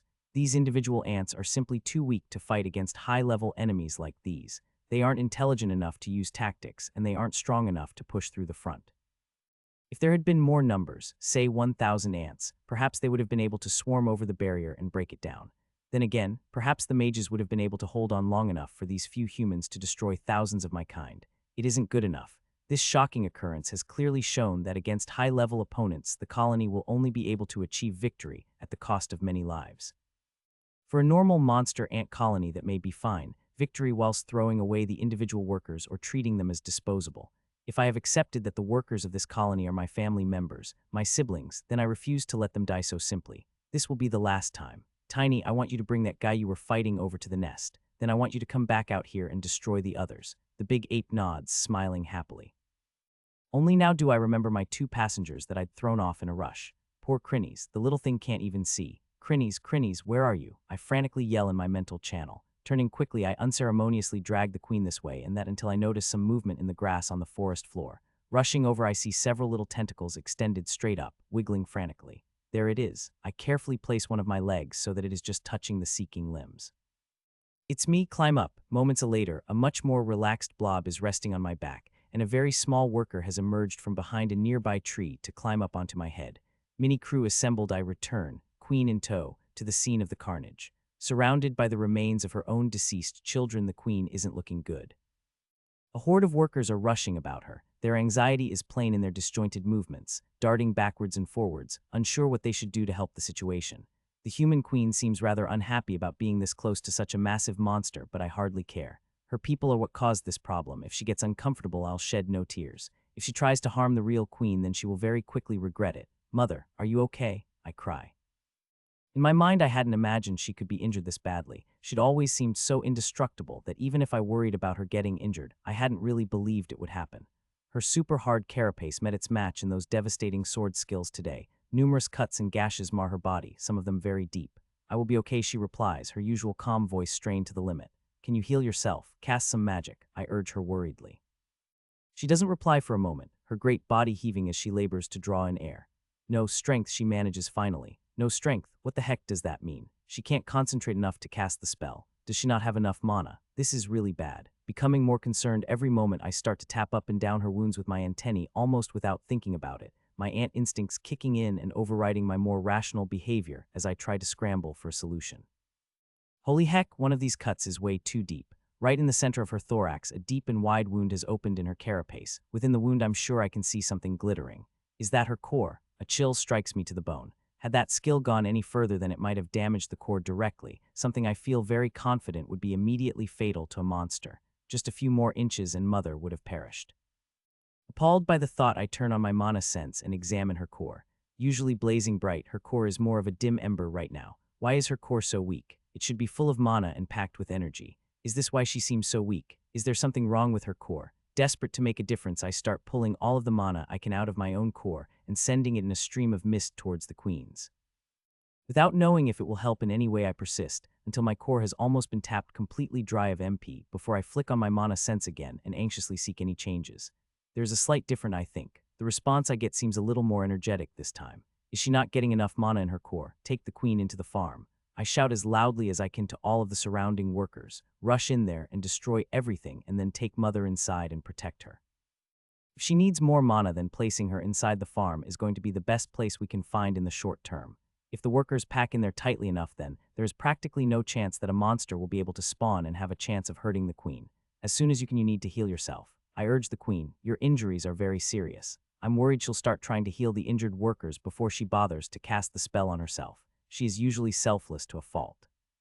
She begins to carry herself away, slowly and painfully moving towards the farm. Half the colony has assembled to help her, many workers walking straight under her and using their own backs to lift up their parent, trying to help her take the weight of her feet. I watch her go, still very concerned. I have other work to do right now, though. I'll have to trust that my siblings will be able to complete the task they've been given. Tiny is already on his way back to the battlefield to complete his task. He has already transported the officer to the top of the anthill, where several workers have surrounded him, tapping him with antennae and taking the odd nibble as he resolutely lies face down in the dirt. Watch him and don't let him move, I tell the workers as I move past, dragging the human queen up the side of the anthill towards the opening at the top. The trick now is going to be getting her down there. Shrugging mentally, I slowly lift my head until my captive is forced onto her toes. Eventually, she reaches up to grab my mandibles with her hands in order to help carry her weight, rather than have all of her body weight hanging from her neck. Once this is done, I begin the descent. Fortunately, we don't need to go far until I can stash the queen in my own personal chamber near the top of the hill. Once inside, I lower her to the ground and release my mandibles. The second I do, a titan crocus smacks me directly in the brain. At least that's how I feel.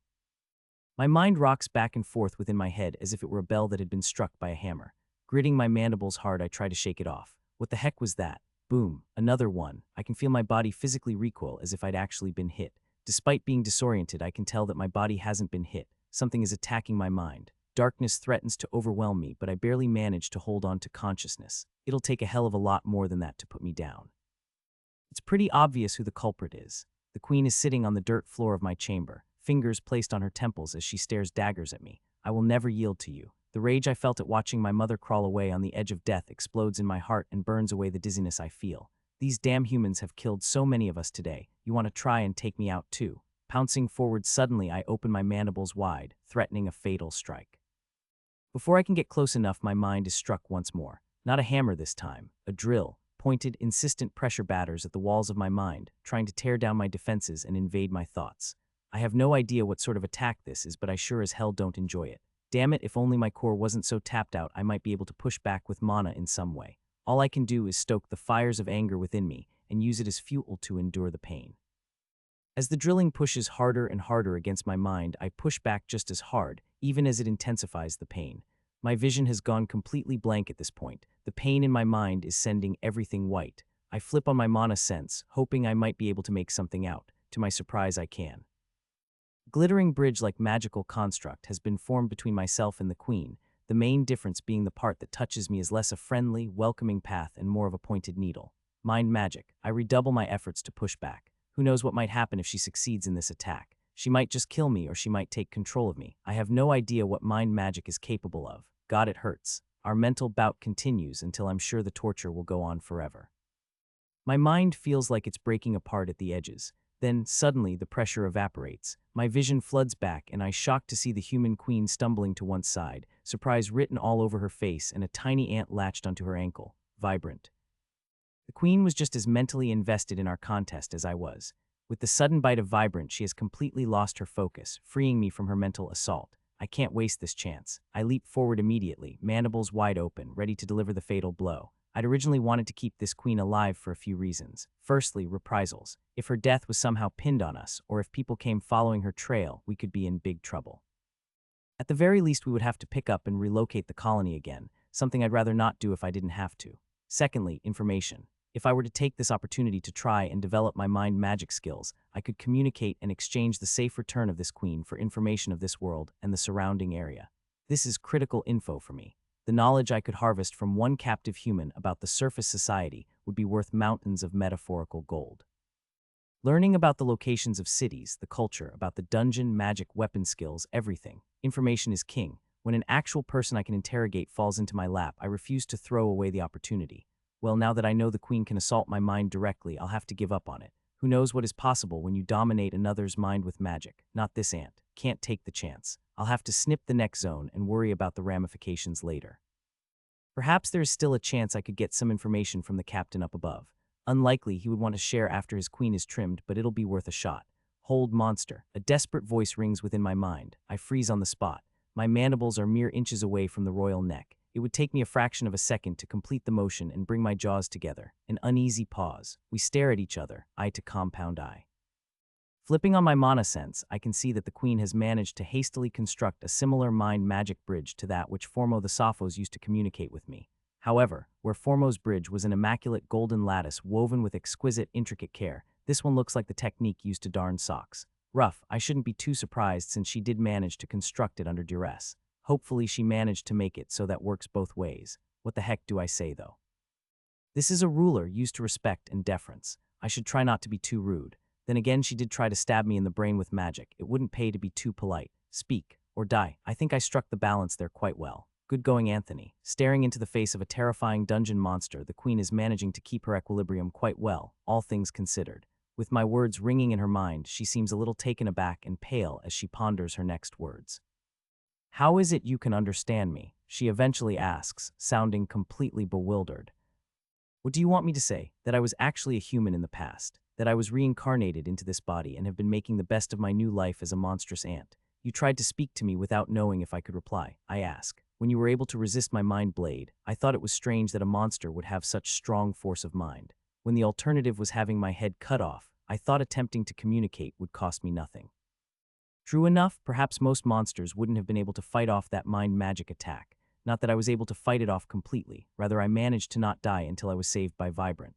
The little worker is currently still threateningly positioned near the queen's ankles, clicking her mandibles savagely. Clearly she isn't satisfied with queen's current state of not dead. I have to think of something else to say now. Damn it, this hard. Try to stay polite. Why should I let you live? Nailed it. The queen seems slightly taken aback by that statement. It takes her a few moments to reply. What is it that you want? Gah, more questions. I guess it seems reasonable that she wouldn't know exactly what a monstrous ant colony would want with a living human queen. You have attacked my family, injured my queen, and killed hundreds of my siblings. The first thing I want is an explanation for this invasion. Not sounding too pushy, I hope. Even in my last life, I found it a little difficult to talk to people. I think I'm managing to strike the right tone.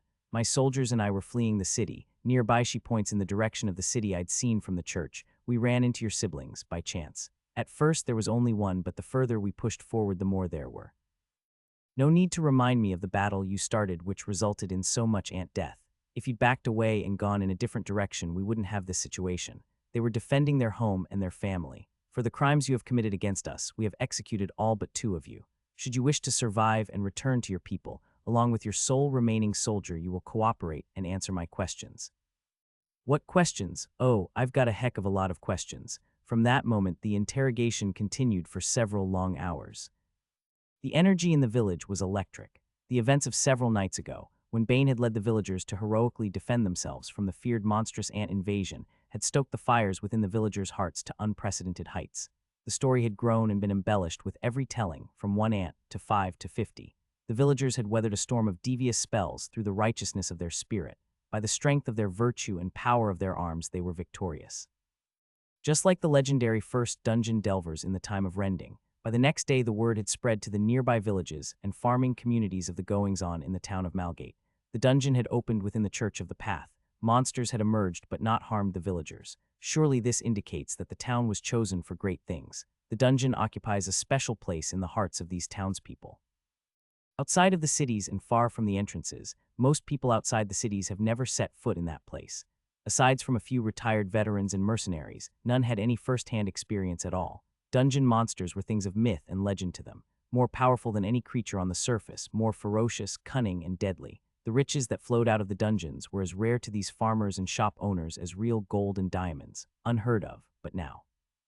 To hear of an opening appearing within a small town on the outskirts of the capital, to hear of villagers battling and killing dungeon creatures, absorbing experience and gaining levels, changing their fate, it was surely a gift of God, the God of the system. The morning after the victory over the ants, the first pilgrims began to trickle into Malgate. By that night there was a steady stream of them, filling the town to bursting, packing the inn. When there were no more beds available, they set up tents and slept under trees. Young, old farmers and merchants, they arrived, dusty and tired, old weapons or farming tools over one shoulder and the light of belief shining in their eyes. In the middle of it all was Bane. The priest was indefatigable. Without sleep, without pause, he preached to the people. He never tired in his relentless energy. His gestures were fierce and his stride was long. His voice never faltered. Strong and powerfully, he spoke endlessly, invigorating the crowd or exhorting smaller groups with the righteousness of the cause. As time passed, the respect in the eyes of the people gradually changed to something deeper and more fervent. Through it all, the battle against the dungeon monsters was never ending. In ones and twos, they crawled out of the hole in the church like demons rising from hell. In battling the dungeon monsters, the villagers were able to reap a rich harvest of experience. To them, the monsters were not demons, but oven-fresh meals. Dungeon monsters gave far more experience than the surface variety, giving the villagers a chance to raise their combat skills and give them a chance to change their class, an opportunity that was as rare as hen's teeth to people such as these. "You don't look that excited, Mrs. Ruther. Is something worrying you?" the maid asked. Enid Ruther turned to look at the young servant with a frown on her face. The girl was pleasant enough, but a little on the dim side. Finding anyone better was probably impossible in Malgate. Suddenly, Enid was struck by a thought. "That young chap you've been hanging around with lately, what was his name?" she asked. Her young maid Lily blushed and turned to the side. "Why, Mrs. Ruther, what are you implying?" "There isn't anything official between me and Burton," she said. Enid rolled her eyes. What did she care for their trysts? Has Burton been mixing with that bunch in front of the church? Immediately, Lily's eyes glowed with admiration. "You mean the dungeon's chosen?" she gushed. "The what?" Enid burst out. Lily turned back to her mistress, face slack with shock. "You didn't know? Father Baines started preaching that name this morning and the villagers have all picked it up." Enid stared slack-jawed at her ditzy maid before rolling her eyes. A few villagers were now legendary dungeon warriors. What would Darian say if he were still alive? Thinking of her deceased husband filled Enid's heart with sorrow, as it always did. Leaving her still gushing maid behind her, she walked to the other end of the reading room, where a suit of armor was mounted on a decorative frame, a worn training sword pinned to polished wood, framed on the wall behind it. Darian had always valued that training sword more than the expensive enchanted weapon he used when delving.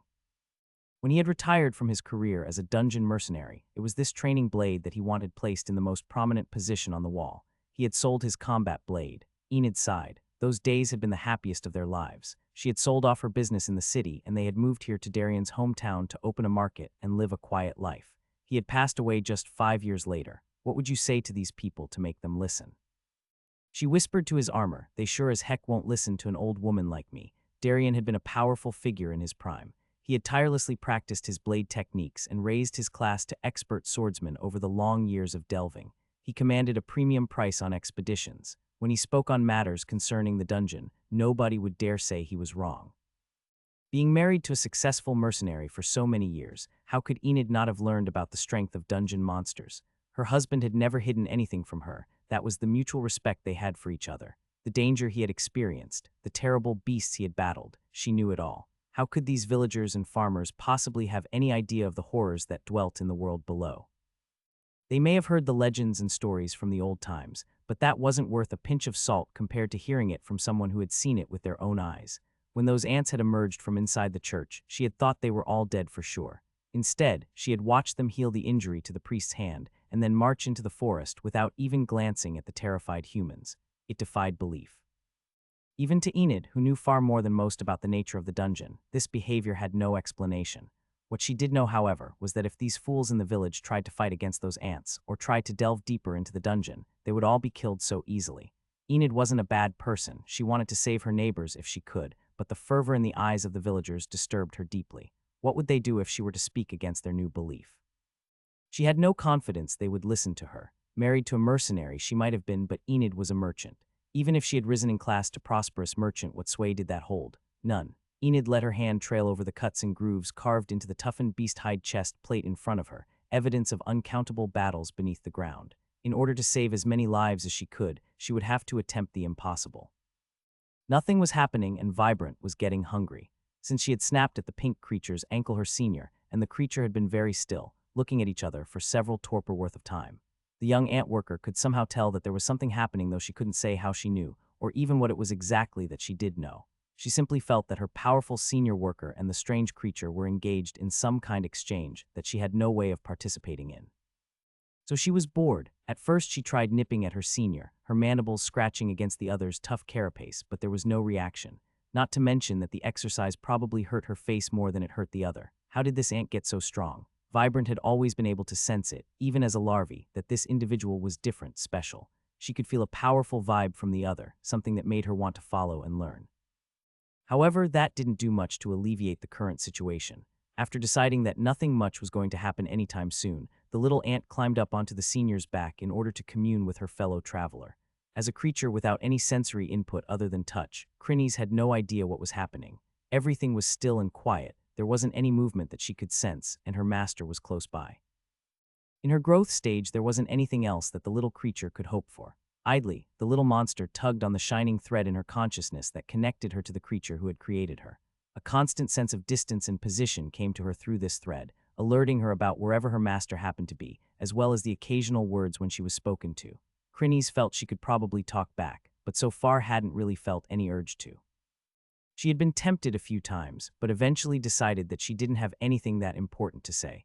At this stage of her life, it only important that eat and grow so that she could become useful. Suddenly, the little monster felt a tugging on one of her tentacles. What was it? Out of reflex, the jelly-like monster unfolded 2 more tentacles from her main body and lashed out with them. At her present stage of growth, this strike had almost no power behind it all, causing Crinnies to feel a little depressed when she made contact, but her opponent barely budged. Vibrant was completely undeterred by this response. She'd worked out long ago that her blobby associate couldn't recognize what was going on, so the worker continued to extend her leg to prod at her companion, trying to get the little blob to stick onto her back. Why? In Vibrant's mind, the 2 monsters spend so much time in proximity that they may as well continue to stick together. The human concept of friendship wouldn't apply to monsters. They simply didn't think that way, but comfort or companionship, these were things that they were fully capable of feeling towards a monster not of their own kind. Eventually, Crinnies was able to work out who was annoying her and internally sighed. This pesky creature had interacted with Crinnies before. The blob knew from experience that this irritating creature wouldn't leave her alone until she gave in. Crinnies had no idea why the master tolerated this little pest to ride upon their person, but who was she to argue? After several more minutes of insistent prodding, Vibrant was rewarded when the little blob reached out with its tentacles and gradually dragged itself onto her back. Oof, Vibrant was annoyed.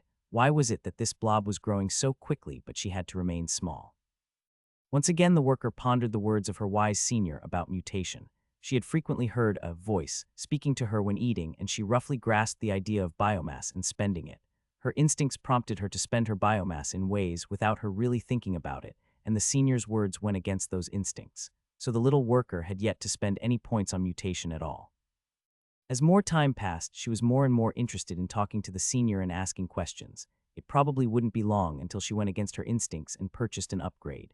With her passenger in position, the duo set off, scrabbling up the internal shaft of the nest and out into the forest. Vibrant was excited, but Crinnies was much more subdued. After all, the blob monster had no concept of where they were. She was comforted, however, by the faint awareness of the other like her.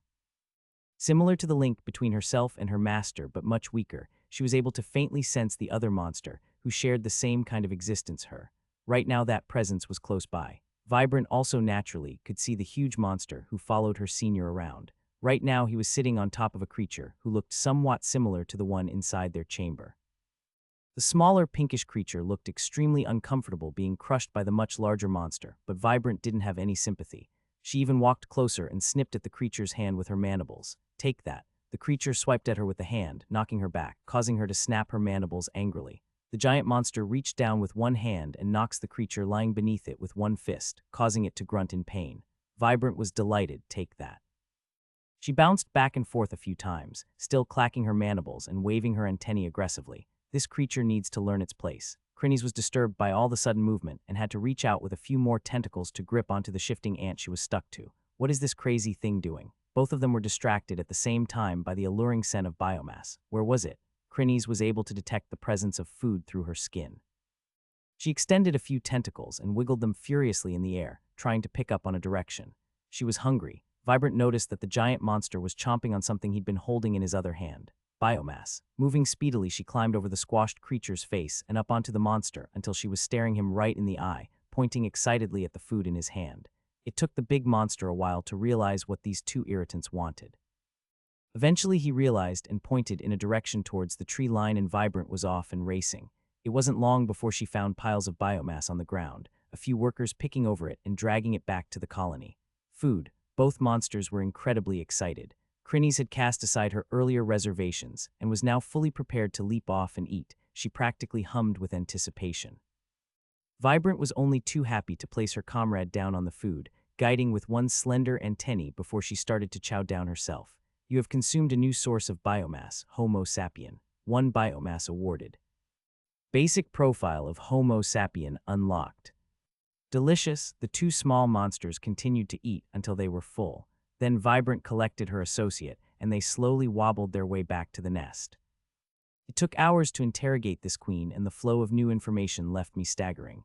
Despite my pounding headache, I pushed forward with all of my strength. Who knew what could happen in the future? This old lady might fall over from a heart attack. Every ounce of knowledge must be extracted this very second. By the end, the two of us were tired beyond words.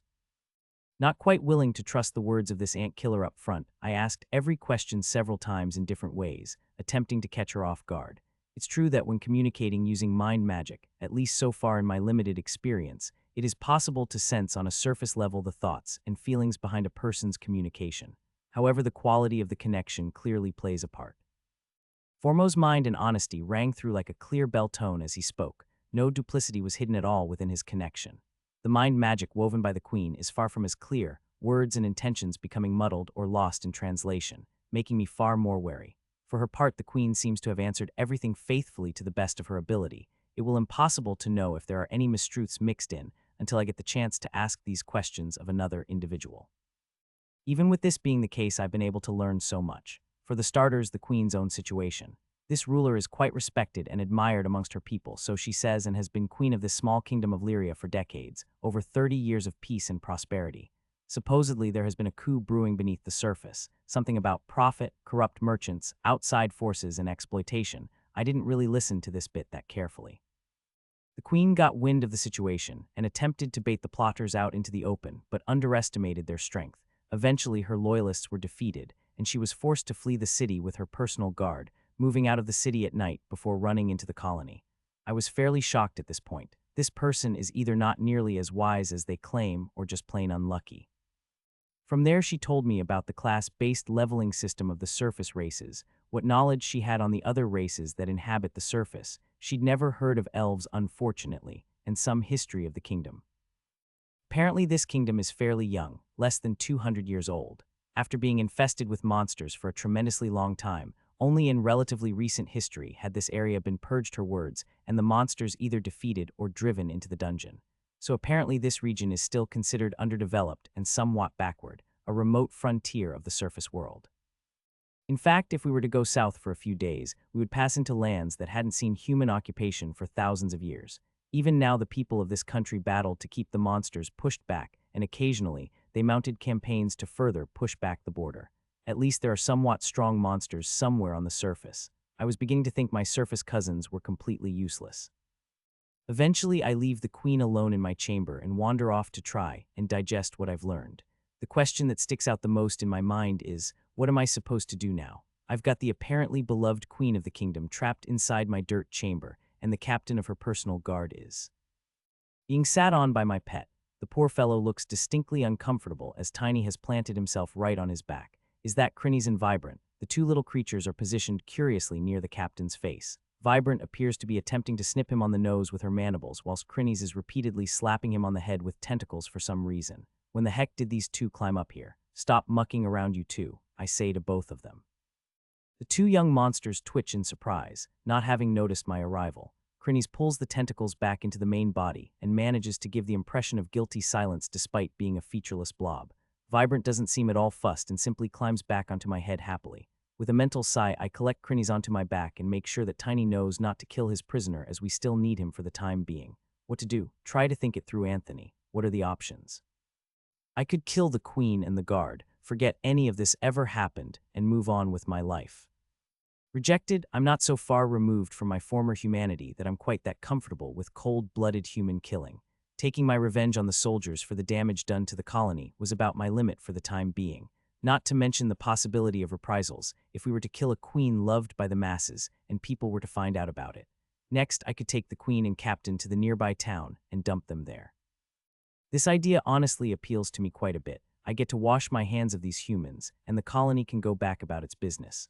The problem is that no matter how benevolent the queen may seem, or how much she may promise not to seek reprisals against us in the future, I would have to relocate the colony completely, possibly back down in the dungeon even, in order to ensure our safety. So this one is better, but still not ideal. The third option is my least favorite, and involves trying to keep the queen and captain with the colony semi-long term. We don't kill them, but we don't release them either. I'm not really a fan of this plan. I leave myself open to mind stabbing at any moment. How could I expect two crafty humans to behave whilst being detained indefinitely? my mind drifts back to the last thing the queen had to say.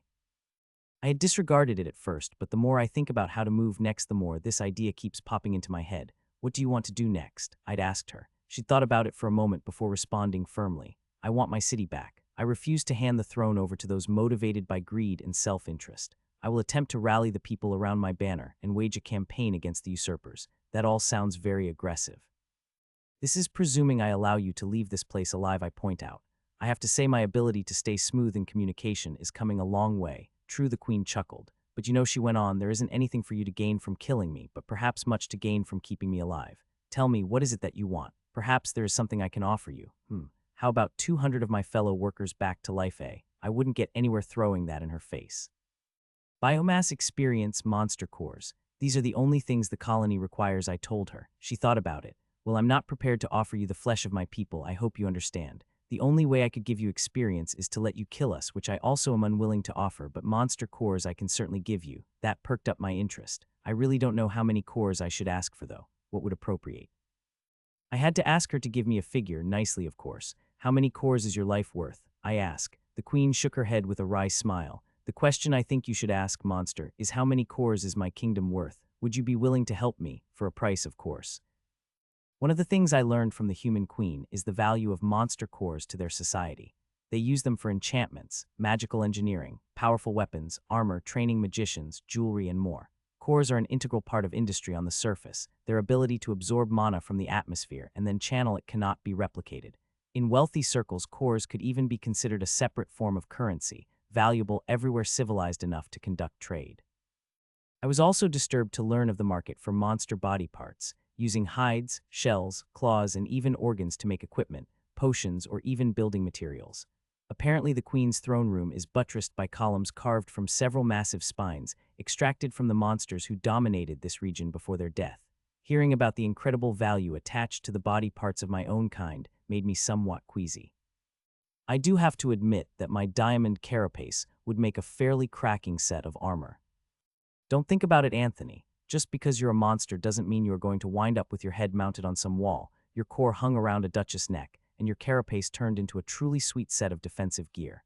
They might get the Anjanath, but not this ant. That shall not be the fate of me or my colony. If anything, the conversation with the queen emphasized again and again the danger of the surface people to me and my family. Truly, humanity is the real monster.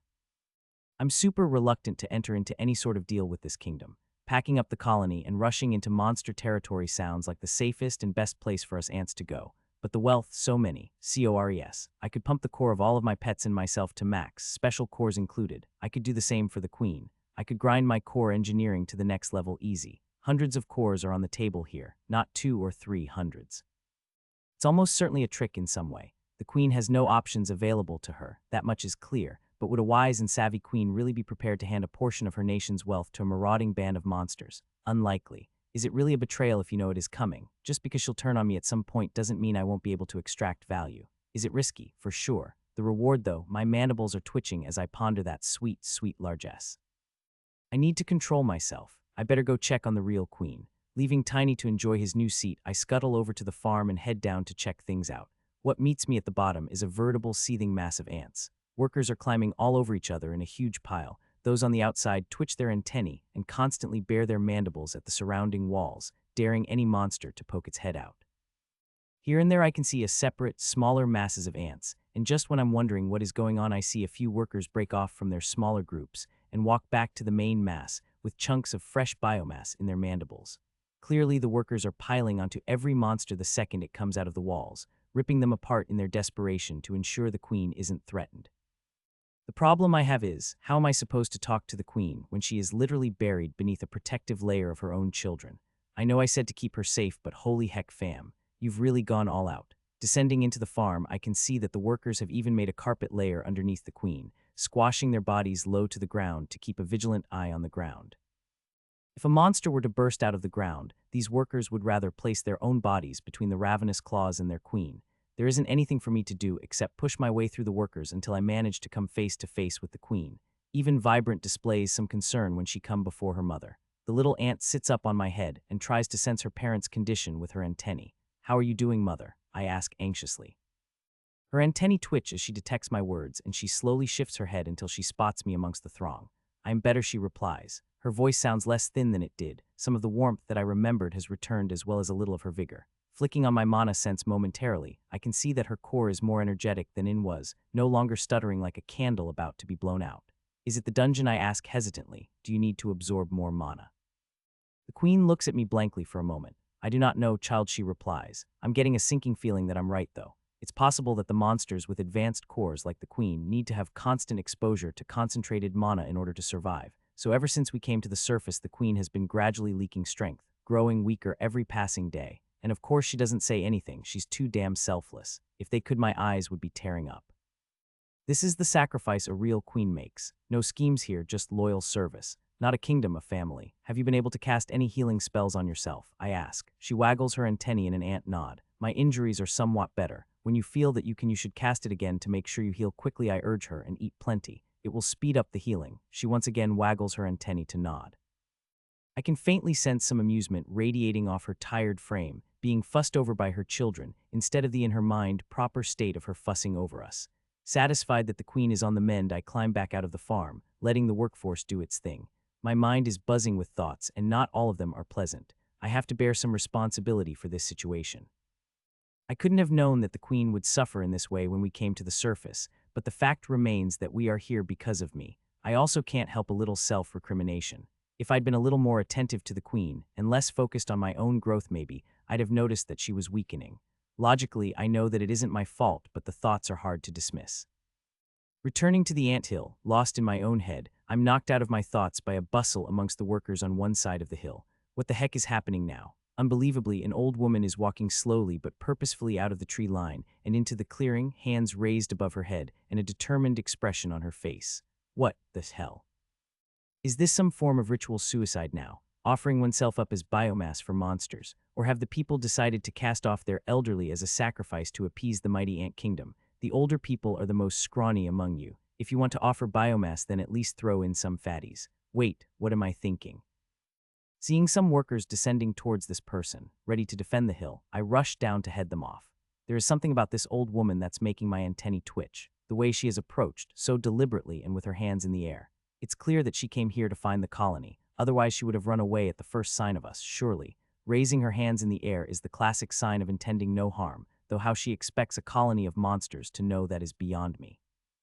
So the question remains, what does this human want to find and approach us for? Try as I might, I can't come up with anything at all. As she sees me approach and warn away the approaching workers, she breathes a sigh of relief and her manner becomes a little excited. She was looking for me. Does she recognize me? Perhaps she saw me in the church. I don't remember her being there, but I didn't spend a whole lot of time taking in the crowd. Her face does seem vaguely familiar, though. When I draw near and stop, the old woman also ceases her steps but keeps her hands in the air. I stand still and watch patiently. Taking a deep breath, the lady seems to settle her nerves before she squares up to me and then begins speaking. "I can't understand you, lady. Can't you use mind magic or something?" For several minutes, the lady attempts to speak to me, earnestly pleading about something, gesturing passionately with her hands, pointing at the colony, pointing back towards the town. "You really came here to talk to a colony of monsters, as in, just talk with your mouth." Internally, I'm shaking my head at this crazy behavior. If I wasn't a reborn human, this lady would have been ripped to shreds and eaten without getting her message across at all. Thankfully, I have a way to get around this. Interrupting the monologue, I walk closer, frightening the old woman with my sudden movement such that she leaps back in fear, once again thrusting her hands high in the air. "I'm not going to eat you, sheesh, people these days." "You don't really have any options here, lady." A little more insistently, I poke the old woman with my antennae and then pat my back. When she doesn't immediately move, I repeat the gesture even more forcefully. She gets the picture this time. I'll keep going until she cooperates, so she may as well just cooperate. Reluctance written all over her face, she approaches my side and starts in fright when I lower my body down so she can climb on. At the last moment, I remember to extend an antennae back for Crinnies to grab and shift the little blob up to my head next to Vibrant, who chitters at my pet, unhappy with her space being cramped. Crinny simply waves a few tentacles around until she manages to thwap the ant on the head before settling in on her new real estate. Once my new captive, guest, has been secured, I head over to the anthill, climb up the side, and then descend into the main shaft. Worried that the old woman will fall as we start our vertical journey, I make sure to tilt my body as much as possible and extend an antennae for her to grip, two courtesies I had neglected to offer the queen. I stop near the entrance to my chamber and prod the human until she climbs off, and then I follow in behind her. I'm a little curious as to how this is going to play out. When the old woman enters my chamber and sees who is inside, she goes completely still with shock, seemingly not believing the evidence of her own eyes. It's a fair response, really. You wouldn't expect to find your queen inside a giant anthill normally. The old woman speaks hesitantly and reaches out with a trembling hand towards my prisoner, who speaks warmly to our new guest and clasps the old woman's hands between her own. Having her hands gripped by her own queen seems to overwhelm my new guest, and she falls to her knees and lowers her head in respect before the protesting queen who tries to raise her up. Maybe she is as respected as she claims, or maybe people just fear royalty in general in this socially primitive world. Waving my antennae above my head to get the queen's attention, I point to the old woman's head and then at my own, repeating the gesture a few times until the queen manages to take my meaning. I want you to connect this person and me with mind magic so we can talk. The queen nods to say she understands, but then shakes her head. What the heck? She frowns for a minute before I feel the familiar and crude touch of her mind on mine. I lack the skill to form a bridge between two individuals in this way. Connecting others is 10 times as hard as connecting oneself. If you like, I can speak to this citizen myself and then communicate her words to you. I ponder this. At least I'll get the message, but I'm a little cautious the queen might omit some details. Trust between human and monster can't be built so easily. Have her speak her story to me and translate in real time. If I believe information has been kept from me, you both will be eaten, I state. The queen looks somewhat angered by my demand. I am not used to having my honor questioned in this way. Monster, she says forcefully. Okay, but what does that have to do with me? I care not. Relay my instructions. Queen you may be, but my queen is a giant ant and her subjects are literally her own children. What exactly do you think we owe you? Shaking my head internally, I turn my head towards my new guest and wait for her to start speaking. Once the queen has passed on my instructions, the old lady curtsies surprisingly gracefully towards her ruler and begins to speak. Shortly after, a steady stream of translation echoes in my head. This citizen of my kingdom is named Enid Ruthers, a merchant from the nearby town of Malgate. She was witness to your arrival in the town's church over a week ago and has grown concerned over the behavior and ideas gripping the people since that time. The local priest has whipped the townsfolk into a frenzy, leading them to fight against the dungeon monsters, and even but that's suicide. The queen breaks off her translation to shout in my mind. She rapidly speaks verbally to Enid, shock written all over her face. The former replies firmly and the queen just shakes her head looking appalled. I reach out with an antennae and tap the queen on the head. Oi, translate. I apologize, I was so shocked. The priest has even spurred the townsfolk to descend into the dungeon and do battle there yesterday. Several people were killed and hailed as martyrs. Her emotions bleed through as she speaks, sorry and anger at this foolish waste of life. Enid continues to speak, and the queen continues to translate. Enid fears that the villagers will soon raise arms and attempt to invade the forest to hunt down your colony, believing you to be a sacrifice offered up by the dungeon for their own enrichment and glory. Even the queen seems stunned by the stupidity of it.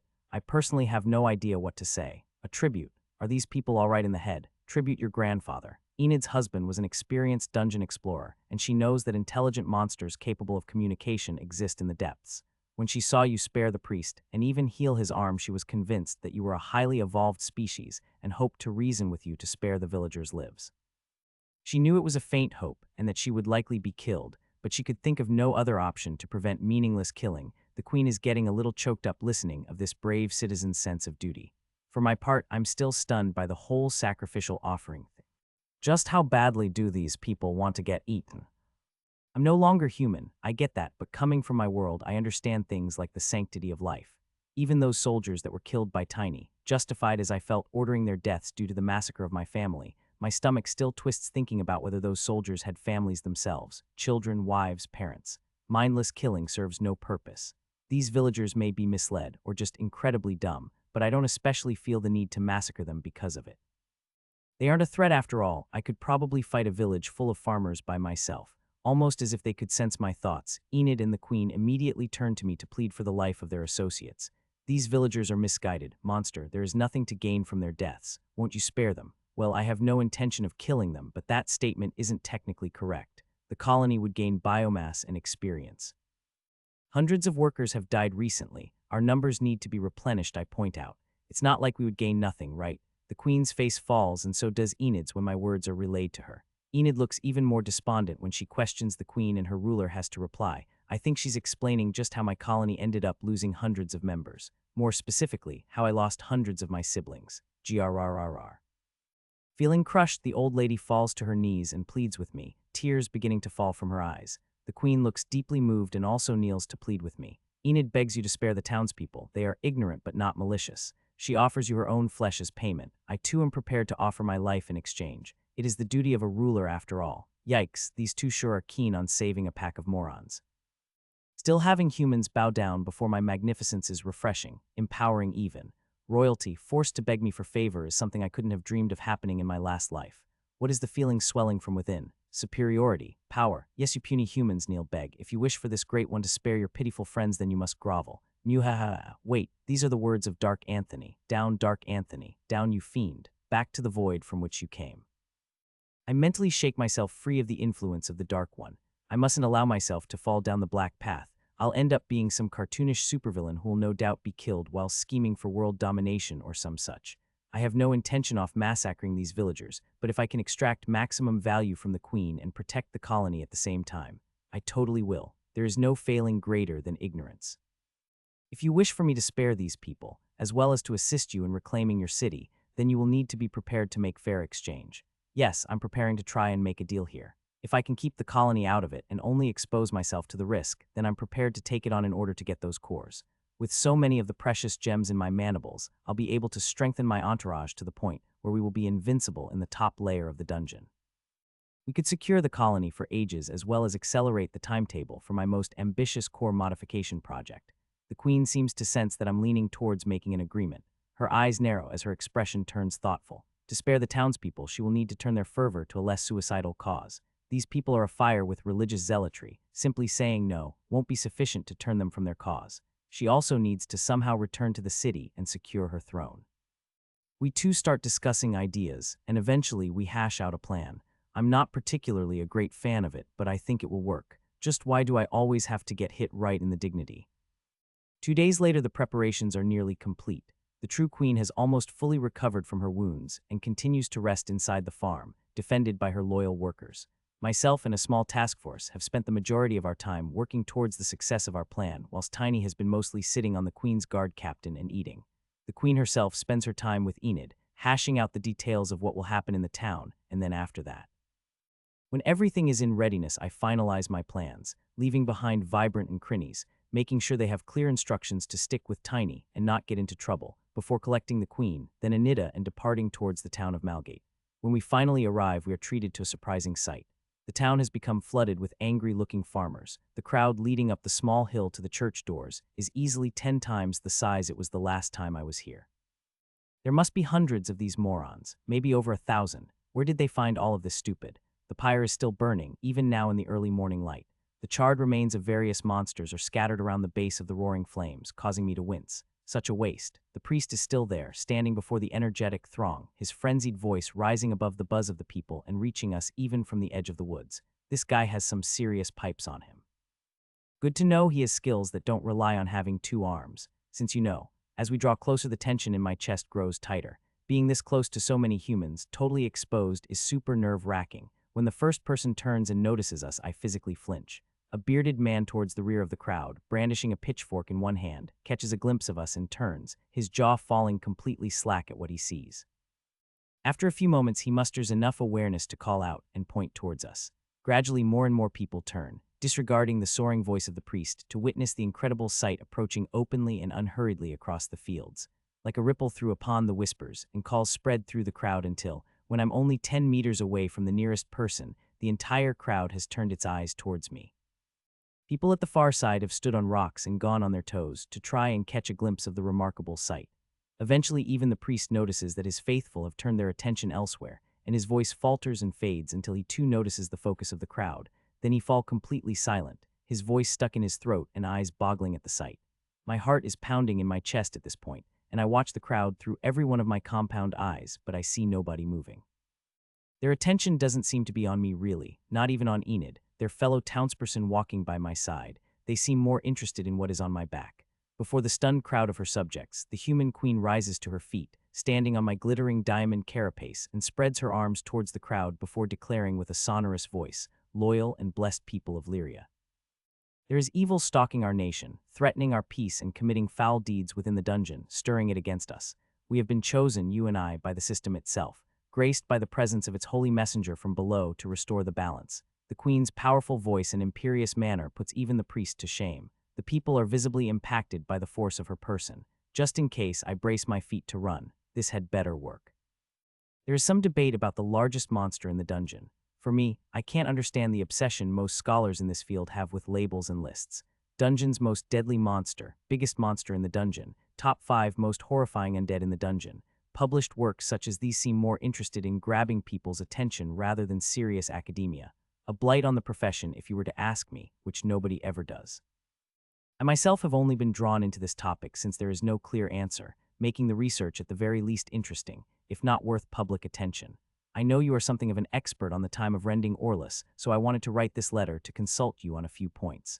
In the dungeon explorations, it isn't too hard to get reliable figures on monsters in the first 2 strata, even if some sound exaggerated. Among the largest of these I've been able to confirm is the Mega Death Python Emperor at 250 meters long with a diameter of 6 meters. This monster has been confirmed and documented over 6 times in the last century alone. If we were to say length is not equivalent to height in our search for largest, we could highlight the tallest monster I've been able to find on record, the Twilight Cyclops King, which was recorded in the same expanse in the 2nd strata, 3 times 150 years apart. According to those reports, the monster stood no less than 50 meters tall. A letter to Orlus on the subject of monster size sent by scholar Scipio of the Imperial College. Apparently the queen has achieved the class of royalty. Once the restrictions have been met, a person can set their class to this one. The restrictions in this case are fairly self-explanatory. First, one must be royalty. Second, that's it. Humans and the other intelligent species on the surface all use a class-based system as opposed to the evolution process the monsters go through. Apparently each class gives unique stat bonuses, unlocks specific skills, and can even be leveled up in different ways. A merchant can level up through trading and making money, whilst a farmer levels up from growing crops. As long as the prerequisites are met, then a person can change their class to whatever they want, but most of the best classes are difficult to attain. For example, to become a swordsman, a person must meet the minimum physical stat requirements, as well as achieve a certain level of skill with a weapon. This means that hard physical training, lessons in weaponry and experience battling monsters are necessary to make the jump from villager to a base fighter class like swordsman. For an ordinary person to aspire to the even more powerful classes like apprentice mage or soldier, difficult. The queen, given her class bonuses, enjoys incredibly high levels of oratory skill and persuasiveness. Apparently she levels up by inspiring her citizens and making the kingdom prosperous. Every year she spends 4 months touring her kingdom in order to give speeches to the common folk, visiting every town and village within her borders at least one every 2 years. I hadn't quite believed her when she said the people would recognize her on sight, but on the evidence I have to say she was right. Her punishing schedule has also allowed her to push her class level extremely high. According to her, she is fairly useless in combat, but when it comes to governance and speeches her abilities really shine. Looking at the stunned faces before me, I have to agree. Her powerful words are already beginning to sway the people to our side. The priest is too stunned by these revelations to properly react. The people in the crowd have listened to his tireless exhortations for days now, in their minds anointing him as their spiritual leader. Now their actual leader, the monarch they have lived under for decades, is here before them telling them something different. Don't kill the ants. Let the ants assist against a different foe. Too confusing. At this point, Enid steps forward to lend her voice to that of the queen. Thankfully, the mind-magic connection is still active, and the queen passes on the gist of what is being said to me. Her Majesty speaks truly. I went into the woods a few days ago and found Her Majesty living amongst these monsters as they supported her to protect our kingdom. The queen once again spoke regally. These monsters have been delivered to us so safeguard our nation from that which currently threatens it. You are the chosen people to assist in this crusade. Will you answer the call? Will you help us? On those final words, the force of her presence becomes overwhelming. Before they even realize, the people nearby have fallen to their knees in respect. When the first few fall, the rest are like dominoes toppling. The priest is the last to be on his feet. Bleary-eyed, he stumbles through the crowd as if in a dream, his eyes feverishly locked upon me the entire time. As he draws nearer, I start to wonder if I need to book it, even if such an action would mean the queen would fall flat on her face and ruin this moment. This crazy guy already smacked me in the head once. Is he going to go nuts on me again? Eventually, the maddened priest is standing right before me, clutching at the stump of his lost arm. Just when I think he's about to leap forward and try to do something weird like eat me, he begins to tremble and then falls to knees, openly weeping and crying out in a great voice. Sounding somewhat stunned, the queen passes on what he says. "O great one, I have sinned against the messenger of the system. Forgive me for striking you foolishly and failing to acknowledge your message of salvation. Uwuka. After that, the crowd was quickly pacified, and I was relieved the queen didn't secretly sick the people on me. As we agreed, she and I remained close to each other as we moved into the next phase of the plan. With the people calmed, less suicidal, and at the same time directed against her enemies, the queen wants to turn her attention to her most potent and loyal forces. The ones she cleverly deployed in the dungeon to assist other troops in a ploy to appear weakened and lure those who had been working to destabilizing her rule into open rebellion. Too bad they had more backing than she had foreseen, and with the soldiers she had left, she had been soundly defeated. She'd even kept her guard in the dark, because they would refuse to leave her so vulnerable had they known about it. Even now those poor suckers are stuck in the top level of the dungeon stabbing centipedes in the face, whilst the queen they swore to defend was forced to flee the city. Honestly, all of these people are so stupid it pains me to be near them. Keep those precious cores in your mind, Anthony. You'll walk out here rich and leave these morons to their own devices. The way the people in Malgate react to me is a little unnerving to say the least. As I pass by then back away carefully, making sure not to obstruct my path, many even bow respectfully. All of these displays of subservience are stirring dark Anthony. Just ignore me, people. I'm honestly happier sliding into the background. It doesn't matter though. At my size it's getting hard to hide. I'm already the height and length of a desk basically. If I continue to evolve, am I going to end up car size, bus size? Yikes. Regardless, as I move about with the queen, people are easily able to find me and continue to show their respect throughout the day. The queen speaks to people one-on-one, in small groups, and addresses large crowds. Everywhere she goes, the reaction is favorable, and those prepared to go and fight are quickly prepared, packing supplies, clutching their crude blades, and strapping into worn leather armor that probably belonged to a relative who fought in a war 3 generations ago. Even the priest is fully pumped up for this. He spends most of his time following along behind me, eulogizing my status as a holy messenger at the top of lungs. I had the queen tell me what he was saying, but forced her to stop about 2 sentences in. So embarrassing, it's all for the money. After one more day, the people are prepared and depart the village for the forest, marching together in a spirited column. About an hour from the village, just inside the edge of the woods, we find evidence of ant activity. This is where myself and a dedicated team have been laboring away in preparation. How is the queen going to unite with her soldiers in the dungeon without getting into the city and putting herself at risk? What task could only a dedicated army of earth-shifting experts take on? The answer is always more tunnels. Heaped loose soil is everywhere throughout this area, as we had to dump it somewhere that couldn't be seen from the walls. The footprints of ants are everywhere, but not a single worker can be found. As the column comes to the opening of the tunnel in the ground, the queen gathers everyone around and explains what has been done. When she's finished, the crowd's respectful eyes blaze with renewed fervor as they look at me, and as one they bow together. Down, Dark One. These are not our slaves. Eventually, we come to the final stretch of tunnel. According to my tunnel sense, we have connected just to one side of the pool cavern that I first explored shortly after hatching. I made sure the workers didn't complete the tunnel, since the soldiers on the other side would have surely killed them on sight. I wanted to dig the final few feet for myself, and then push the queen through first so she could explain the situation. After shoveling away the last of the dirt, the very moment the last bit of dirt crumbles away to reveal an opening, I back away hastily and place myself behind the queen, leaning against the left side of the tunnel and trying to be inconspicuous. Her face pinched with distaste, the queen steps forward to push away the last of the dirt, widening the opening until she is able to squeeze herself through it. On the other side, I can hear raised shouts and the queen's calming words. After a short while, the queen pokes her head through the tunnel wall and invites us forward. I pause and allow the townsfolk who accompanied us to go first, squeezing myself to one side. Fortunately, the tunnel is a little wider here and there is pace to push through. Once the last person has left our small connecting tunnel, it's finally my turn. Hesitantly, I approach the opening before suddenly poking one leg out. After a moment when nothing happens, I withdraw the leg and slowly push my head through. It takes a moment for my eyes to adjust to the bright mana-infused light of the dungeon.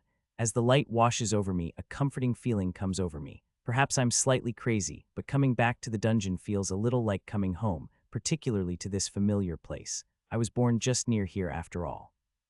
Around the opening, the townsfolk are gathered, and as I emerge amongst them, my 6 legs taking purchase on the firm dungeon walls, they make space for me, staying close but giving me room at the same time. At the forefront is the priest, Bane. Wherever I go, this guy is never far away. My very own human-shaped pain in the gaster. Beyond the villagers is a troop of fierce and worn-looking soldier types. Their gilded armor and fine blades are quite familiar to me, as was those same weapons that were turned on my colony. These must be the Queen's guard. The Queen is amongst them now, speaking quietly, and they listen intently, rage clear on their faces. She must be explaining exactly what has happened whilst they have been down here. I step forward slowly, warily watching the soldiers as I move.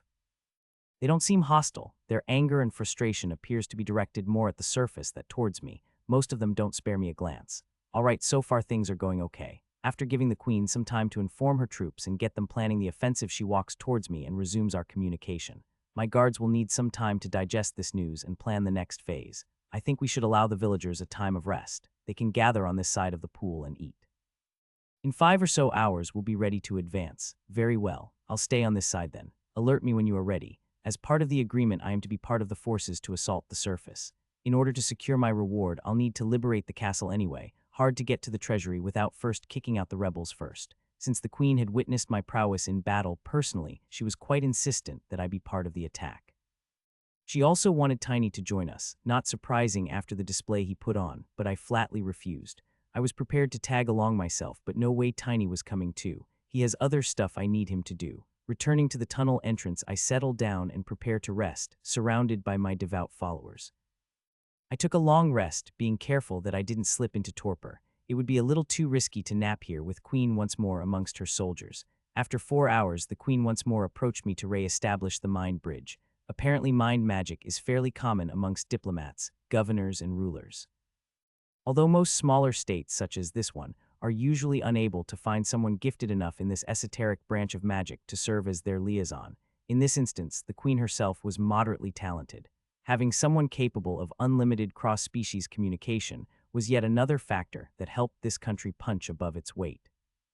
I'm not shocked that they can't find many people to learn this magic. The transformation is incredibly hard, even relative to other transformations that are already mind-bending puzzles in their own right.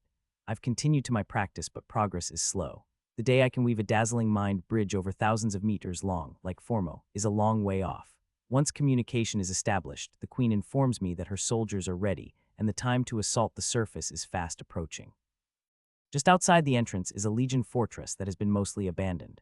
There is a moderate presence of my soldiers posted just around the opening, and we just changed the guard so they know we are coming. Inside the fort, a small force of mercenaries has been placed, probably to watch the entrance for movements from my people. Once we leave the entrance, they will communicate our actions to the rest of their force, she explains. The Queen was quite cagey about these, legion, people when I interrogated her. I still know very little about them, but apparently I've seen some of them before, so we need to move quickly and aggressively. How far is it to your castle? Around 2 kilometers. The castle is positioned defensively on a slope. We need to breach the gates quickly, otherwise we risk getting locked out and surrounded. Even with the villagers to swell our numbers, we are outmatched in a direct confrontation. If we can sweep into the castle and block the gate against the troops held outside, we'll only have to deal with those mercenary forces who are inside the castle. Do you have a plan for the gate? She hesitates a moment. We're still working on it. I'll take care of it, I say. If I knock politely with a gravity bomb, I'm sure the door will open for me. Gwehihehe. With our plans laid, I gingerly walk with the Queen to the vanguard of her soldiers as they prepare to move out. Monsters are still spawning out of the walls here, but the soldiers are clearly of a higher level, able to dispatch these weaker beasts with ease. Together, with myself in the vanguard and my attendant priest behind me, we begin to march up the tunnel towards the entrance. It isn't far from the pool before the familiar landmarks begin to stir my memories. Ah, here is the staircase that leads downwards. Ah, here are the torches that were lit when I was nearly chased to death. There is the side passage where I narrowly dodged an arrow and lured some centipedes to their death. Memories. Seriously, how desperate for human contact was I at that point? I became totally divorced from my senses. Now I have a family and followers of my own. I don't feel as lonely anymore. Not to mention, I've had a belly full of interacting with humans. Nothing but headaches. Gradually, we approach the rising slope and walk past the inbuilt walls where I glimpsed my first humans. I can see as we pass them that each wall is its own little guard station, with an enclosed space inside with tables and chairs. Each one has a Queen's Guard station there. The walls become thicker and more frequent the closer we get to the top, the stairs more defined as well. Eventually, the stairs widen out and a bright opening is revealed in front of me. The surface. Like ascending from a basement, we climb the stairs and emerge into the light. I don't wait for my eyes to adjust but charge forward, my 6 legs scrambling to accelerate ahead of the rest of the pack.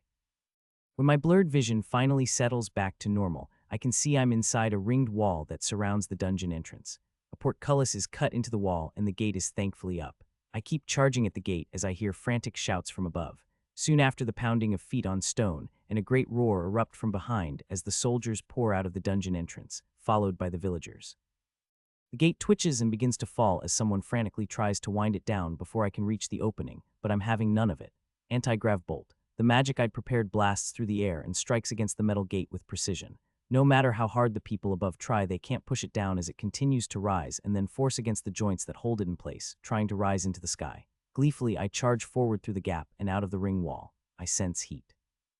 Ahead of me, to my left and right, there are stairs from the upper level. Multiple sources are rushing down to block my path. Come to me. When the first soldier leaps down the last few steps brandishing his sword valiantly, he suddenly feels an immense pull, a force that defies the laws of physics. Yoink. Using my gravity-infused mandibles, I grab the first soldier out of the air and he flies towards me. Shattering bite, crunch.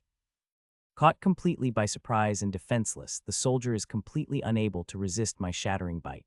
His flimsy armor is shredded by my jaws and my mandibles bite into him. Still alive, have another. Indeed, most humans are able to resist 1 or 2 bites. They are wearing monster material-based equipment and have a few levels pumped into them after all. I'll use this as an opportunity to train my piercing chomp. Chomp, chomp, you have slain level 23 scout. You have gained experience. Excellent, this guy didn't have much in the way of levels after all. Apparently the human's level resets in some specific class changes, but for most normal cases their level simply increases linearly over their lifetime. A level of 23 is quite low from what the queen told me. This dude must have been recently recruited. His comrades charge down the stairs and into view just in time to see their friend being bitten to death. Imagining what this scene must look like from their perspective, it would be pretty horrifying, right? Your friend vanishes before your eyes and you leap forward to find a giant ant the size of a table, dazzling, glittering armor and impressive, large eyes, biting on your friend with long, jagged mandibles. Gruesome. They recoil in fear for a brief moment, giving me an opening to Yoink, get over here, shattering bite, crunch. Once more I pull an unsuspecting soldier towards me and the others are terrified all over again as one of their number is pulled from his feet by an invisible force and shot towards the terrifying monster before them. Before he can even land on his feet, he's been crushed by a fearsome skill. Once again with the chomps. Chomp, chomp. You have slain level 31 scout. You have gained experience. Piercing chomp has risen to level 7. Haha, nice, perhaps one more. I'm denied my wish when the 3 remaining scouts I assume turn and run. Before I can think that they must have fled from my fearsome performance, the queen's guards begin to charge past me, brandishing their weapons fiercely in their desire to rend the traitors. Oh well. According to the plan, we need to rush forwards to try and reach the castle as quickly as possible. Without pausing to account for every foe, our entire force rushes out of the fort and into the wide, cobbled streets of the city of Lyria. As we run, a great plume of fire rises high into the air behind us, once, twice, thrice, before it is cut short. That came from somewhere in the fort. The signal was sent. Still, my first time in a fantasy city on my new world. The buildings are cramped together with tiled roofs and people are everywhere on the roads, pushing carts, shopping or riding in horse-pulled carriages. I do notice the distinct lack of chimneys and smoke on the houses, no matter how poor and shabby looking. Apparently people in this world tend to use enchanted fireplates, perhaps the most common and inexpensive piece of enchanting that can be done, drawing the mana out of the air and into a plate of metal to cook with or use as heating. Pretty neat. As I dash through the city, there are screams of terror on all sides as the common folk catch sight of the monster rushing through their midst. Where is the hospitality, I ask you? Queen's Guard and I charge down the cobbled roads. I depend on the guidance of the soldiers to point me in the right direction when we occasionally have to turn.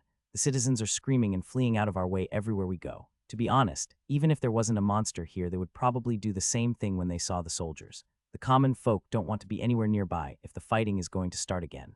They had to put up with bloody street-to-street fighting in this city for a week. Even now I can see burned-out buildings and collapsed walls. It must have been brutal in here. I do have to wonder what happened when a supposedly savvy queen, not sure I'm convinced, so dramatically underestimated her foes. She thought that with her preparations the foe would be quickly dealt with, but after a whole week of fighting in the city, the castle was breached and the queen forced to flee. It seems unlikely a collection of dungeon fighters were able to take it to the army to that level. From what I've been told, those who regularly fight in the dungeon tend to have higher levels, better equipment, and greater individual strength than regular line soldiers. After all, the bad dungeon explorers are very quickly dead, leaving the strong core behind. The army tends to have more discipline, coordination, and better training. Not to mention that with the resources of a nation, it isn't hard to build up a collection of elites, giving them gear and privileges that most dungeon explorers can only dream about. That would be the Queen's Guard. These guys and gals are packing serious heat, enchanted blades, double-forged monster shell armor and each and every one of them has been on grueling-level grinding expeditions into the dungeon. The queen is rather confident in their strength. Still, there aren't that many of them, not enough to storm a whole city. From a side street, 20 mixed armor warriors burst forth, 2 mages in their midst wielding staves. When these fighters see me charging forward, they aren't intimidated in the slightest, reacting only with mild surprise. These are dungeon mercenaries. It'll take a lot more than one ant monster to intimidate them. After this experience that may change, however, gravity spear. Expecting to be attacked at any moment, I've pre-woven myself a spell and had it charged, ready to fire for a few minutes already. Holding a spell in place isn't easy and wears on my mind, but it's totally worth it in these scenarios. Before they can even prepare themselves and spread out to attack, the spear slams home on a massive warrior in the middle of their formation. With a hostile spell suddenly flashing into their midst, the enemy displays their experience by not panicking. They each drop into a defensive stance and try to move apart, only to find that their movement is becoming more restricted with every passing second. Stay nice and bunched up for me, folks. No need to separate. Muha. Locking onto the mercenary force, the Queen's guards suddenly have a blazing light in their eyes. This is the scum they wanted to fight. Letting out a delighted roar, they dash forward, several members blurring into streaks of light or vanishing entirely as they employ powerful skills to close on the clustered enemy. Don't take all of my XP, damn it. Bracing for the sudden charge, the mercenaries struggle to wield their weapons properly as the potent gravity constantly tugs at them, forcing them to divert attention and energy to resisting the pull. Despite this, the mercs begin to employ their own skills to defend themselves. A bulky mercenary covered in scars raises 1 foot high as his face twists with concentration. His foot instantly explodes with light and he slams it down into the ground. As if transformed into water, the surface of the road ripples outward from that foot, the ripples growing larger as they travel until they are over a meter tall. When these waves crash into the buildings, they quickly crumble, as if their foundations were suddenly embedded in quicksand. Several of the charging soldiers have to cancel their dash skills as their footing becomes unsteady. Nimbly, they reposition themselves to the sides, riding out the disturbance and waiting for the ground to settle. The huge mercenary with my spear embedded in his chest unlimbers a huge great sword from his back. His knuckles crack as he prepares a 2-handed grip before bringing it down with blinding speed. With a flash, a blade of light 10 meters tall rips from the tip of the blade and streaks towards me, cutting through the ground as if it were paper. Whoosh! I leap to one side, pushing hard off the ground with my 6 legs, and the blade flashes past me before crashing into a house. When the dust settles, a huge slice has been cut into the building, collapsing one wall in. Holy heck, I nearly lost an antenna. Settle down, big guy, need a lift. Internally gleeful, I fire off my next spell, which I have just hastily prepared. Gravity Bolt. Let's see how you enjoy flight, hopefully more than you enjoy the fall. Before I can gloat too much, the 2 mages step forward, staves flashing with mana as they thrust them forward to block my spell. The gravity bolt smashes into the heads of their combined staves, and my spell quickly begins to lose energy. This technique again. I really want to learn it, damn it. I scuttle off to one side, not prepared to act as the vanguard and charge into the midst of these clearly experienced monster killers. Instead, I take a little distance and begin to weave my next spell. It would be so good to have Tiny here right now. He would leap right into the middle and create a huge distraction, allowing me to safely operate on the edges. Or if Crinny's was grown, the havoc she could reap here with the enemy bunched up together. Gah, I bite back my frustration. I didn't bring them for a good reason. They have their own work to do. The powerful skills displayed by these mercenaries has shocked me internally. I knew from the Queen that humans and other surface races were capable of some fearsome abilities, but I hadn't seen anything quite like this with my own eyes. To my shock, the show was only just beginning. Once my spell had completely disappeared, the 2 mages get to work on their own magic. One of them fiercely shouts out some words, and a spherical shield of fire blooms around him. The scorching heat radiating off is enough to make my antennae numb. The second mage also conjures a shield, but this one is of tightly rotating wind, an air barrier. Their defenses prepared, the 2 immediately begin their next magic, concentrating for a moment before they each extend one hand out towards me with perfectly synchronized timing. Why me? From one mage, a powerful blast of wind. From the other, a jet of flame. The 2 spells converge together to form a massive gout of blue fire that hungrily reaches towards me. A combined attack, what the heck? It's so cool and flashy, damn it. A huge jet of flame over 30 meters long roars from those 2 hands and covers the open street between us in a second. Caught flat-footed, the best I can do is stop, drop to the ground, and roll to my right as the flame washes over me. Hot, that's a spicy meatball. Searing pain erupts through my left side as the flames wash over me, barbecuing my carapace and raising my internal temperature uncomfortably. Thankfully, as an insect, the outside of my body is essentially my skeleton and inherently less cookable than, say, human flesh. Even so, I've taken a decent chunk of damage from that attack. I think about using my regeneration gland, but dismiss the idea. It's too early in the assault. I need to save it for a more desperate situation. Maybe if I can get some biomass to eat. As the flame dissipates, it seems as if the guard is ready for their counterattack. Having regrouped, the Queen's Guard have positioned themselves to strike together. Weapons drawn, they form a row 10 across, and as one stab forward with their swords. Instantly 10 beams of sword light flash through the air, impacting against the mercenaries who are knocked off their feet by the impact. With the constant force of the gravity spear dragging at them, they can't possibly brace themselves against this strike. 3 mercs slip, and that's all it takes as they fall towards their own leader, the enormous great sword-wielding warrior. Chance. With the front line in sudden disarray, I immediately activate my infused mandibles, feeding my gravitational mana into them at a furious pace. The warriors might be struggling right now, but those 2 mages at the back have maintained their footing. Thankfully, the kerfuffle at the front has pulled their eyes away from my magnificence for a moment, so I have an opening. I don't know how these guys are able to block spells, but that is something I surely want to learn. I mean, it makes sense that mages would be able to defend themselves against hostile magic. Otherwise, a magical battle would always be decided by whoever managed to cast first. I just hope the technique doesn't rely on their staves, and is something I can achieve in my mind. Perhaps the neglected external mana manipulation skill holds a clue. With no eyes on me, I stealthily scuttle to my left, circling around the mercs whilst maintaining a 20-meter distance. Soon I reach a point where the 2 enemy mages are lined up, fire mage in front, wind mage behind, their elemental shields flickering with power. The fire mage recovers from his distraction and turns back towards me, eyes flicking about until he sees my position, not to mention my brightly glowing purple mandibles. He tries to shout a warning as he thrusts his staff in my direction, but it's too late. Yoink. His wariness does him little good when his ally slams directly into his back. Boom. As the 2 shields, one of swiftly rotating air and the other of mana-fueled flame collide, the air erupts with a wave of heat as fire climbs into the sky.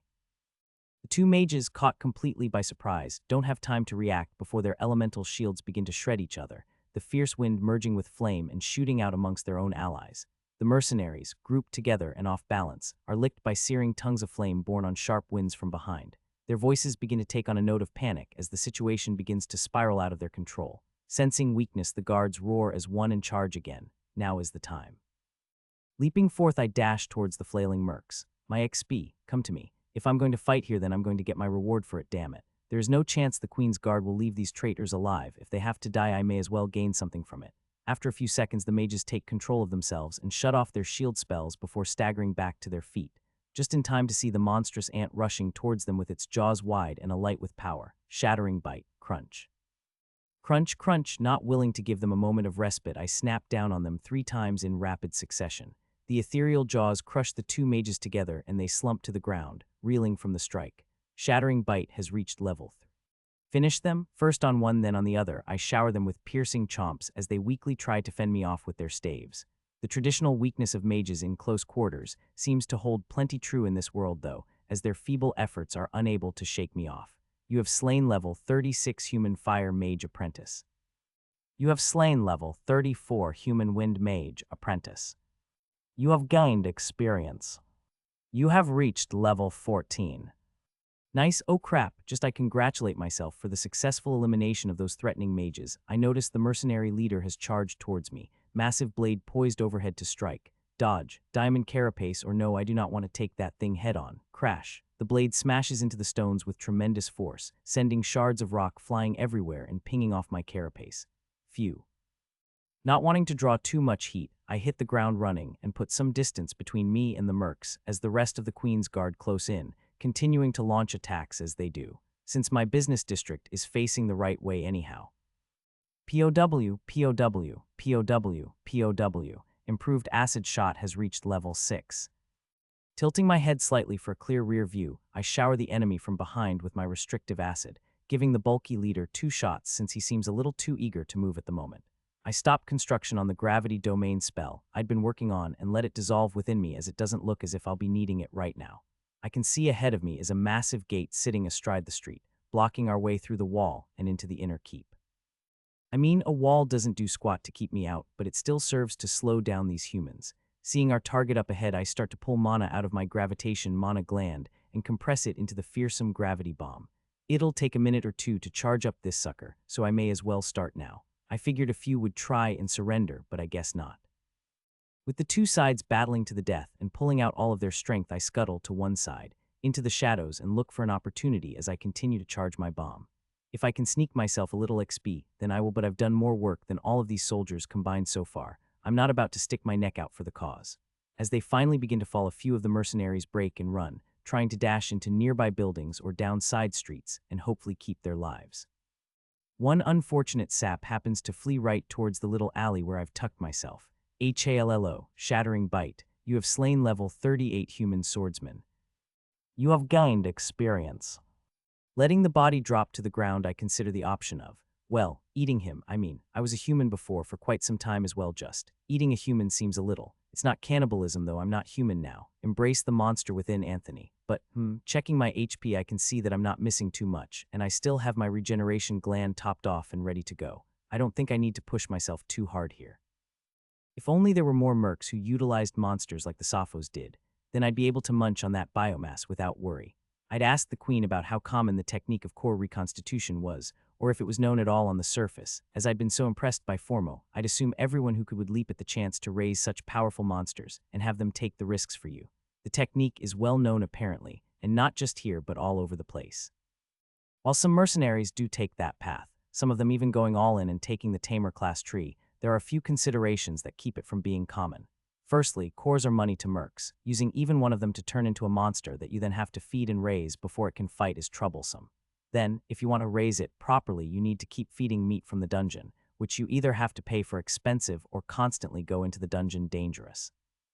Not to mention, to ensure it evolves well, you need to feed it even more cores, literally throwing money into its mouth. To the surface races, who rely on cores for enchanting, it isn't worth it except for the very wealthy or some nations who keep guardian beasts. The practice works so well for the Sophos for a few reasons. They have such powerful minds that controlling monsters is quite easy for them. They live in the dungeon itself, so access to meat isn't hard, and since they don't fight themselves, they have little use for enchanted equipment, thus having reduced demand for cores. I did notice the Queen hadn't mentioned anything about core engineering, which combined with their powerful minds, is the key reason for the Sophos' grand success in this field. I didn't ask about it though, since perhaps that particular skill may not be common knowledge. With the mercenaries finished off, the Queen herself comes forward along with the villagers. The townsfolk were looking a little wild-eyed at the level of devastation wrought on the nearby houses. They might have leveled up some fighting skills, but seeing giant sword cuts in the faces of buildings was a little hard for them to swallow. As they catch sight of me, however, their eyes light up a little. Not sure exactly why, but they seem to draw comfort from my presence. And oh great, the priest is back. He rushes right up to me and begins speaking to the other villagers, no doubt extolling my mighty powers, graced upon me by the system or some such rubbish. As the Queen draws closer, surrounded by her guard, she reaches out with the mind bridge. We have reached the gate, but we have to get through quickly. If we delay, they will have more time to gather troops from across the city. Quickly, monster, do you have a way to get through the gate? I check internally on my gravity bomb. It's cooking along nicely. Not bothering to reply, I walk slightly towards the gates and turn my mind fully to the task of compacting the mana as tightly as possible. A few seconds later, the transformation occurs, and the tightly backed sphere takes on the ominous black hole-like appearance. Without hesitation, I open my mouth and blast out the gravity bomb, which shrieks into life the moment it leaves me body. The piercing howl of the wind as it is sucked towards the bomb causes all of the humans nearby to cover their ears and even shatters the windows in nearby buildings.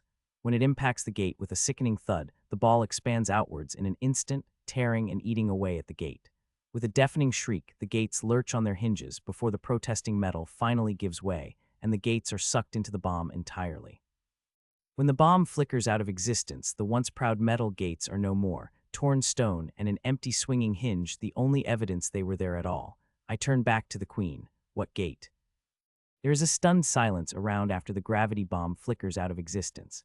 The first thing I hear breaking the peace is a thud. Twitching to one side, I notice that the priest has fallen to knees, followed by the rest of the villagers.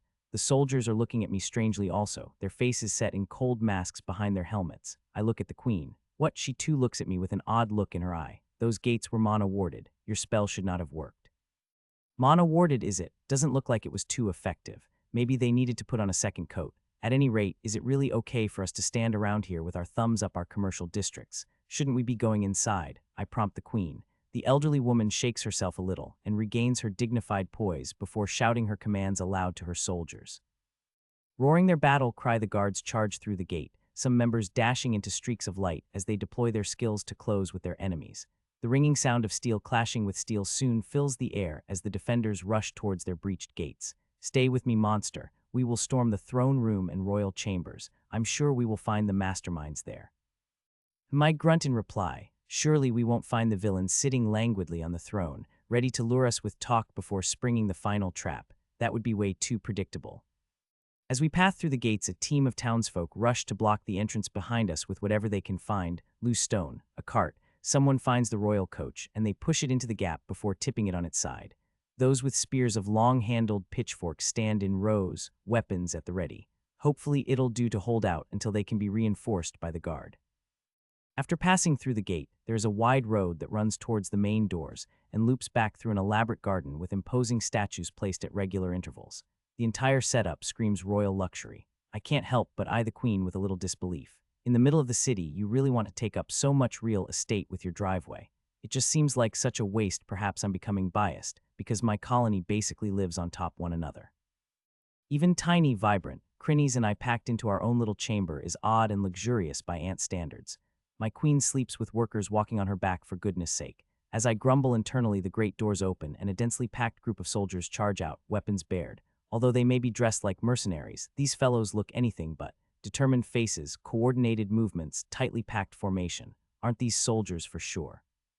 The townsfolk in front me freeze at the sight of this mass charge. They are absolutely no match for this kind of assault. Not giving them time to decide to flee, I jump to the fore and countercharge. Have I gone insane? Am I suicidal? Or have I got my gravity domain on the boil? Gwehehe.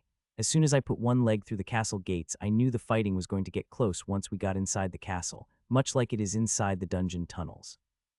Naturally, I started to reconstruct my most potent close-range spell. How was I to know that the enemy would deliver themselves to me before I even made it to the door? As the men with their shields and swords raised charge towards me, blades beginning to shine as they prepare to unleash their skills, I continue to pump my gravitational mana into the construct, pushing with all the force of my two brains. Closer, closer.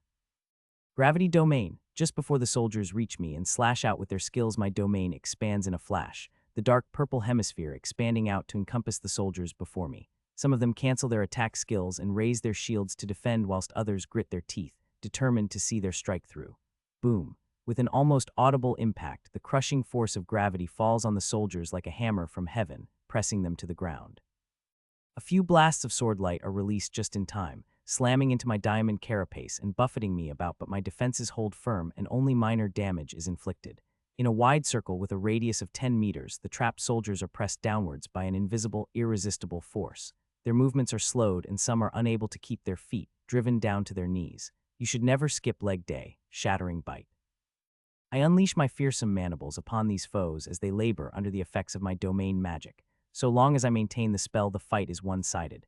As if their arms and legs were impeded with massive weights, as if their weapons and shields were 10 times as heavy, the soldiers' movements become slow and painful. Mustering the stamina to activate their skills seems incredibly difficult. Several soldiers are able to raise their weapons or their shield, but never both. I run amok amongst them, snapping and biting at every opening I see, dodging away with ease whenever a soldier manages to muster a strike. You have slain level 39 human swordsman. You have slain level 36 human scout. You have slain level 37 human soldier. You have gained experience. You have reached level 15. Piercing Chomp has reached level 8. Muahaha. It would have continued in this vein if the townsfolk hadn't for some reason become madly brave and decided to charge directly into my domain. Who can say what madness possessed them? I personally suspect that the priest urged them to charge and assist me in battle, since I had so successfully suppressed the foes. Naturally, the moment these brave and determined townsfolk charged into my domain, they immediately fell flat on their faces, completely unable to stand up under the pressure of my spell. Idiots, what's more, they are now a target to those soldiers who can still swing their weapons. Rather than watch the townspeople be massacred, whilst lying flat on their faces, I sigh internally and release the spell. These people really are a pain in the business district. Forced to withdraw my domain, the magic flickers out of existence, and the drain on my gravitational magic gland trickles to a stop. The true benefits of the bottomless gland upgrade is showing now after this extended fight.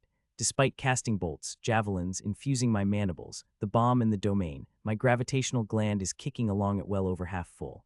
Not to mention my own core is still topped off and ready to go. Freed from the immense pressure of my spell, the soldiers and townspeople scramble to their feet, brandishing their weapons. The townspeople outnumber their foes comfortably, but they are individually significantly weaker. If it weren't for me having bitten the heck out of these soldiers whilst they grovel beneath my domain, they wouldn't have any chance at all. The priest is the first to leap back to his feet, brandishing a heavy-looking mace in his one hand like a madman, roaring at the top of his lungs. At times like these I'm glad I can't understand the words coming out of his mouth. This priest has achieved a level of obsession that cannot be considered healthy in any way. If I were to poop in a field, I feel like this guy would raise a shrine and worship it for 1,000 years. This guy can only thank his lucky stars that the only things I can dispense from my back zone are acid and justice. The battle quickly breaks down into a brawling melee, several townsfolk surrounding each enemy soldier and relentlessly stabbing them with incredible fervor and selfless courage. In the grip of their religious zealotry, the poorly trained and armed farmers ignore their own wounds, ignore tiredness, pressing forward relentlessly. Almost like ants, these people are doing the colony they worship proud. Much like I had for the workforce in the past, I run throughout the field of battle, running interference wherever I can, biting in legs and arms, tearing weapons from hands, or charging into soldiers to bowl them over, preventing them from grouping up. Every now and again, I fire off a gravity bolt, sending a soldier sky high before they come crashing back to hearth. Shockingly, some of them don't die immediately on impact, utilizing some sort of skill to absorb the tremendous impact or increase their survivability, but even so most die straight away, and the survivors are greatly wounded. Of course, I try to ensure my targets on the outside of the battle so they don't fall directly back on top of us. Of course, I remember to exclusively use my piercing chomp skill for grinding purposes and also to ensure that no allies are caught up in my attack. The melee is too tight for me to deploy AoE skills and expect to not incur some friendly fire. After 20 long minutes, the battle is done and the townsfolk have been triumphant. Covered in sweat and wounds, the people raise their weapons and cheer. Some of them have given up their lives for the cause here, but they are not disheartened. In fact, the sacrifice of the martyrs has inspired them even more. These people need help. I myself managed to harvest another level from raining my enemies down on the hard stone, as well as increasing my piercing chomp skill by 1 level. One more and piercing chomp will reach 10. Then both of my primary jaw attacks will become advanced skills. According to the Queen's information on skills, once a skill is able to project the user's stamina outside their own body, it can be considered an advanced skill. Surface races, with their class-based system, have the ability to slowly raise skills associated with their own class type through training, without having to risk themselves in battle. Usually a trainee soldier or mercenary will be confined to the training yard to raise their skills to at least this level before being allowed in the field. After all, what use is someone who can wave a sword or spear around against someone who can send out a wave of light to strike their enemies from 10 meters away? While some of my skills are raised through constant, passive use, such as tunnel map, I don't think it's possible for a monster to raise their attack skills through biting trees or rocks, for example. Yet another example of system prejudice against monsters. It does help explain why monsters can experience more rapid growth than the surface races. Training is quite slow apparently, whereas a monster will only get stronger by constant combat, raising skills, gaining levels, and consuming biomass all at once. A young but strong monster can grow powerful and evolve in a matter of days, whereas a human would be on the training field for months, if not years, to raise a single skill. This also makes it clear how human mages are able to learn faster than I can. By studying, reading, and conducting mental exercises, the humans can raise magic-related skills passively, and then raise them again when they actually practice, whereas I can only repetitively practice over and over again. In this way, humans are able to train their mage skills much more quickly. Monsters are compensated by the possibility of magic-specific glands, basically shortcutting the process of learning proper magic. It was only in this way that I was able to confirm with the Queen that the route I chose to learn magic is essentially the surface way, which all the advanced and sentient races use, building the fundamental skills up from the ground. According to the Queen, monsters who can cast spells as humans aren't unheard of but are exceedingly rare and are only found deep in the dungeon. After 5 minutes or so to catch our breath, the Queen, flanked by a small team of her guards, lead us inside the castle. When the broad doors were opened, a warm light from the entrance hall spilled out. I was a bit confused at first. The light looked almost like artificial light from Earth. When I scuttled inside alongside the townsfolk, I could see that the light was produced by lamps placed at regular intervals along the walls. What was stunning was that these lamps didn't seem to have an energy source that I could detect. No flame or gas or wire at all. What is up with these? Curiously, I broke away from the huddled fighters around the Queen to climb up the high walls to get a closer look at this marvel from another world. As I get closer, Compatible monster core detected. Would you like to reinforce your core or reconstitute a monster? Don't tell me. Looking closely at the gold lamp stand attached to the wall, and at the light source itself, I can see that it is, in fact, a small glowing gem. A core. This is the attitude of the wealthy right here. Whereas mercenaries had to scramble for every core they could, the royalty was using them to light their castle. Such a flagrant waste of resources was almost offensive to me considering the circumstances I'd endured in my previous life unbelievable. Looking about cautiously to ensure nobody was watching as they advanced further into the castle, I quickly confirm with Gandalf. Reinforce. There are 6 lamps in the entrance hall, and naturally I refuse to let any of them off. Quickly zipping around on the walls, I absorb all 6 of the cores before rejoining the strike force as we move towards the throne room. Gwehehehe, the perfect crime. I'm certain that nobody was able to see that. As soon as I reach the back of the group, I notice a twitch of movement behind me. What the hell? Turning my head slightly to get a rear view, I can see the priest walking behind me, hand raised before himself in reverence. This guy, he was waiting behind me this entire time. How still was he that I didn't even notice? Creepy. Sigh. I guess I won't have much chance to keep this secret since he'll probably preach about the first chance he gets to open his mouth. Not bothering to hide it anymore, every time we come across one of the glowing lamps, I quickly clamber up the wall and absorb the core, nabbing myself another 4 before we make to the throne room.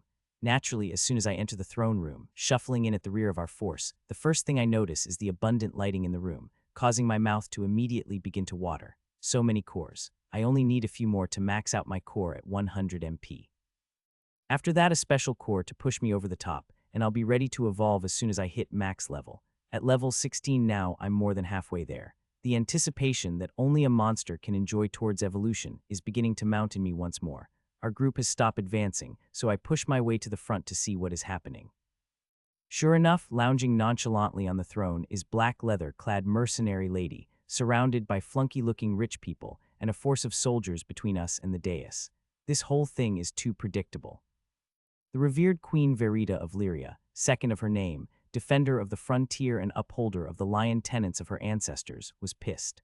Long had she puzzled over how the enemy had been able to gather so many more troops than she had been able to anticipate. Her closest advisors had worked with her on their strategy.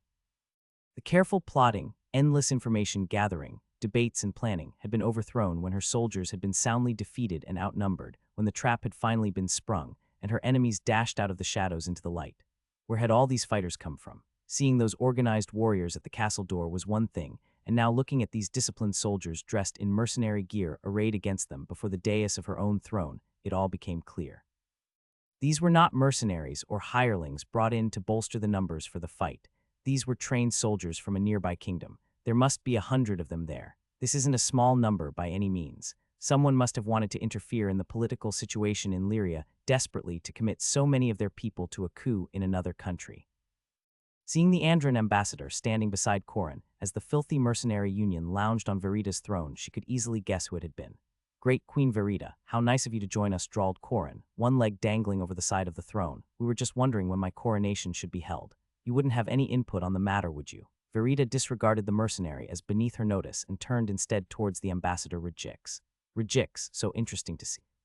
Incredible how quickly the kingdom of Andran has been able to adjust to the changing landscape here in Lyria. One could be forgiven for thinking that you had known about all of this in advance, she said. The ambassador smiled tightly and turned to Corin, deferring to the union leader. Enjoying the display of her authority, Corin beamed at her former queen. Don't be upset, Verita. It turns out people other than me can notice how incompetent your reign has been. Our friends from across the border wanted to assist the people of Lyria to have good governance, for once. Verita could only roll her eyes at the pretense. Corin, since you were born the only thing you cared about was money and power, let's not pretend anything other than these motivated your treason. The mercenary leader's smile only grew wider. It's important to pretend in front of the street rats, though she gestured towards the townsfolk nervously clutching their weapons behind their queen. I can't very well say to the public that I'll be rewarded with mountains of gold by Andran for destroying your rule and handing over the governance of our nation to a neighboring country now. Can I? Indignant rage flared within Verita at those words. Her family had founded this kingdom. Her own kin had fought and died in the campaign to liberate these lands from the monsters. Since then, they had tirelessly worked to raise this nation out of the dirt for hundreds of years. In a moment of clarity, the queen realized exactly why Andran would be prepared to go so far. They were afraid. Lyria had risen so far and so quickly that their neighbor to the north feared they would be overshadowed and eventually absorbed. After all, it was Lyria that was able to expand their territory by pushing south. Andrin had nowhere to go. Rather than die a slow death, why not strike first? If they were successful, the bright future of the Lyria kingdom would belong to them instead. Verita had to admit it made sense. Had she been queen of Andrin, she might have been tempted to secure the future of her people in this way too. But she wasn't. She was Queen Verita Leaker of the Leakers. Lyria was her kingdom, and she'd be damned before she gave it over to these scum.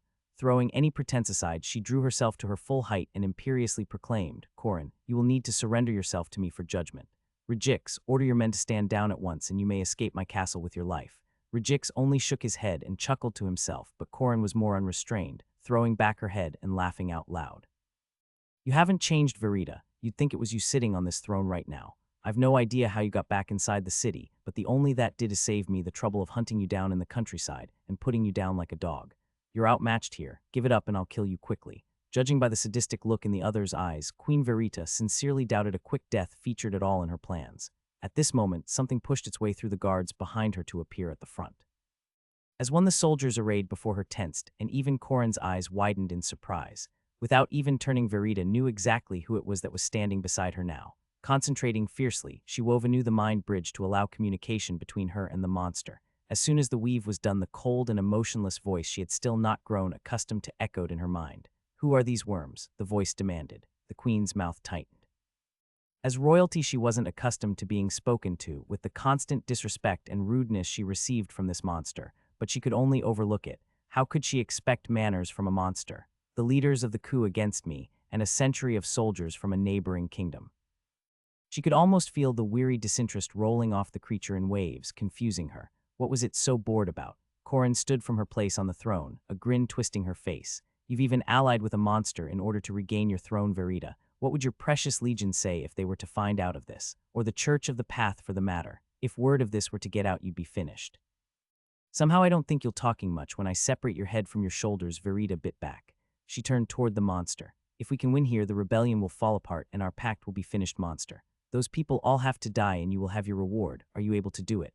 Verita had to admit she was nervous as she asked. As far as monsters go, this ant wasn't that large of powerful, but for some reason, it managed to overcome impossible odds over and over again. The baffling magic that it was able to use continually surprised her, even filled her with trepidation. The blast that destroyed the gates was seared into her memory. No city wall, no matter how enchanted, would be able to withstand that shocking power. That memory only firmed her resolve. "So if I can kill or disable all of these people, I can take my reward and leave then?" the monster asked. Verita wasn't sure, but she felt she detected something strange in the creature's tone. She shook off her thoughts. "Of course," she replied. "Is it possible? Tell your people to stay out of my way. I'll finish this quickly." The monstrous ant leisurely walked forward as the 100 soldiers braced their weapons against it.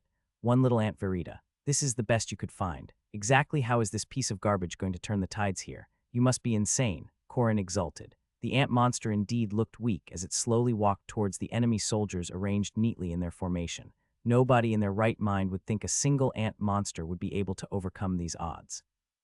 Ants were not known for their individual strength. They were so feared because of their terrifying numbers. But this ant was different, Verita knew. She wasn't sure why or how, but this one was different. The monster continued its unhurried march towards the enemy. The closer it got, the tighter the soldiers' grip on their weapons became. When a short gap of only a few meters remained, something changed. With the monster at the center, a crackling purple energy sphere flickered into existence and expanded rapidly outwards. Seeing that baleful magic flickering into existence, Queen Verita's heart froze in her chest. In all her days, she hadn't seen anything as horrific as this magic. The sound, the destruction, everything it touched was simply gone, smashed to nothing as if consumed by a monstrous beast. Even though it was her foes who were about to experience this horror, the queen had pity on them, feared for them even. Who knows what gods would await them on the other side of that dreadful maw. The little ant opened its mouth, and the vortex of death howled into existence. The air inside the throne room pulled at everyone as it was sucked towards the purple ball that raced through the air to impact against the shield of an enemy soldier in an instant. Despite the horrific shriek of the wind, the soldiers didn't panic, but calmly began to deploy their defensive skills. They didn't believe this little monster would be capable of casting a spell strong enough to threaten them. How many monsters had they killed on training expeditions to the dungeon? How many towering, powerful beasts had they faced down? To retreat in the face of this little thing would be an insult to their pride. It would be their death instead. As soon as it touched that shield, the dark purple, almost black ball expanded outwards in an instant, and the soldiers near the impact point vanished entirely. Those close to the edges had a split second in which their faces twisted with fear and shock before they too were pulled into the ball. Horror overtook every soldier in the room as the wind rose in pitch once again to a deafening howl. Soldiers tried to flee, tried to pull their comrades away from that sphere of death, but they could not resist it and nothing would sate it. Even the ant who cast the spell backed away slightly before becoming still and watching its creation consume the enemy. The queen could only stare at the grisly spectacle before her. Seeing this magic employed against a gate was one thing, seeing it make proud, trained soldiers vanish in an instant was another. Fear gripped her. What level of mage would be required to defend against something like this? It felt like a lifetime, but it was only a few seconds before the sphere vanished. A tight, dense ball of something. The queen refused to think on it, dropped to the ground with a wet thunk, and rolled several times before coming to a stop. Even the floor had not been spared. The lower half of the spell had carved a groove out of it. The stone slabs were simply gone. Carved away so precisely it could have been the work of God. Before the shocked and demoralized soldiers could recover, the monster was already acting again. The spherical purple domain flickered and expanded outwards as the monster charged forward into the remaining soldiers. Queen Verita had seen this spell before, the powerful domain-type spell that had brought the enemy to their knees. What was this purple mana? What type of magic is this? She'd never heard of anything like it, capable of flinging people up into the air or crushing them flat into the ground. It's hard to imagine that a monster, and one apparently quite young, could comprehend magic in the way this creature had. To cast the various types of spells in the same way that a human mage would take years to learn, it was terrifying. Exactly how strong would this single ant become? Queen Verita narrowed her eyes. She didn't think she wanted to find out. No longer complacent, the soldiers wanted no part of this spell. Their morale was shattered, and fear was plastered over their faces as they fled. The proud soldiers of Rejix broke ranks and fled before one ant. If the queen hadn't seen it herself, she would have felt she had lost her mind. Even though she witnessed the events, she almost couldn't believe them. The monster was relentless, chasing them down no matter how they fled. Verita knew as soon as the spell took effect they would no longer be able to run, only slaughter would await them. Though there was no visible change the moment the spell began to function, everyone watching could see it. The bodies of the soldiers sagged to the ground as if pressed down by a mountain. Those who were still able to keep their feet did so only by exerting extreme effort, their faces going red with the strain. The soldiers' eyes were wild and filled with terror. What could possibly have prepared them for this? There was no way they could resist what was to come. The queen snapped back to alertness and turned to her stunned guards. Aim your strikes at the enemy, but do not close the distance. Be sure to stay the hell out of that spell, she ordered. Loyal and disciplined, her royal guard leapt into action, their weapons raining strike after strike down on the trapped foes and those who continued to run, desperate to avoid becoming sealed in that zone.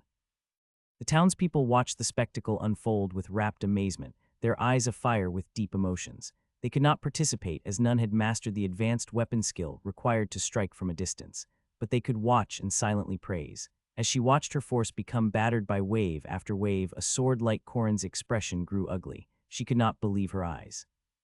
How could one weak ant, legendary for being the weakest individual monster in the dungeon, be devastating the highly trained soldiers she had brought with such efforts? How long had it taken her to weave this plot together? The months of preparation, the incredible effort needed to talk Rejix into getting of their fat arses. It was disappearing before her eyes. She turned to the Rejix ambassador. What the hell is happening, Andrin? She raged at him. Your soldiers are worthless. Didn't you promise me the best? The ambassador was pale-faced and shaking. He was a diplomat, not a warrior. He had never seen such bloodshed and violence. Watching his soldiers being torn apart had rocked his mind. He could barely think, let alone speak. As she watched the trembling Rejixian struggle to speak, Corin nearly screamed in frustration. It had been so perfect. She had been so close. Wealth, a stupid amount of wealth. She could feel it all slipping from her grasp in this moment, and the feeling drove her berserk. If it wasn't for that stupid monster, she had played the queen like a damn fiddle, but this idiotic monster had ruined everything. Suddenly her heart froze in her chest. Dread swept over her like a cold blanket, and sweat erupted from her forehead. Turning slowly, she looked down at the monster to find it looking directly back at her. The smooth, dark, glittering carapace, the cold, lidless eyes, and the dripping jaws that glowed fiercely with purple light. No emotion or feeling emanated from that creature. In Corin's eyes, it was nothing less than an emotionless machine of death. Corin's mind turned slowly as if her thoughts drifted through molasses. When had those mandibles begun to glow? The mandibles flared with light and she flinched backwards, but it was no use. How to describe it? The floor simply wasn't the floor anymore. Her feet slid along the ground as if it were suddenly a wall, and she fell directly towards the monster. A scream rose and stuck in her throat as fear paralyzed her mind. The only thing she could see was those mandibles as everything faded away. They grew larger and larger in her eyes as they opened wide. Then they closed, and she knew no more. Queen Verita surveyed the field of carnage that polluted her throne room in disgust, that it had come to this. Foreign soldiers slaughtered before the throne, the most officious and historical location in her young kingdom, by a dungeon monster. Her ancestors would shake their heads in despair if they knew of this farce. Brusquely, she ordered her guards to clean the room and do something about the dead and escort the townsfolk out of the room. Then she ordered 2 soldiers forward to seize the ambassador and bring him before her.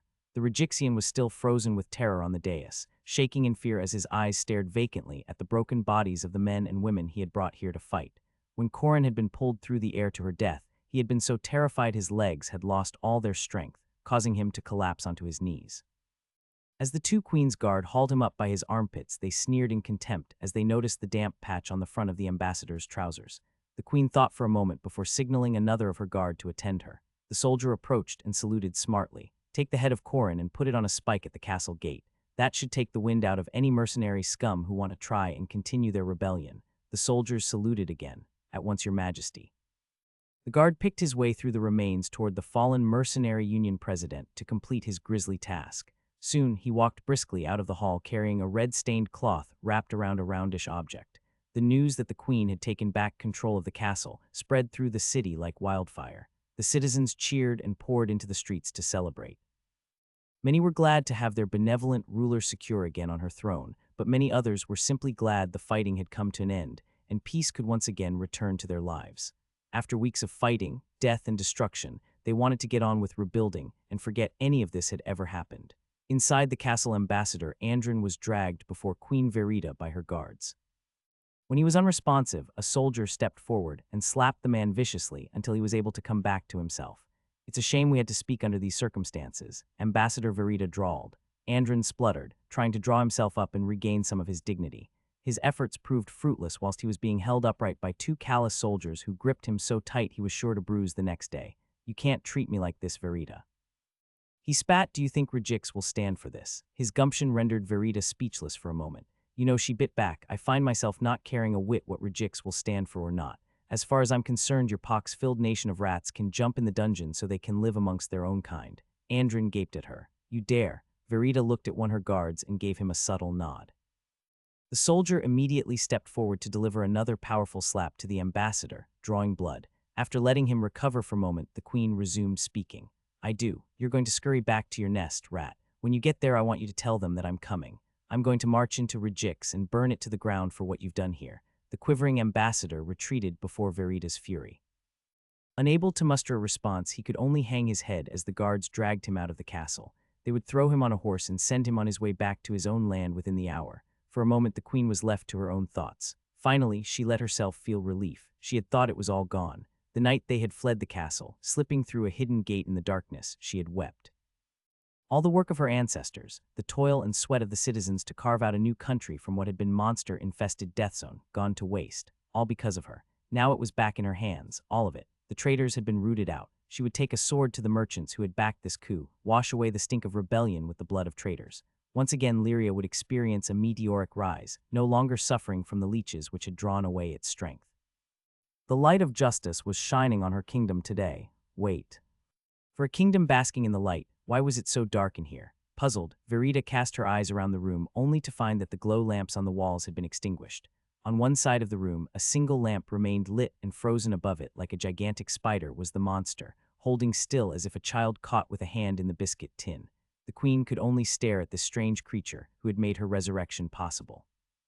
Probing mentally, she found the mind bridge she had been maintaining. "Monster, what have you done to my lamps?" Suddenly, the final light winked out, just taking a little of my payment in advance. Verita was stunned. How could a monster be this shameless? The monster's pitiless voice echoed in her mind once again. "It seems you have what you want, Queen." Verita always felt the way the monster said Queen sounded doubtful for some reason. "I have fulfilled my end of our agreement." It was clear what the monster wanted. Now that it had done what it had promised to do, it wanted to be paid. Verita carefully studied the still creature latched onto her wall. Despite not turning to face her, she knew the insect was watching her just as she was watching him.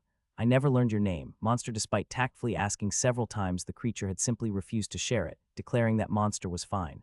"You never did." The monster agreed, clearly refusing her yet again. Verita's mouth tightened and she covertly signaled to her guards in the throne room. Still, the monster was watching her. Its voice rang in her mind. Do you know of the phrase tit for tat? I don't, she frowned. It means that should one be treated well, they will return that goodwill, but should one be treated poorly, similarly it will be returned in kind. The queen drew herself up. From the corner of her eye she could see her soldiers slowly shifting their positions. Are you threatening me, monster? Yes. Silence lay between them for a moment. The monster spoke first. Think carefully on what it is that you choose to do next. That cold voice sent a shiver down her spine. It seemed the monster had been able to guess her intentions. This creature was so powerful already, and it would only go stronger, smarter, more deadly in the future. How could she let it roam free? Not to mention, should word of her alliance with dungeon monsters be leaked, her reign would be destabilized. Most people hated and despised monsters, viewing them as the enemy of civilization. If they knew she had willingly borrowed the power of a monster, trust in her authority would be shredded. The guard would not speak, the townsfolk could be persuaded, and the people in the city would not be believed. People saw all sorts of things in the heat of battle. The key to silencing the issue was in not letting this monster go. In her heart, the queen could not believe that the monster could do anything to her here, in the seat of her power. In her own throne room, there were many hidden cards she could deploy, not to mention the powerful guards around her. It was over. The queen sneered, throwing all pretense aside. You can only blame yourself for trusting too easily, creature. She signaled to her guard, who immediately drew their weapons, over 20 blades drawn in unison.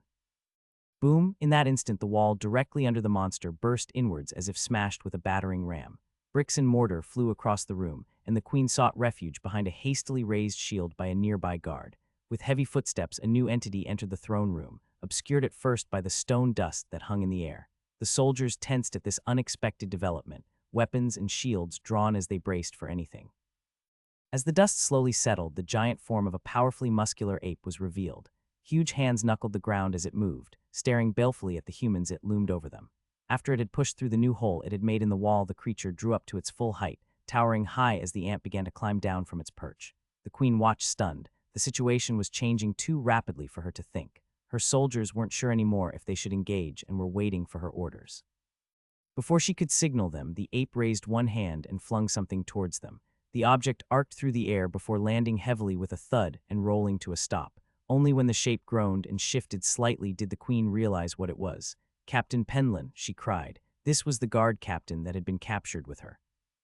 As the giant ape raised another hand, the queen and her guard flinched back as if it were going to throw something else at them, but instead it simply dragged a bulging sack off the ground and flung it over its shoulder.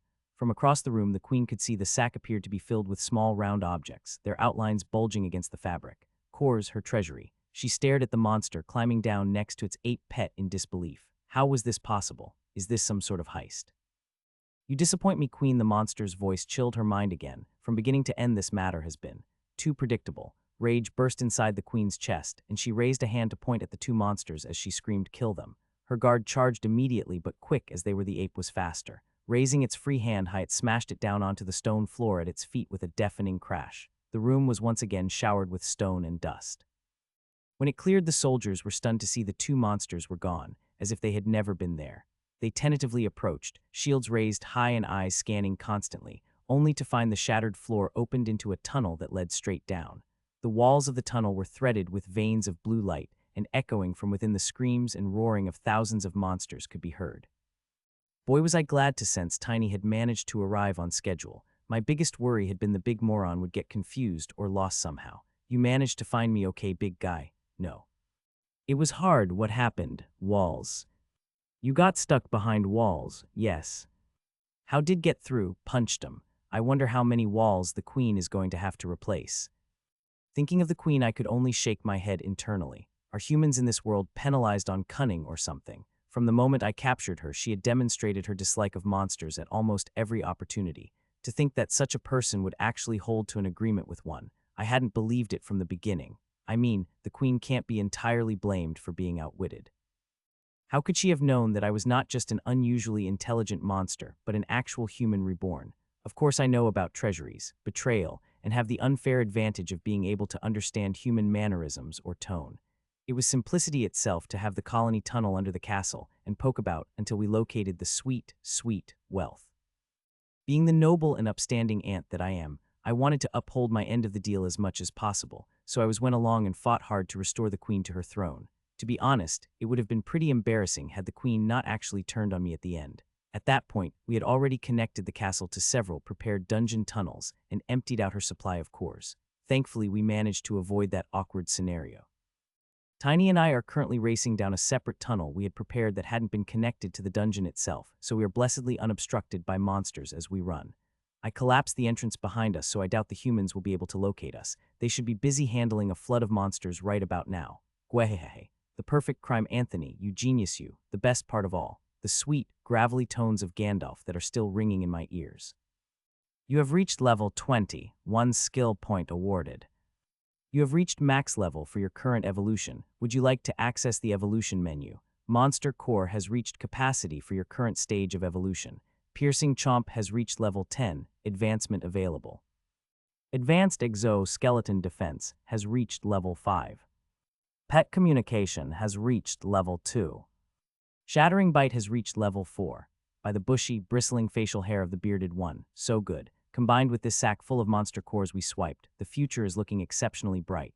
The skills I'll be able to train, the special evolutions I'll be able to secure for my pets in the colony. We really hit the jackpot this time. The unfortunate part is that we have to move the colony quickly. The Queen is perfectly aware of where we are presently situated, so we can't sit still. Only by relocating somewhere out of her reach will we be able to avoid retaliation. Thankfully, such a place isn't too far away. To the south of these lands, the wild and untamed monster-infested lands are vast. It'll be easy for our colony to get lost in there, giving us plenty of time to develop and grow. The only tricky part is making sure we have some form of dungeon access, since the Queen isn't able to sustain herself on the surface. We'll have to cross that bridge when we come to it.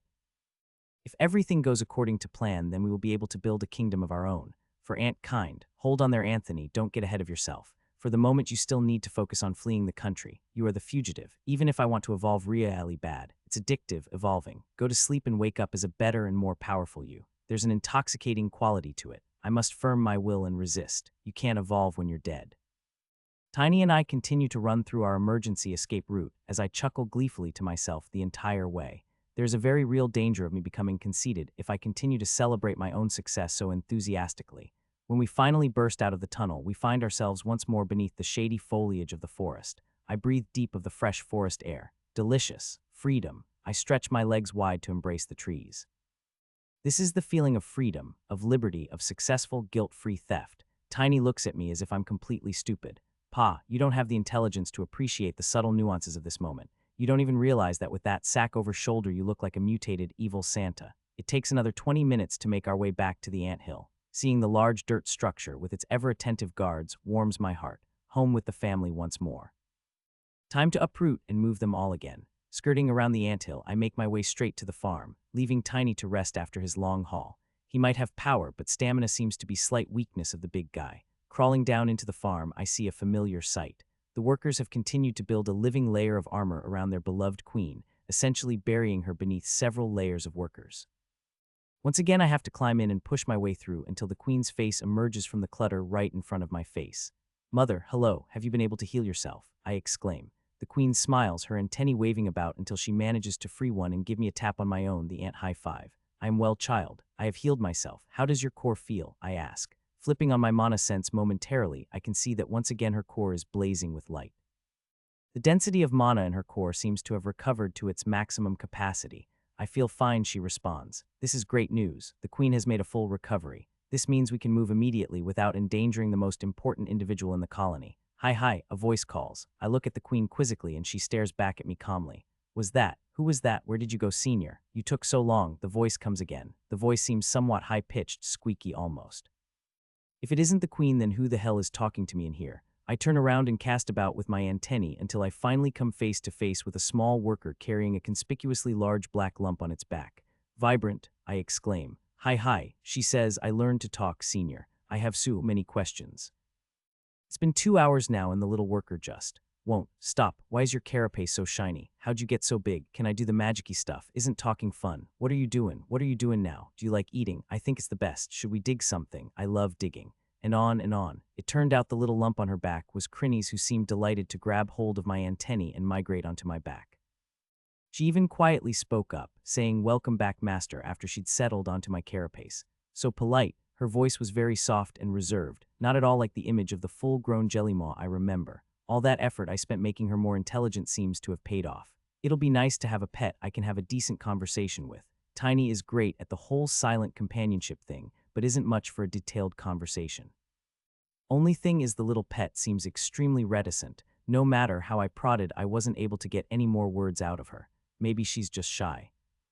Vibrant, on the other hand, apparently the bizarre hatchling doesn't seem to struggle with this public speaking. She won't shut up. As soon as she could, she climbed onto my head once again and practically danced with joy as she pelted me with endless questions, observations, and random statements. I can seriously feel a headache coming on. I tried my best to answer her at first, but my responses became shorter and shorter the longer the conversation went on. Eventually, I just had to shout I need to talk to the queen, and started ignoring her for a moment. Anything for relief. The queen seemed slightly amused by my predicament. I can only imagine that the queen has been enduring Vibrant's endless thirst for conversation in my absence, seeing as she's the only other ant capable of talking back to the little thing. My esteem for the queen has risen to an even higher level. What saint-like patience, what incredible tolerance for her own children. Choking back my emotions, I speak to the queen. Mother, we need to move the colony once more. We aren't safe if we remain where we are. The humans will come again, and soon. Hearing of the creatures who killed so many members of the colony and wounded her, a faint anger can be felt from the queen. I know a place where we can go that they won't follow. The problem is that you'll have to move across the surface if we are going to escape quickly enough. Do you think you can? Mother seriously considers my question for a moment before nodding. I believe I will be able to sustain myself for some few days, she says. I will let you know when the feeling of weakness returns. That's great. Make sure you tell me okay. If you keep it to yourself again, you really might get killed this time, I plead. The queen simply acknowledges my words with a wave of her antennae and begins to mobilize the workers to return to the surface. As she makes her own way to the enlarged opening they created for her to enter, the layer of workers around her just shuffles along, maintaining their defensive positions as she moves. Vibrant had managed to hold herself in whilst I was speaking to the queen, but as soon as she begins to move away, she pipes up again with her squeaky voice. Where are we going? To the south. We need to escape the humans. She immediately became enraged. Humans, I will die to protect the colony. Why did this immediately become about her dying? You don't need to die or anything, we just need to move. If we can get far enough south, they won't want to follow us, I say. She seems a little mollified. Okay then, but let me know if I need to sacrifice my life for the colony. Nobody is asking you to die, okay? It's fine. She doesn't seem convinced and shuffles about on my head a little more before moving on to her next line of questions. So what are we doing? Oh God, we are going to get ready to move out. As soon as the colony is assembled, we are going to leave, I answer. Okay, so why are your antennae so funny looking? Kill me, please. Putting up with Vibrant's pestering, I go to Tiny and get him moving. His job is obviously to carry our precious cores in the sack. Inspecting closely, the sack seems to be of some sort of fine material. Is this velvet, or a tapestry or something? Exactly where did he get this thing? Doesn't matter. Within 10 minutes, the colony has assembled, hundreds of workers carrying brood and eggs whilst others surround the queen to protect her. All together in one huge mass with me and Tiny at the head, we move out. The colony is on the march. We march for 2 days straight, no rest, no sightseeing, and strictly no deviation from the designated path. Although I say no sightseeing, the pest on my head is completely curious about everything. Along the way, I have to explain what a farm is, why they are necessary, the basic understanding of the human digestive tract, gut bacteria, bacteria in general, and what a screaming mob of people running for their lives is. The colony takes a day to make it out the other side of the forest, and from there we mostly run into small farming communities on our way south. We skirt around the buildings, ignoring the people as we pass through. There is one instance where we come across a town in the night, and rather than deviate, we just power straight through, causing the small riot that prompted the little one's excited questions. After 48 hours of straight running, we dig a temporary nest, and almost the entire workforce goes into torpor, me included. I'm knackered after that run. Despite being so tired, I spend a little time planning out my own immediate future path. First, before evolving, I need to try and get my mandibles around some biomass. I'm painfully aware that the further I evolve, the deeper I'll have to go into the dungeon in order to secure a decent source of biomass points. It'll be much easier for me if I can go on an eating tour of the upper level before evolving, so I can be more efficient with my gains. Then I have a heap of skill points saved up. Whilst fighting against weak monsters, it'll be a great chance to build up some new skills. I was hugely impressed by the upgraded versions of the dash skills I'd been able to see for starters. I think I'll definitely pick that up. After that, I'll have a look and see what I can find in the menu. I absolutely want to use my newfound core wealth to train core engineering as far as I can. If get a good evolution that will buff my mental stats again, I'll be even more effective when modifying cores, increasing my level up speed. The day when I'll be able to realize my dream project is becoming closer and closer. I also need to pay attention to my pets, paving the way for Tiny to successfully evolve as well as stuffing Crinnies full a few times a day until she can start to fight and level up. The days ahead sure are going to be busy. First we need to escape though. The next day we assemble the convoy and move out once more. The journey is tough and we have to tighten our belts a few times. What little monster prey we find is fed to the young and the workers go hungry. Tiny seems to have lost several sizes. I've never seen him so trim. After 3 more days we reach the border. The vast monster-filled wilderness is spread before us, our safety, our future. Titus stood huddled with his advisor in the center of the cramped chamber, his axe resting on its head on the dirt. Donalan was afraid of that axe. It had even invaded his dreams. The thick, bloodthirsty aura that seemed to roll of it in waves was suffocating and ever-present. It had burst into wakefulness suddenly during the wave defense. The trainees had felt a strange stirring of the mana in the air before that aura had burst out, making them feel as if a demon had their throats between its teeth. And that's how they had felt every moment of every day since. The only blessing was that the beasts hated it as much as the trainees did. Ever since the axe had awakened, they had ceased to attack the fort, choosing instead to battle against each other, keeping their distance from the Legion. The line soldiers had been relieved that, even if they felt the specter of death constantly, they no longer had to fight. The endless tide of monsters that had clashed against their defenses had claimed a few lives over the 2-week defense. For those young legionaries experiencing their first wave, it was a sight they'd never forget. Thousands of monsters rolling forward like the tides. An endless sea of violence and death. Aiming hadn't been important. It was impossible to miss, no matter what skill was used. They fought for hours without pause until their arms were heavy as lead, their vision blurred and their heads afire. Then they'd stumble to their blankets where they'd sleep like the dead before waking up to do it again. It had been hell, up until the axe. Donalan had seen the looks on the officers' faces when it had happened. The monsters immediately fled the walls, but the brass had been shocked and worried. The commander had raced to his tent where he'd left the axe and walked out with the thing slung over his shoulders and his eyes tight with worry. Being a magician in training, Donalan had managed to puzzle out exactly why they were so unhappy. That shift in the mana, as if it were being sucked down a sinkhole. The axe had drunk it in like water, causing it to awaken, putting aside the idea of a sleeping or waking weapon, something that Donalan had never heard of, let alone thought possible. The reason why it was so strange was that it should not have happened. Not up here. Barely a few kilometers down, the mana should never be as thick as this. Not even close. It had grown so dense that it was enough for the axe to pull in and rouse itself, something none of the officers, certainly not the commander, had expected to happen. That left Donalan with yet another worry. Why was the mana so dense? Why was it still rising? He could feel it coming on now. Saturation sickness. Extended exposure to mana wasn't natural for humankind. The diffuse levels of energy on the surface were normal for their bodies. They had adapted to it over thousands of years. The levels he was experiencing now were too high. He was getting sick. All of the trainees were getting sick. If they didn't get relief soon, they would suffer mana poisoning. If they weren't treated, then they'd die. They knew that. Everyone knew that. So why were they going deeper? Whilst Donalan chewed over his worries, Titus was speaking to one of his specialist trackers. "You're certain of that, Leistus?" he asked. The legionary nodded. "That's what my dungeon sense is telling me, Commander. Many ants died here in the chamber, along with a whole lot of other stuff. No ant has died here in the last week or so. Either they were all dead by that point or packed off somewhere else. What about the queen? You should be able to tell if a monster that size was killed, surely." Leistus' face twisted a little as he concentrated, employing the skills of his secret class. "I can't tell, Commander. She may have died here with the colony or not. Too many monsters have died in the meantime. I just can't pinpoint her." Titus looked around the tight dirt chamber. This had been where the ant colony had lived, presumably after the queen had fled here from the lower levels, either chasing the young that had been stolen or fleeing from danger once her first nest had been uncovered. He'd managed to locate the nest, but either the colony had been killed by the wave or had escaped. If they'd managed to flee, then Titus had absolutely no idea where they could be. The matter was out of his hands now. Whilst he pondered the Legion's next move, he idly stretched his old bones. With the axe animacidio having awakened, he didn't need to continuously swat small fry. The weapon was constantly advertising its hunger, daring them to come. Only the stronger beasts would be able to step forward against that aura. Titus froze and cocked his ear. Something was coming. He raised a hand to get the attention of his troops in the chamber with him and warned them, "Hold yourselves."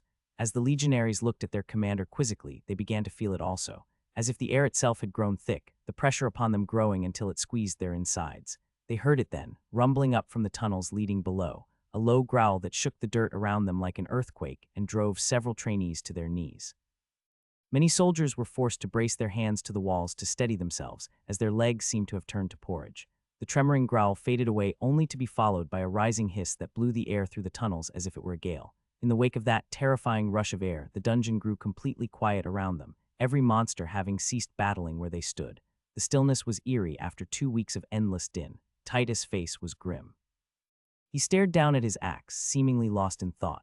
To most observers he appeared calm, but as she burst into the chamber and took him in, Aurelia knew that in his eyes the thirst for battle was burning. "Commander," she hissed, "was that what I thought it was?" Titus slowly walked to his weapon and picked it up as he spoke. "Garalosh, that bastard is coming up." Eyes wide with concern, Aurelia pressed her commander. "What are your orders, Commander? Will we move to intercept?" Titus shook his head. "If we meet the old croc on the way down, then I'll happily take another arm from it, but we mustn't deviate from our mission." He turned to look his tribune in the eye. "I know you worry about the situation on the surface, but as bad as things are up there, it is going to be 10 times worse if we don't reinforce the bulwark below. You know this, Aurelia, we have to go down." Reluctantly, the officer nods her head and leaves the chamber to organize the troops. Donalan shakes off the pressure that had nearly crushed his bones and approaches his commander. An action such as this would normally be unthinkable for the trainee. He loved to stay low-key, but the panic rising in him overrode his judgment. "Commander, are we still going further down into the dungeon?" "Sir," he stammered, rushing forward to clutch at Titus' arm. The commander looked surprised to be accosted in this way, but not irritated. "Donalan, isn't it? Our fine young trainee. We have quite a ways down to go yet, but what of the mana sickness? What of the wave? It still hasn't stopped. The mana levels are still rising. We have to get to the surface. We have to help them, or the whole city will be destroyed, my family, my friends. What about us trainees? If we stay here in the dungeon, then we'll all die. You aren't sick, I can tell, I can see it. But us, we're all falling ill, the saturation is too much. You can't let us die like this, Commander," the trainee babbled. Titus raised one of his thick hands and clamped it down on the young man's shoulder, trying to steady him. "Easy there, boy, easy. We won't let you die of the sickness, okay? You know I'm fine, the officers are fine, all of the full legionaries are fine. Once we get you down to HQ, you'll be fine too, but we have to hurry. I don't want to risk losing you to the saturation before we can get there. Now listen, we have a few days' journey until we reach Periclas's Stair. That'll take us straight down 20 kilometers. From there it'll be a short hop to the city and you'll be right as rain." Donalan's head spun. "City? You'll understand when you see it. We've done what we can for the surface, 2 weeks we bought them. From here out they have to manage their own defense. If they can't hold off the big croc, then they'll have to flee. Once we reach the city, we can see about contacting your family. We have ways." Donalan nodded, slowly calming himself down. Titus clapped him on the back. "Hold it together a bit longer, trainee. We've almost reached safety. Who knows, you might even get to see this axe take a chunk out of an ancient monster on the way down. The queen is holding up incredibly well. In fact, if I hadn't been sneaking the odd peek at her with my mana sense on, I wouldn't even know that her core was leaking energy. The brilliant radiance of her core has already faded to half of its full luster. After 5 days on the move, the whole colony is tired and desperate for rest. It's almost a shame that we aren't a nomadic ant species like the army ants. Mind you, those buggers are completely blind, so if I'd been born as one of those separate from the colony, there is no way I'd have been able to survive until now. Also, the entire reason those ants are nomadic is because they are so numerous and so ferocious that they strip the land bare of everything they can possibly eat, forcing them to move to a new location constantly. There is a lesson in that for our own colony going forward. We can't be so greedy as to strip the land bare. Intake will have to be managed. Well, that's in the far future if we ever manage to grow enough to dominate our environment. An ant can dream, damn it. Don't look down on my humble ambitions. All I want is for my family to rise, to be ascendant. It's a lot for a few ants to take on, but with a bit of grit and a heck of a lot of tunnel digging, I'm sure we can make it. We have arrived in our new land, a blessed place full of monster-infested nests and forests. Battle awaits around every corner, and that means only one thing: biomass. This colony is hungry. We need food."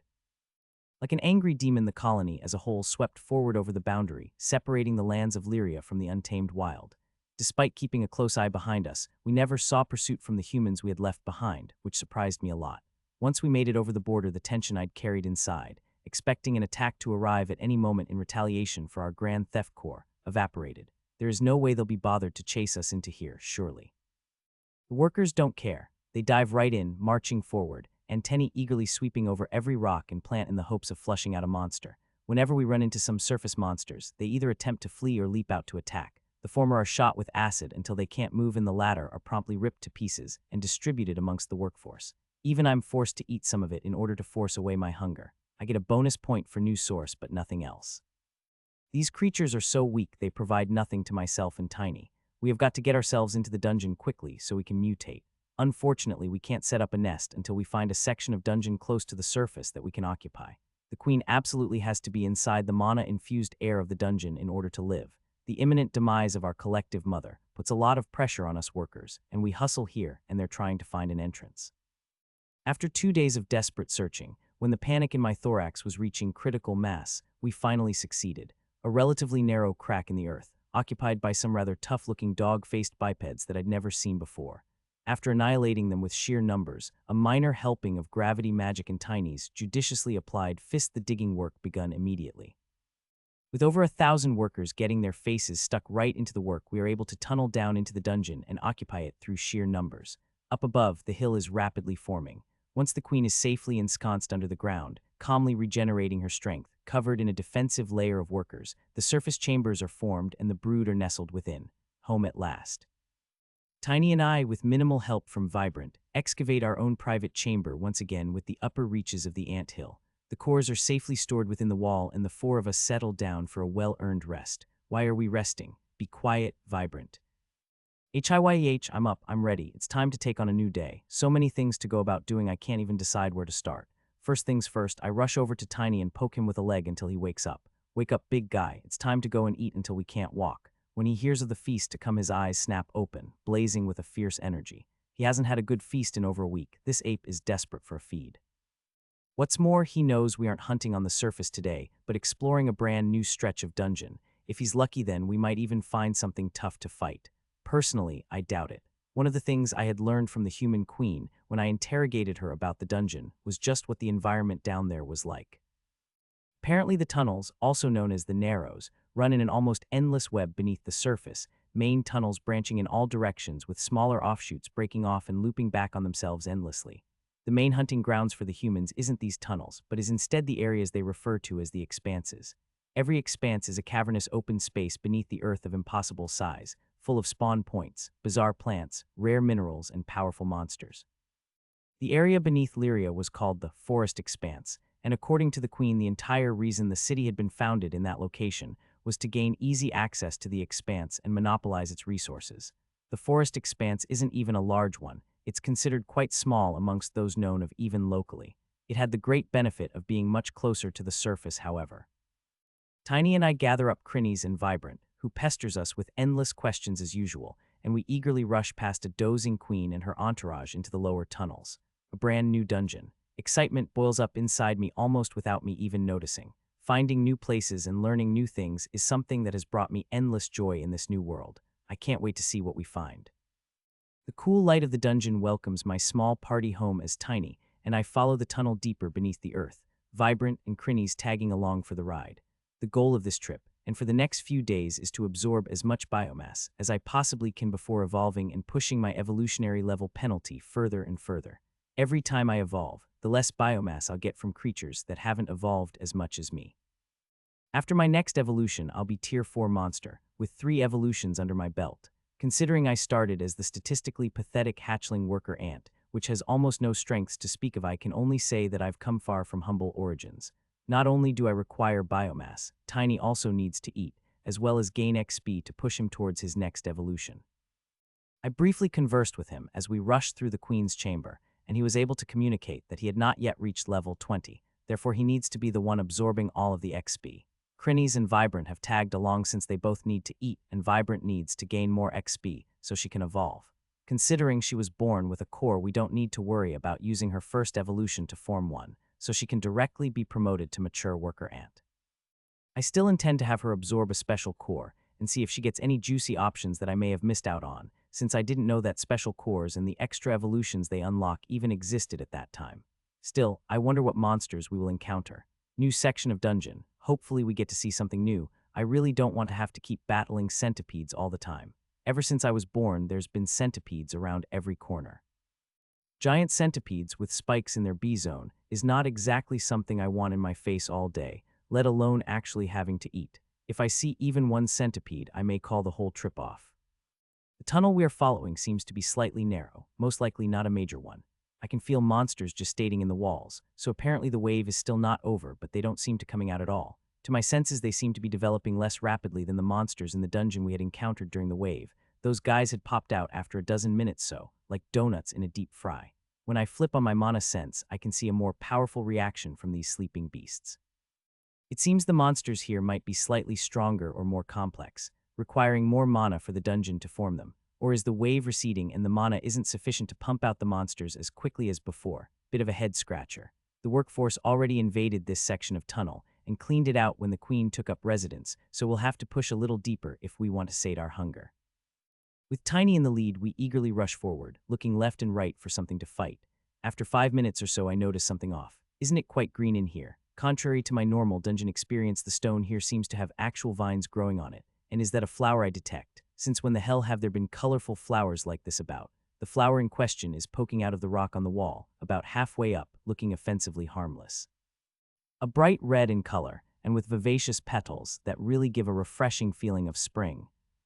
I didn't come down here to admire the flowers. I came for food. However, as if mocking my expectations, the vegetation only grows thicker and more vibrant as we descend until the tunnel widens out, and we find ourselves in a place that looks rather less like the dungeon and more like a scene straight from a rainforest. I expect singing bears and man cubs to walk around the corner at any minute. Not only do I not get any sweet rhythms, I also don't see any monsters around here. Vines string across the tunnel, dangling moss in our faces, and the rock walls are barely visible beneath layers of leaves and shrubs. Here and there are truly massive flowers and ferns that sway with the breeze. Hang on, we're underground. There is no breeze. The light bulb goes on in my head just as the many plants and vines start shifting and moving, almost unfolding as they reveal hideous plant mouths laced with razor-sharp teeth. God damn it, Seymour, not this crap again. Watch out for the plants, they're monsters. Tiny was already into it before I spoke. Roaring with excitement, the giant ape leaps forward to grab one of the plants by the throat before beginning to pummel it in the face with his massive fists, rocking it from side to side with devastating hooks. All around me, vines begin to whip through the air as they try to latch onto me, or simply lash me with their suddenly razor-sharp leaves. Some fire magic would surely go down well right about now. I'll have to settle for implementing the jaws. Splintering chomp, pouring forth my vital energy, the mandibles of light manifest themselves. When I use the shattering bite, the ethereal mandibles look like wide, rusty saw blades that close like a vice, tearing and compressing. For the more armor-penetrating chomp attack they manifest, as blades studded with long, pointed spikes. Ripping my mandibles closed, they slam shut cutting vines and stabbing wide holes in fleshy plants. For now, they only extend about a meter in front of my face, but as I level up the skill, they'll get larger and more potent. At least that is how it's worked with the shattering bite skill. With vines and leaves falling around me like rain, it's time to employ another new skill I purchased, dash. H-I-Y-H. Dash increases speed over short distances, but increases stamina. With a burst of movement, I motor across the room faster than I've ever moved before. Turning my head, I can see Vibrant is clinging to my head, whilst cackling madly, and even Crinnies has extended extra tentacles as her main body is sliding back. Geez, even at level 1 the increase is close to 30 of my max speed. Although I can feel the corresponding stamina drain is vastly increased, I'm actually extremely impressed with this skill so far. Rushing towards the nearest plant, I sprint through the vines, ignoring those that smash into me, trusting my defenses to deflect the damage. Above me, a giant, somehow angry-looking plant is looming, mouth agape and ready to devour me whole. Not today, buddy. Shattering bite. I bring my jaws down on the stem of the plant. It's time to mow this lawn. Having severed the stem of the plant, the huge flower on top topples to one side, its comically oversized mouth thrashing about, trying to bite me until the final bit of energy leaked out of its body. You have slain level 6 Flow's fame. You have gained experience. Muhahaha, after smashing through the kingdom Animalia, it's time to reap biomass from Planty. There are dozens of plants scattered about the tunnel engaged in this battle, some of them attacking with vines, trying to cut and control their prey so they can bring to their cavernous mouths, whilst others employ different methods of attack. Towards the back, I can see a completely different-looking plant. A long tube-like flower head sits atop a bulbous base. The tube on top seems to be rotating, as if tracking the action. All of a sudden, a huge jet of liquid erupts from the flower, gushing straight at me. Leap. Pushing hard with all legs, I jump upwards and to the right, narrowly dodging the spray that I can see is a very familiar sort of attack. Some of the fluid splashes over the creature I just killed and begins to eat away at the body at a ferocious pace. That is some serious acid. The damned plant is aiming at me again. Quickly, legs, dash, hold on tight back there. I shout at my passengers as my legs once again fire into top gear, moving so quickly they completely blur out of sight. Wee! Giggles Vibrant as the air pressure has her clinging onto my carapace with only a few claws, the rest of her legs dangling behind her in the air. I thought I said hold on, you moron. Checking on my other passenger, I can see that Crinnies has also extended out of a few extra tentacles to let them be blown backward by the wind. At least she was sensible enough to not let go with any of her other limbs. I can't wait until these troublemakers are too large to ride on my back. Not long now, Anthony, hold on a little more. Somehow the tube plant is able to track my movement and fires several short bursts of acid towards me as I race toward it, forcing me to zig and zag to throw of its aim. I can almost smell the fear of this aggressive vegetable as I close in, mandibles slowly opening wide, splintering chomp. Being careful to only penetrate the plant with my ethereal mandibles, and not my own physical ones, I crunch down savagely on the bulging sac at the base of the plant. As I expected, the moment my jaws puncture through the soft flesh of the plant, massive gouts of acid begin to spray out everywhere as the internal pressure forces the fluid through these new outlets. The plant sways violently like a drunk as its precious acid leaks away, but it hasn't taken any fatal damage. Aiming another shot at me, from point-blank range, I can almost feel the plant screaming at me, "Damned meat bag, take this," but I've already raced away. The usual jet of fluid doesn't materialize, instead a rather sad dribble of acid pours out of the tube. Without sufficient pressure, it seems this particular flowery foe has lost its bite. Gwehehehe. Just like this, I start to race around the cavern with my two passengers having way too much fun, disabling the plant monsters by trimming their leaves, chopping at their vines, and puncturing their weak points. Tiny continues his berserk rampage, ripping plants apart with his bare hands, smashing their main bodies to pulp, even shoving his arm into the gaping mouth of one plant and pulling it inside out. In short order, we managed to cull this particular section of tunnel, handing most of the experience off to Tiny and letting Vibrant take the last hit on two of the plants to pump her levels a little bit. Now time for the feast. After eating meat and squishy internal organs for most of my new life, I'm ready to try something new. A bit of leafy greens, essential fiber. Starting with one of the big-mouthed flowers, I start to chow down on this new cuisine. HMMMMM. Chewy, rough, extremely fibrous, almost like eating a rope, and oh, the internals are quite squishy and horrible. This is just as bad as eating centipedes. Damn it, come on Gandalf, when are we going to find a monster that is basically a nice pie on legs? Or a monster that fires roasted chicken out of its face cannon? Surely there is something as this damn dungeon that tastes good. I should have had Tiny rob the kitchen at the castle as well as the treasury. Tiny, Vibrant, and Crinnies don't seem to particularly care as they rip into the biomass with gusto. I'm still confused at how Crinnies, despite being so much smaller than me, manages to have a bigger mouth than I do. Oh well, you have consumed a new source of biomass, Flow's Flame. You are awarded 1 biomass. Basic profile of the Flow's Flame, unlocked. Flow's Flame Hunger Flower, a basic type monster of the plant kingdom. The Hunger Flower uses heat sensitivity to track its opponents, attack them with sharp vines, and drag them to its mouth for consumption. You have consumed a new source of biomass, Acidum Alum. You are awarded 1 biomass. Basic profile of the Acidum Alum, unlocked. Acidum Alum Acid Pot. This base plant type monster uses a powerful jet of acid to attack and defeat its foes. The main body of the creature is actually mobile, allowing it to drag itself towards the remains of its victims in order to feast. You have consumed a new source of biomass, Vinia Bestia. You are awarded 1 biomass. Basic profile of the Vinia Bestia, unlocked. Vinia Bestia Vine Beast. The Vine Beast is a curious cross of both plant and animal, being a mobile vine nest that doesn't have a distinct main body, but spreads its vital organs around its network of vines. Whilst this does make the creature difficult to fight, with no central target to strike, if you can identify a key organ in one of the vines, it can be defeated quickly. I'm pretty sure Tiny just ripped the vines of the wall and flattened them until they stopped moving. What level have you reached, Vibrant? I asked the little worker, still stuffing its face with food. To be fair, I am as well. We don't need our mouths to speak after all. The little worker waves her antennae at me as she eats. The voice said that Vibrant has reached level 4. Am I strong yet? Ah, no, not at all. Boo, but you'll have a chance to get stronger really soon. Once you reach level 5, you'll be able to evolve into a stronger monster. Yay, but I want you to wait, okay? If you wait until we can reinforce your core, then you'll be able to evolve into something even stronger. The little ant seems to think about it for a while. Okay, but what should I spend my biomass points on now that I have a +5 pheromone gland? I sort of shrug with my antennae, still eating. Whatever you like, try to get every body part to +5 as quickly as you can. Just pick the mutations that seem interesting to you.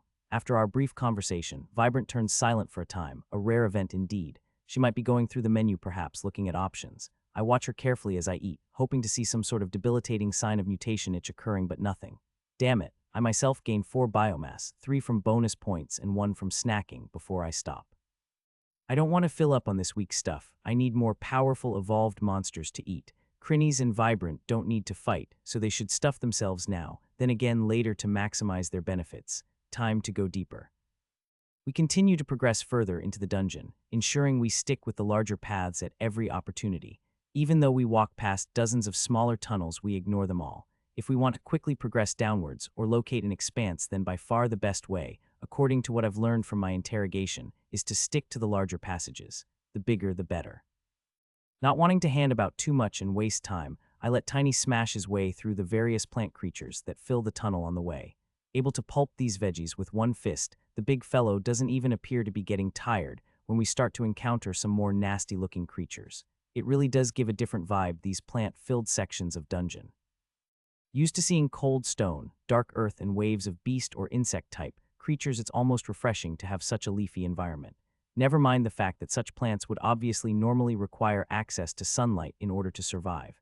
I presume that since they eat biomass like everything else in the dungeon, there really isn't any need for them to photosynthesize. That being the case then, why are they still so leafy?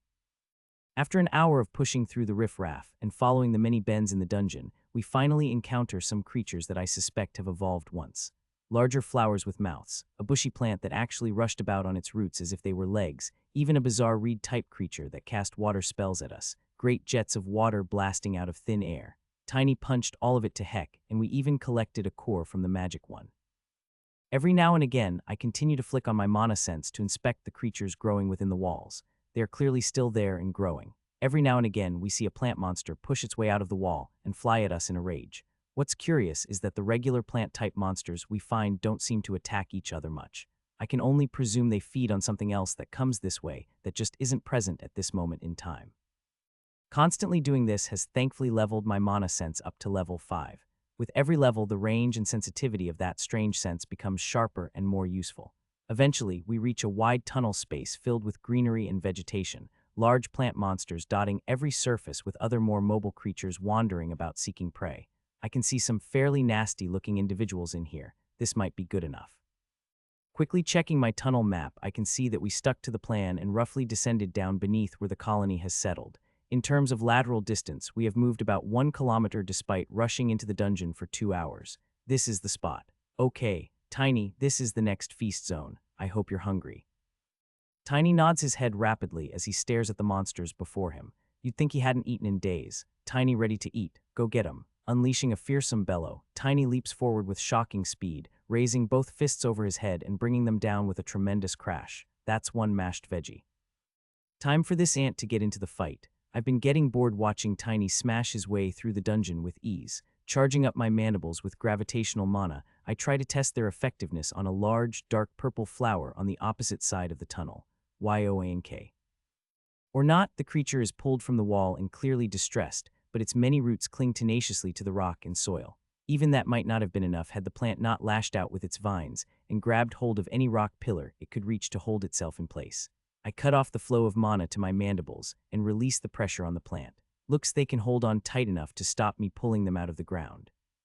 Let's try something else then. I quickly begin to fashion a gravity bolt in my mind, constructing the mind-bending shape with threads of mana at a much faster speed than I could manage originally. Behold the effect of my daily practice. Every moment I get the spare time, I've been practicing my shaping skills, becoming more and more familiar with these basic spell shapes. How many thousands of gravity bolts have I constructed, only to let the shape dissipate and start over again?